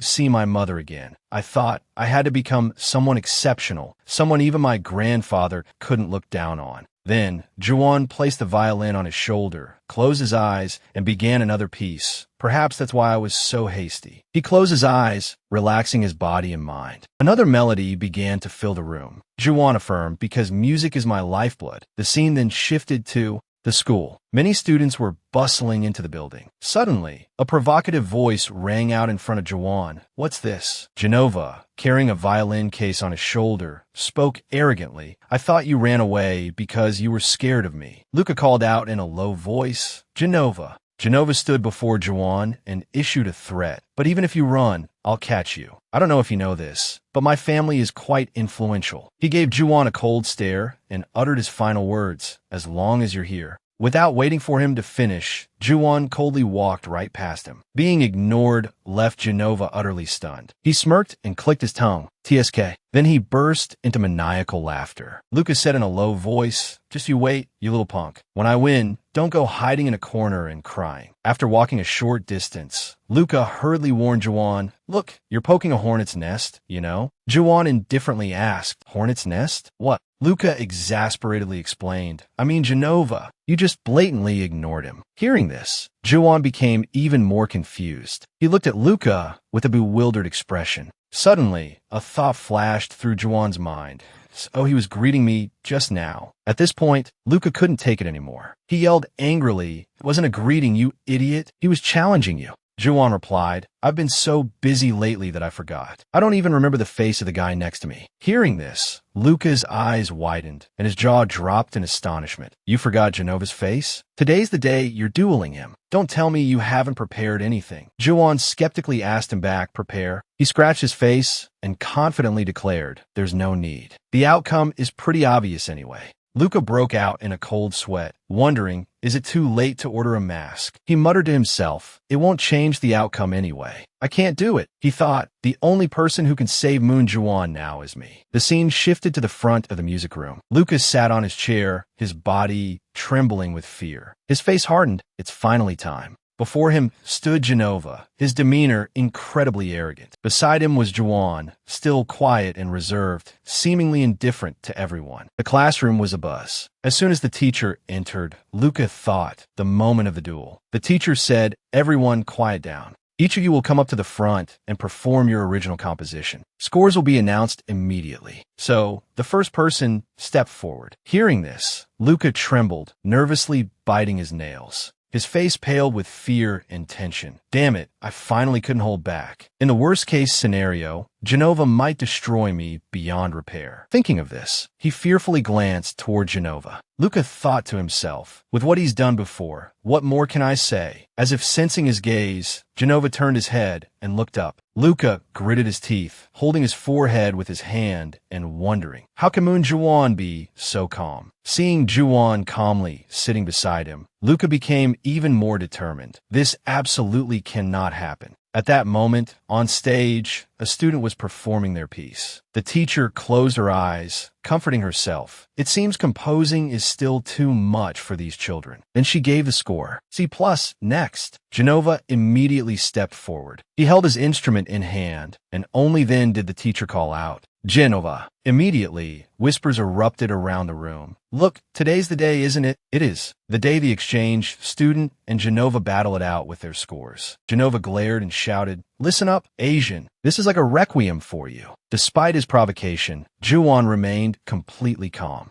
Having said that, he began to play. The first notes began to ring out. Genova smirked, playing frantically. The notes that emerged from his hands were incredibly powerful and fierce. Luca's eyes widened. A requiem? Who puts such a provocative piece into a requiem? Under Genova's skill, the provocative piece seemed to explode. Moreover, he showed off his technique flamboyantly. The very music made Lucas see Genova like a god, as if on Judgment Day. A haughty god looking down on everyone, a piece of music by a god looking down on everyone on Judgment Day. Genova tilted his head, focusing all his spirit into the music. Going back many years, ever since he was very young, I excelled at anything I learned. This amazed Genova's mother. "Oh, you can already do this?" Young Genova looked at the book in his hand and thought, when I realized that things that were so easy for me weren't easy for others, joy filled me. He thought arrogantly, I'm special. And the opportunity to prove that specialness came quickly. It was when that man said, "Among the three of you, I will hand over all my assets to the most outstanding one." Among the three children, Genova, with the smallest stature, wondered what is most outstanding. Unlike my two older brothers, each excelling in their own fields, I had no interest in anything. Then, an idea struck Genova.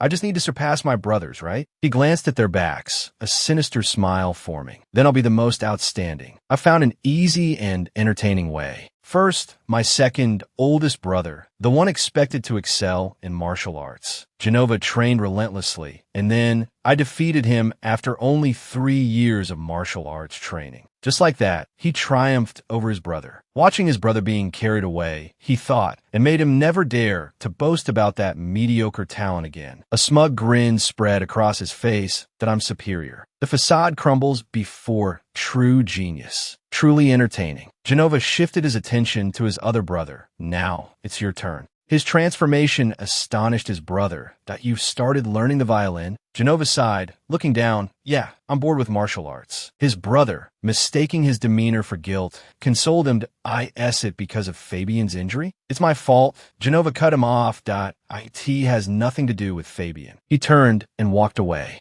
Out of his brother's sight, a twisted smile contorted Genova's lips. I've already crushed him. His brother smiled gently. Well, I hope you enjoy the violin. Genova retorted silently. No, I just need to defeat you. But on that day, a framed picture fell. Genova stared at the shattered glass on the floor, rage burning in his eyes. In the end, I couldn't defeat him. His eyes widened, his face a mask of fury. How can I defeat someone who's dead? I should have seen his despairing face. Though it's unnecessary now, the thirst for that unfulfilled desire only grows stronger. Genova suddenly remembered. Right, school. When he was alive, he always said there were many more talented than him. He finally decided to leave. Genova thought to himself, I will crush them all, make them kneel before true genius. Everyone was completely captivated by his music. As the performance ended, the teacher immediately praised him.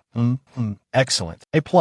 Upon receiving the grade, Genova's self-satisfied smirk returned. Luca thought, Genova, it seems like he was thoroughly prepared. How about goosebumps? An A+ is the highest score. How can I win? He gritted his teeth, cursing inwardly. That bastard, he's even better than the last time we competed. Isn't he trying too hard against a kid who doesn't know how to play the violin? Worried, Luca looked at Juan. Hey you. Seeing Juan humming Genova's piece, Luca yelled, Why are you humming it? Even with an A+, it's just a tie at best. What are you planning to do? The teacher looked at the list and said in surprise, Next is the exchange student. You don't have to do anything. I'll give you an F. So just sit down. Hearing this, Luca stood up. That's... Juan slammed his hand on the desk and stood up. No, I will perform. The teacher kindly reminded Juan, if it's like last time, I can't give you a high score. Juan stopped, seriously placing the violin on his shoulder. The others, seeing this, whispered amongst themselves, What's he doing? Didn't he say last time he couldn't play? Doesn't he know he'll become the laughingstock of the whole class if he loses? Genova smiled, eagerly anticipating the upcoming performance. Go ahead, try it. You'll lose anyway. Once the performance is over, I'll break your hands. Luca called out worriedly. Juan. At this moment, Juan, on stage, began to play the first notes. He closed his eyes to concentrate and feel the music. The melodious sound resonated, astonishing everyone. Even the teacher found the performance before her eyes hard to believe. What? Not bad at all. On the contrary. Wait, this melody. Even Luca was wide-eyed, unable to believe what he was hearing. Genova's jaw dropped, not understanding what was happening. At this point, everyone recognized the piece Juan was playing. Wasn't it the song Genova played earlier? Luca looked forward in disbelief. That's absurd. Moon Juan. Before, he suddenly said he couldn't play the violin anymore. Everyone in the music room widened their eyes, incredulous at the music echoing around them. And now, watching Juwon immersed in the music, everyone was speechless. The teacher beside them smiled, seemingly very satisfied with the performance. After listening for a while, Luca thought to himself, more than that, this melody is a variation of the song Genova played earlier. Luca listened intently and felt. If Genova's performance made everyone's 5 senses tingle, then Juwon's performance makes every sound permeate every corner of the heart. Luca blushed, placing his hand on his heart, an indescribable, overwhelming feeling. He stared excitedly at Juwon. Even back then, I didn't feel like this. Juwon, you've grown up. Then, he glanced smugly at Genova. See, this is Moon Juwon. Although it was a thought, Genova seemed to hear it, his face immediately darkening. Genova recalled the time he struggled and fell on the arena floor. Then, in immense pain and humiliation, he got up, and now, Juwon was once again making him remember those moments. Genova's eyes widened, filled with rage. On stage, Juwon's performance was coming to an end. He lowered his violin. The entire music room was silent, without a single sound. Juwon stared forward, puzzled. He scratched his head and called out, "I'm done." The teacher startled. Is that so?" At this moment, the sound of a chair scraping echoed. Luca stood up excitedly and shouted, "Amazing Moon Juwon!" The other students looked at each other awkwardly. Then, a loud round of applause erupted in the music room. The teacher, seeing this, was extremely puzzled. "What's this? Is there a hidden camera here? A rising star I don't know about?" She approached Juwon curiously and asked, "That song, did you just come up with it right here in class?" He looked at Genova and said, "Because I didn't have time to prepare, I used Genova's song as inspiration." Juwon smiled. "Thank you." From beginning to end, Genova didn't say a word. Sound of clenching, he clenched his hand on the table. Luca, overjoyed, ran over to praise him. "Well done, Moon Juwon." He was incredibly excited, continuously praising the person beside him. The ending of the performance was perfect too. Juwon asked, dumbfounded, "Since when?" At this moment, the teacher also began to announce his score, "That I've carefully reviewed your performance, Juwon. Your score is A+. The announced grade caused a stir of discussion amongst everyone. The teacher explained to Juwon, "This is the highest score. I can't give you any more, even if I wanted to." Juwon wondered, if it's an A+, then we have the same score. Does that mean this match is a draw? He remembered his earlier words. If I win, my bet with Luca will be cancelled. He thought to himself, if I win, my bet with Luca is void. What do I do now? By now, everyone had gradually left the music room. Juwon and Luca remained. Luca laughed loudly. "What's wrong? Are you worried about that?" He said casually, "As long as your hand is safe, I'll take responsibility for the bet." Juwon was still hesitant, but just then, someone else entered, interrupting their conversation. Juwon and Luca simultaneously looked towards the source of the noise. Upon seeing who it was, Luca exclaimed, "Genova!" Genova slammed the door shut rudely. He glared menacingly at everyone. Seeing this, Luca became alarmed. "Genova!" He walked towards him and Juwon. Juwon looked at Genova in bewilderment. Suddenly, Luca stepped in front of him and said in a low voice, "Stop. You think you're done here?" He sneered provocatively. "Or what are you going to do to him?" The two stared each other down for a moment. Juwon, sensing the escalating tension, spoke up, "All right, Luca." He knew the likely outcome. "You can't beat him." Luca yelled out unwillingly, "Juwon." Juwon walked towards Genova and asked, "Is there something else?" He looked up threateningly. A moment later, he lifted his violin. This startled both Luca and Juwon, who thought he was about to attack. But instead, Genova tossed the violin onto the table. He calmly said, "I lost, as promised. I'll consider the bet with that idiot as if it never happened." The idiot he referred to as Luca. Luca, understanding the implication, froze. "That idiot," Genova said softly, "take this violin." Juwon looked at him, annoyed. "What are you talking about? We tied. It's a draw." Genova angrily ruffled his hair. "Tisich, don't make me say it again. Regardless, I lost." He remained silent, not saying anything nor even glancing at him. Juwon thought for a moment and then said, "But I don't need a violin." Genova turned away and said coldly, "Just take it." He opened the door and walked out. Genova didn't say another word and slammed the door shut. Luca cheerfully put his hand on Juwon's shoulder. "It's all good anyway, like that kid just said. No matter how you look at it, you're the real winner. To put it bluntly, you're better than him." Juwon said unenthusiastically, "That sounds nice, but what am I supposed to do with this violin?" He picked up the violin. Let me handle this. You didn't understand what he meant. What? What are you going to do? Luca looked at the violin for a moment. That guy played pretty well. Why don't we donate it? Which school should I donate it to? Hey, you won it. What do you think about naming the violin Moon Juan? After some thought, you won this violin after all. All right, and my name too. Juan grumbled inwardly. Stop joking around. Outside in the school hallway, Genova walked alone down the deserted hallway. He looked lonely. I started playing to prove I was better than my brother. Genova recalled, who was the top violinist back then. He glanced over at Luca, who was sitting at the same table as him. He felt someone approaching and looked up. Genova, with his hands in his pockets, said smugly, let's settle this. The person who took first place in the practical exam was Luca. Genova wasn't far behind, but too bad this time. Genova remembered Luca calmly waving goodbye, which irritated him. He tried to stay composed and thought, next time, I'll definitely win. Genova reminisced, thinking to himself, at first glance, it seemed like I had proven my ability. But today, after hearing that kid play, he remembered his astonishment at Luca's performance. Was he that good? Genova now resolutely asked himself, how can I beat a dead person? He stopped at the principal's office and thought, it all feels so meaningless. Honestly, I don't have the courage to challenge that kid again. Genova confessed to Mr. Ricardo that he was the one who threatened Luca. Mr. Ricardo was going to discipline him, but then he went somewhere. Back with Juan and Luca, Juan was staring blankly ahead while Luca rambled. There might be something about Genova that we don't know yet. Maybe his violent behavior stems from some emotional wound. Juan replied, teenage rebellion. In other words, juvenile delinquency. Luca was shocked to hear him say that. What? You knew something? Teenage rebellion? Is it serious? Juan nonchalantly ate his ice cream and replied, yes, it's very serious. Luca put on a serious face, I see. So that kid Genova is sick. Juan looked helplessly at Luca, who was racking his brain about Genova. Suddenly, a slight smile appeared on Juan's lips. Juan looked up at the sky. He'll be itching to play again soon. He'll miss the violin. He thought with satisfaction, I'll be back in Korea tomorrow. Before he could finish his ice cream, a crow snatched it away. He froze in disbelief. The next morning, the Italian sky was clear and cool. Everyone was there to see Juan off. Luca crossed his arms and exclaimed, time flies like a dog running in a field. It's already been a month. Juan sighed, it really has. Luca stared intently at Juan, making him uncomfortable. What? Kachina, seeing this, teased, he looks reluctant to leave. Luca added, oh. Luca blushed and retorted, no, I'm not. I'll see you at a competition sometime, so I won't hold back. I'll be even better then, so just wait. Juan, exasperated by his childishness, replied, all right, I'll wait.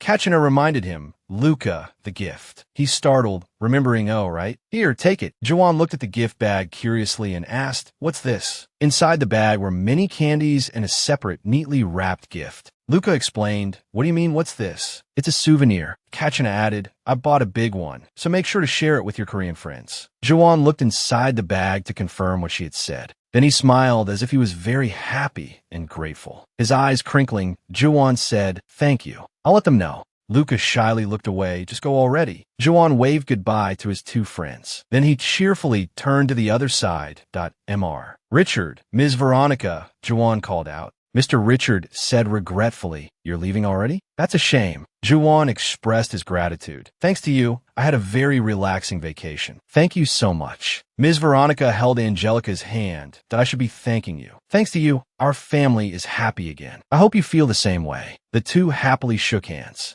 Juan replied, of course. This has been an unforgettable experience. Suddenly, Angelica raised her hand, catching his attention. She looked at him shyly. Teacher. Juan bent down. Angelica, take care of yourself. She sadly held his hand. Teacher, do you really have to go? Stay a little longer. He looked at her awkwardly. Angelica. Juan quickly thought of a good idea. He explained to Angelica, tell you what, I'll definitely come back, and when I do, we'll perform together again. So, you have to practice hard, okay? She seemed to accept his words. Angelica smiled brightly. Okay. Juan gently patted her head. He quickly withdrew his hand and stood up straight, leaving her looking a little disappointed. Juan looked around, thinking to himself, at first I thought this place was just a random detour, but I unexpectedly gained so much. Imit Angelica. I overcame my performance anxiety through my past life memories. Thinking back, that bet with him was pretty fun too. And Luca's voice broke his concentration. Hey, the plane's about to leave. Let's go. Juan looked back at everyone, feeling content that I also made some really good friends. He waved goodbye to them and picked up his suitcase, walking away. The happy ending to his Italian experience made him joyful. Thanks to them, I could enjoy music even more in the future. Back at his Korean high school, one student spoke to the person sitting next to him. Hey, isn't it too early? The other student replied, you mean the concert for the honor students? He confirmed, that's the one. Whoever excels will get to perform at the Asian Youth Music Festival. The Asian Youth Music Festival. The other student wasn't very interested. What's it to us? They'll shine anyway. He was talking about something else like, hey, did you hear? Sun Sung-hyuk is back. He just finished an international competition, and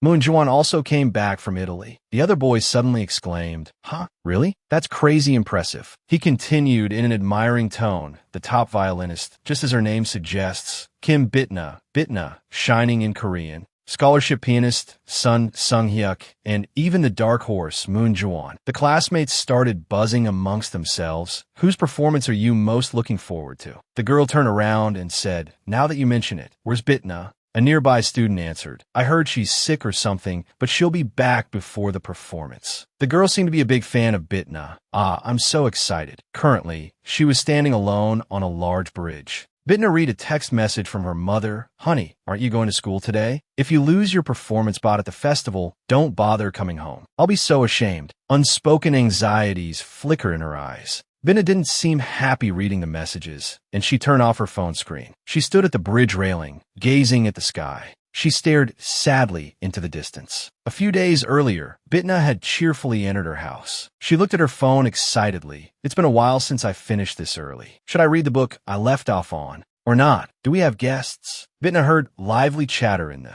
living room. She peeked in from the doorway and thought, that voice sounds familiar. A voice spoke up, I think it's a bit difficult. Bitna's mother replied, do you understand what I'm saying? She was shocked by the scene. Mom and the vice principal? Her mother slammed her hand on the table angrily. The performance spot at this music festival absolutely has to be Bitna's. But you're saying it's difficult because Moon Jae-won and Sun Sung-hyuk are also there? Moon Jae-won, that transfer student, he beat Bitna's top spot to go to Italy as an exchange student. Now he wants to compete for her performance spot? Does that make any sense to you? Chun Bong said slyly, Mrs. Kim, please calm down. I'll handle this neatly this time. I'll also try to find a way to deal with Moon Jae-won and Sun Sung-hyuk. She couldn't contain her anger and shouted, how are you going to do that? Are you going to expel them? He cunningly revealed his thoughts. I'm not stupid. I would never do anything that reckless. There are many ways. Bitna's mother glared and crossed her arms. Any way is fine, as long as it doesn't affect my Bitna. Chun Bong stammered fearfully, yes, of course. She brought up the past, leaving Bitna stunned. You know how much I've donated to the school, and I've also given you, vice principal, a lot of money. Do you understand? He responded subserviently, I understand. Bitna couldn't help but speak up, and I don't understand what you're talking about. They were startled by her voice. Her mother stammered, Bitna, why are you?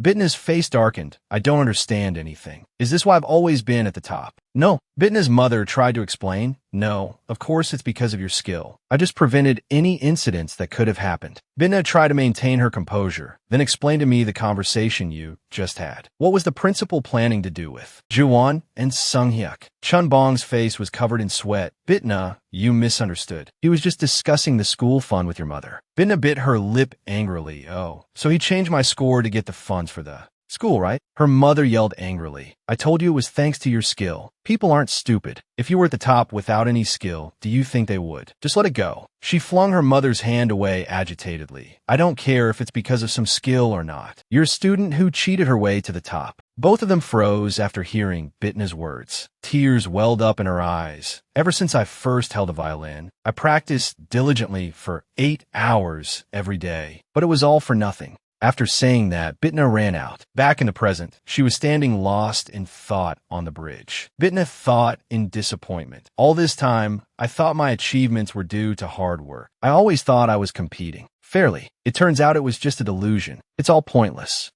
In an instant, feel like I've lost everything. The next morning, everyone started heading to school. Ha-Jun asked expectantly, "When is Yu-won coming back to Korea?" Michael, still sleepy, replied, "I don't keep in touch with him much." Iyun analyzed, "It's because of the time difference." Emily chimed in, "But he said he'd be back this week." "Yu-won, if you arrive, contact us right away." Ha-Jun shouted, "Are you ordering me around? Fine, I'll just stay quiet then." He suddenly froze after opening the door to his classroom. It was Yu-won, sitting at his desk, playing with his phone. Michael stammered, Yu-won. Hearing him, everyone stepped back together. Yu-won, noticing someone calling him, turned around. "Oh, it's been a while." They rushed towards him joyfully. "Yu-won." Michael cheerfully went up to him and put him in a headlock. "You should have told us you were back." He said without emotion, "I'm back." Ha-Jun yelled in frustration, "Not now." Iyun asked him openly, "Did you have fun? How was Italy?" Yu-won replied succinctly, "It was interesting. I tried this and that." Ha-Jun said helplessly, "Yu-won." Emily looked puzzled. "Why are you becoming less talkative?" Iyun thought to herself awkwardly, "What does this and that even mean?" Then she asked him, "What about your injury? Are you all right?" Yu-won looked at Iyun cheerfully. "Oh, I'm fine, thanks." She was also happy, that's good. Suddenly, he remembered something. "Oh, right. Luca and Kachina gave these to you." Each of them took their gift. Michael said happily, "Wow, they're more thoughtful than I thought." Ha-Jun looked at his gift. "I'm dying of curiosity." Emily's eyes lit up after opening her gift. "This candy box is so colorful." Yu-won glanced at her and said, "It's pasta."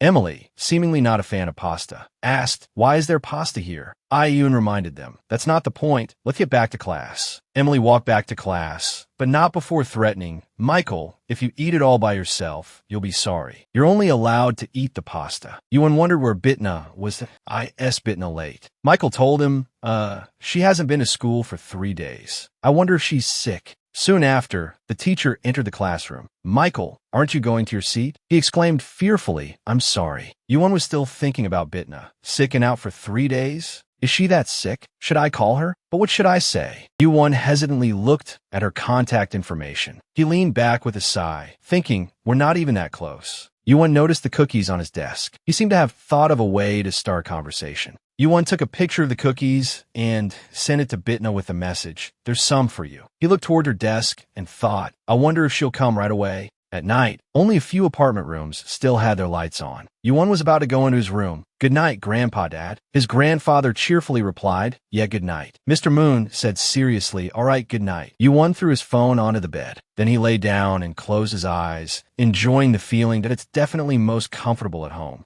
The practical exam is coming up soon. Should I wake up early tomorrow to practice? Yu-won recalled what Bitna had said before. I'll be serious this time. He thought dreamily. She said that. A while after Yu-won fell asleep, his phone rang. He opened his eyes at the sound of the ringing. Yu-won's hand instinctively reached for his phone. He thought lazily, what is it? The middle of the night? He managed to answer, hello. Suddenly, he heard someone crying, sob, sob. Yu-won immediately became alert. He squinted at his brightly lit phone. Bitna's name was displayed on the screen, so he was surprised. Bitna. Yu-won sat up. Hello, what's wrong? She continued to cry, sadly. Hey, Kick, I have something to ask you. He said kindly, what? I can't hear you clearly. Where are you? Bitna tried to stop crying to, I'm outside. Yu-won pulled the phone away to look at the time. 8 this hour. At the same time, a voice came from the other end. Hey, little girl, why are you out here at this hour? Let me take you home. Bitna innocently and politely replied, no, thank you. I'm fine. The man seemed to be harassing her. Don't do that. Bitna shouted in annoyance. I said I'm fine. Yu-won, worried, got out of their convenience store nearby. Go there. I'll come. She was surprised by his words. What? You don't have to do that. He ignored her words. Send me your location. Bitna was surprised by his actions. Are you serious? Yu-won calmly said yes. She hesitantly said to him, wait. The cookies, they're not all gone, right? A while later, at the convenience store, he and she walked out together. Yu-won handed Bitna a bag of cookies. Here. She gently accepted them. Thank you. He and she sat on a bench in the park. Bitna ate heartily, ignoring his gaze. Yu-won asked curiously, I thought you were sick. What happened? Bitna reached for a can of soda. I guess everyone in class is saying that. About me being sick. I'm not sick or anything, but Bitna trailed off. Yu-won observed her expression for a moment. Understanding her current mood, he said, if you can't say it, don't. What were you going to say earlier on the phone? Yu-won asked. Bitna hesitated. Oh, she said, taking a sip of her drink before answering. Then, with a newfound courage, she asked, I want to ask you something. How do you find my violin playing? Yuan was both surprised and puzzled by her question. He looked up, thinking before responding, your violin playing? Bitna interrupted him sadly. Just be straightforward. Because I really need an honest answer, she added, clutching her can of drink nervously. Yuan lowered his voice. Your violin playing? The traffic noise partially drowned out his words, but she could still hear his answer. He spoke sincerely. It's very stable. Your technique is solid. Your tempo is good too. Even when you make mistakes, you recover quickly without panicking. Who could be more suited to perform the violin than you? After he finished, Bitna remained silent for a moment. She lowered her head, her hair falling forward to obscure her face. Worried, Yuan thought, did I not say enough? He continued, observing her expression. Even though I haven't heard you play in an ensemble directly, I've watched videos of your performances. I can see the emotion and effort you put into it. Even at my best, I think I would still lose, because you play the violin for yourself. They sat in silence for a while. Bitna suddenly spoke, catching his attention. Thank you for saying that. Thank you. Yuan froze as she began to cry openly. Sometime later, they were walking together. He offered her a tissue. Need another? Bitna looked away, embarrassed at, Thank you for caring, she said. He replied politely, it's nothing. Bitna quickly said goodbye. Well, I'll be going then. Before she left, Yuan asked, will you be going tomorrow? To school, I mean. Bitna turned back to look at him. She replied cheerfully, yes, I'll go to school tomorrow. The next day, Yuan looked at her empty desk, wondering, she said she would. It's almost time for first period, and she's still not here. A few minutes later, the teacher entered and addressed the class. Before we begin, I have an announcement. I'm sorry to have to say this, but Bitna has withdrawn from school. The following morning, a police car was parked in front of the school. A commotion caused a stir throughout the school. And no, I'm not going. What are you doing? Someone yelled. Emily said in astonishment. Did you hear? The vice principal, Chunbong, was arrested. I knew he was shady, but I didn't think it was this bad. Hajun exclaimed innocently, what's going on? Yuan, outwardly calm, but inwardly curious, thought, what is this? What happened? Chunbong, his hands bound by two police officers, protested, I won't let this go. Do you know who I am? A police officer looked at him with disdain. Yeah, we know you're important. Let's go. He shouted rudely at the officer. What do you mean? I've been falsely accused. Falsely accused. Suddenly, Chunbong looked towards Yuan. Chunbong pointed at him it was you. You said something to Bitna, didn't you? Didn't you? Yuan stared blankly at him. Yes. Chunbong looked up and wailed, so it's true. It was you. Because of you, Bitna did this to me. The teacher came over and instructed, everyone, get back to class. Chunbong's cries became more intense. I've been wrongly accused.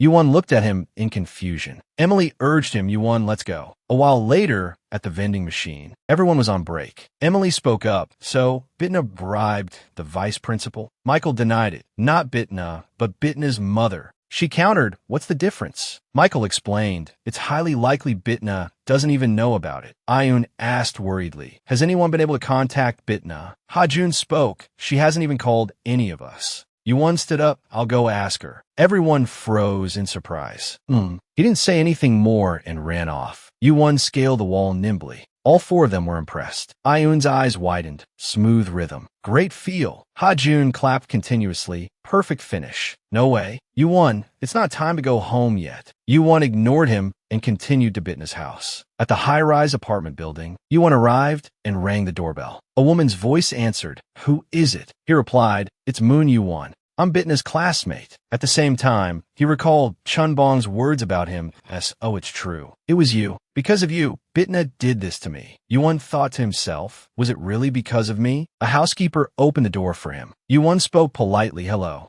She clutched a jar of salt nervously. Hello. You can't see Miss Bitna right now. The situation in the house isn't very good. Could you come back later? Yuan wondered, Salt? Did Bitna's mother tell her to do that? He said politely, I just wanted to talk to Bitna. She immediately objected. That's not possible right now. Actually, no. Not later either. Please don't come back here again. With that, the housekeeper closed the door, leaving him outside. It was getting late. Yuan went back to the classroom. Everyone was chatting cheerfully, but they froze when they saw him. Hajun asked in surprise, why are you back? Michael exclaimed worriedly, Yuan, you're in big trouble. The teacher was just angrily asking where you went. But he calmly replied, yeah, I know. I just heard him nagging. Ayun approached him. What about Bitna? Did you see her? Yuan shook his head disappointedly, and her family wouldn't let me see her. Her family must be in a lot of turmoil. Emily informed him unhappily. Now's not the time to be talking about Bitna, Yuan. Have you registered for the music festival yet? He curtly replied, no. She urged him, hurry up and register. What if you forget?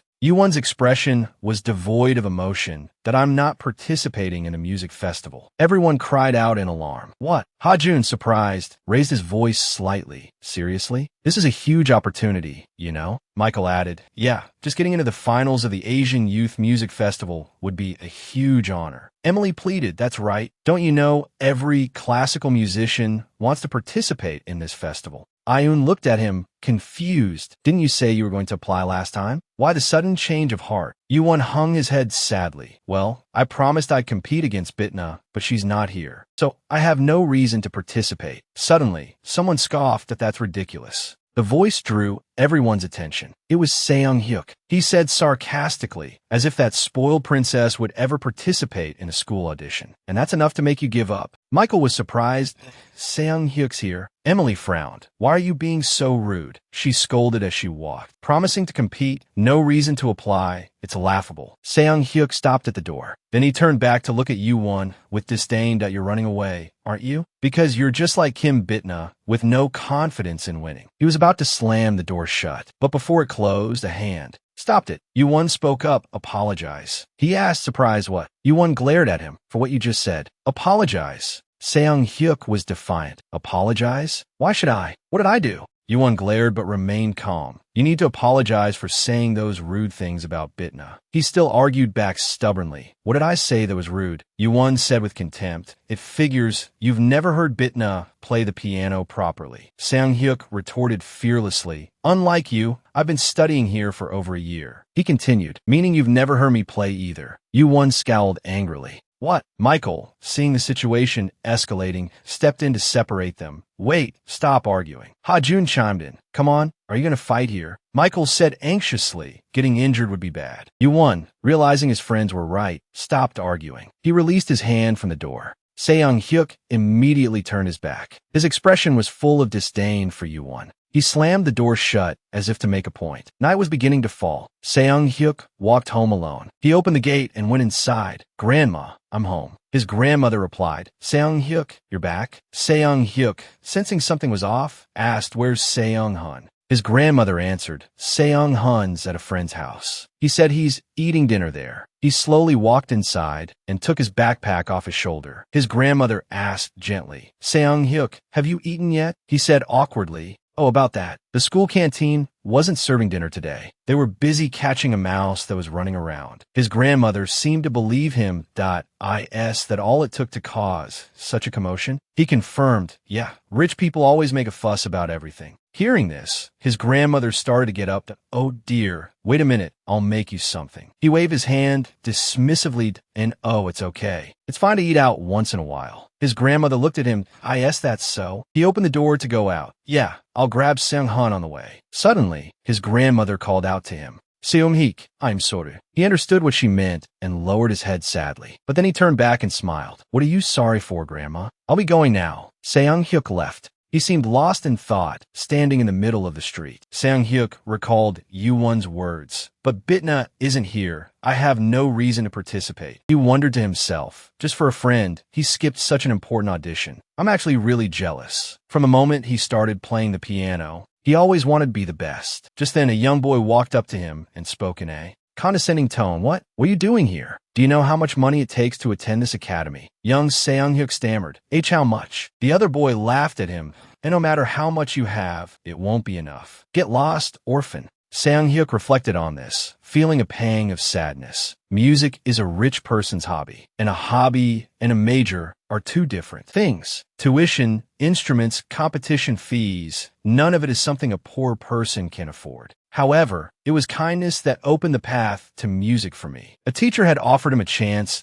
Oh my, it's Seung-hyuk. Do you want to learn piano with me? Seung-hyuk, you're playing without looking at the sheet music? You're so talented. Don't worry about the fees. If you want to learn piano, just come here. Seung-hyuk's eyes sparkled. Really, after thinking for a moment, he went to the person's house and, without hesitation, rang the doorbell. Seung-hyuk thought glumly. The reason I can continue is because of my own skill. He remembered, when he was little, participating in the Seoul Youth Music Competition. He was concentrating intensely on his performance. The judges were all amazed by his talent. His fingers moved nimbly across the keys. The audience applauded with admiration. Afterward, he received the award along with his grandmother and younger brother. Suddenly, Seung-hyuk's phone buzzed with a notification. It was a message congratulating him on his acceptance into the School of Performing Arts. He made up his mind that I have to be the best, because only then can I continue with music. A voice called out from inside. Hello, Seung-hyuk replied politely. Yes, this is Seung-hun's older brother. Is Seung-hun here? The person inside seemed to be busy.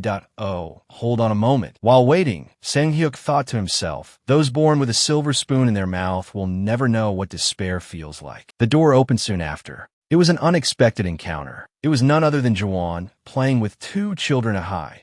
Seung-hyuk. He was surprised to see him. Moon Jaewon. The four of them froze. Seung-hun exclaimed energetically, Hyung. Jaewon was surprised. Hyung. He explained, this is Jaewon Hyung. Say hello to him. Seung-hyuk frowned in bewilderment. Looking at him, Jaewon Hyung, they froze again. After a moment, Seung-hyuk spoke. I'm here to pick him up. Jaewon shyly invited him. Would you like to stay for dinner? He quickly refused. No, it's okay. But as soon as he said it, his stomach rumbled, making Seung-hyuk blush with embarrassment. Half an hour later, a tempting pot of kimchi stew was on the pan. Ji-hwan exclaimed excitedly, wow, you two are friends? Seung-hun also said cheerfully, that's right, how great. Isn't this fate? Jaewon spoke monotonously, like a robot. I'm not Seung-hyuk's friend. Seung-hyuk was busy with competitions, and I was abroad on a student exchange program, so we only met recently. Anyway, Seung-hun leaned closer and whispered to Ji-hwan, Ji-hwan, Jaewon doesn't have any emotions.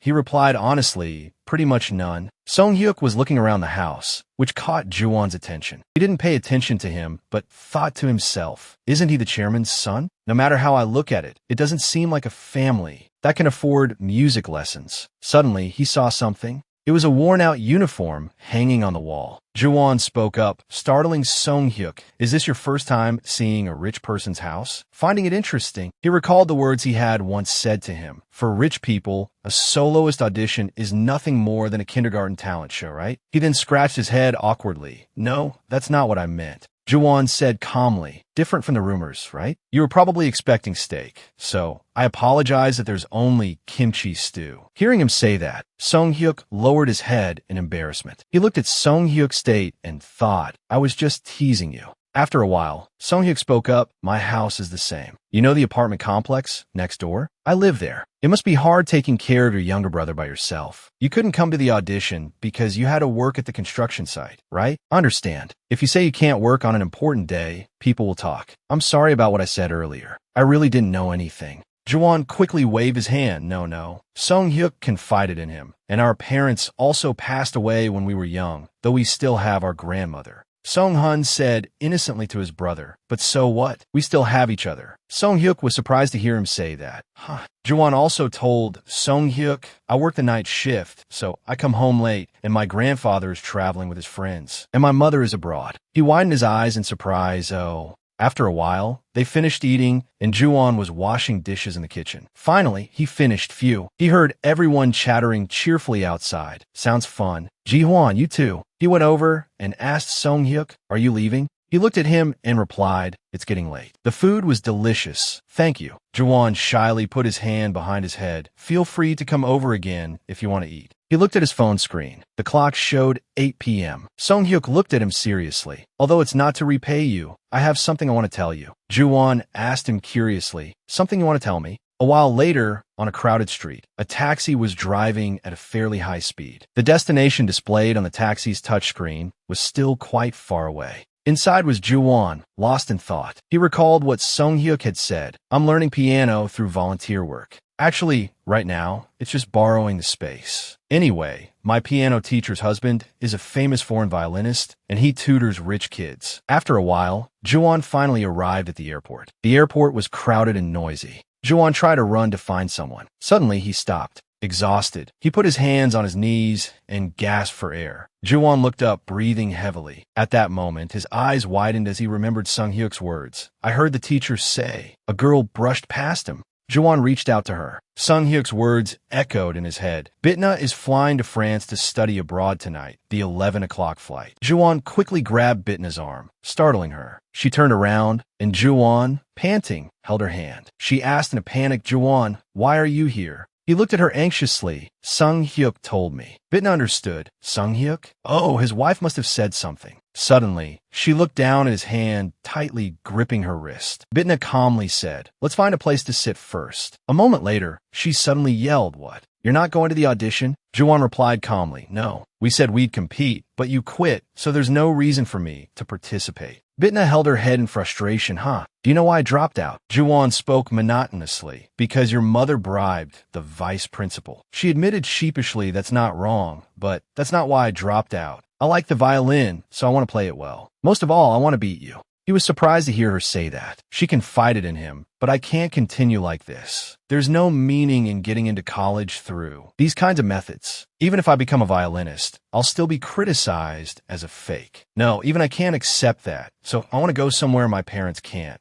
reach. Juwon asked France. Bitna said sadly, yes. I'm sorry to say this, but our last competition will have to wait. He tilted his head, wait. She made a promise with him. Juilliard, the school where only the best musicians can enter. Let's meet there. He was taken aback. Juilliard, my mother's university. Juwon put his hands on the table and pushed himself up. He reached out and linked pinkies with her. Juwon promised, without hesitation, okay. Bitna was surprised by his quick agreement. Oh, I'm going to miss my flight. They looked at each other for a moment. She smiled affectionately. I have to go now. Juwon said goodbye. I'll definitely see you again. Bitna picked up her suitcase and walked away. As she walked, she blushed, thinking, Kim Bitna, you're crazy. Can you even get into Juilliard with your current skills? In Ha-jun's room, he was getting ready for bed when his phone suddenly notified him of a new message. Ha-jun picked up his phone and was surprised. Why is Juwon calling at this hour? His message appeared. What do I have to do to get into Juilliard? He was shocked after reading it. Juilliard? I thought Juwon didn't like college. Why does he suddenly want to go to Juilliard? He walked down the street, reading the message. Ha-jun thoroughly explained it to him through messages. Then he concluded, saying in short, he needed to have both skill and achievements. Juwon read and pondered. He looked up at the sky and thought it's best to. Juwon walked absent-mindedly down the street. 2 days later, at the audition room, an ensemble artist along with 3 judges and the other contestants.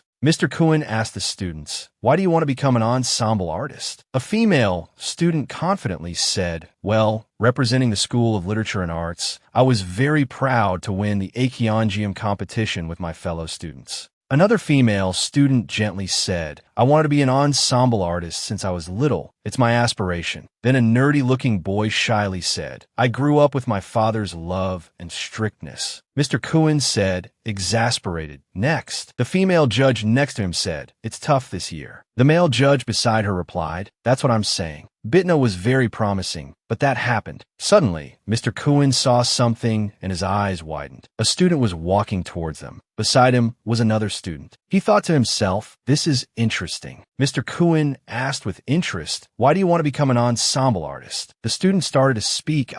It turned out to be Juwon and Sung-hyuk. Both said simultaneously, want to become the best. Mr. Kuhn quickly said, then begin your performance. Sung-hyuk placed his hands on the piano. Juwon also placed his violin on his shoulder. He looked nervously towards him. Juwon glanced indifferently at him. He thought to himself, to become famous, first, I must secure the ensemble position. Thank you for watching today's video. Our story continues with many exciting developments ahead, so don't forget to like and subscribe to our channel to support us and not miss the latest episodes. We wish you relaxing and enjoyable moments. See you in the next video. Thank you for watching.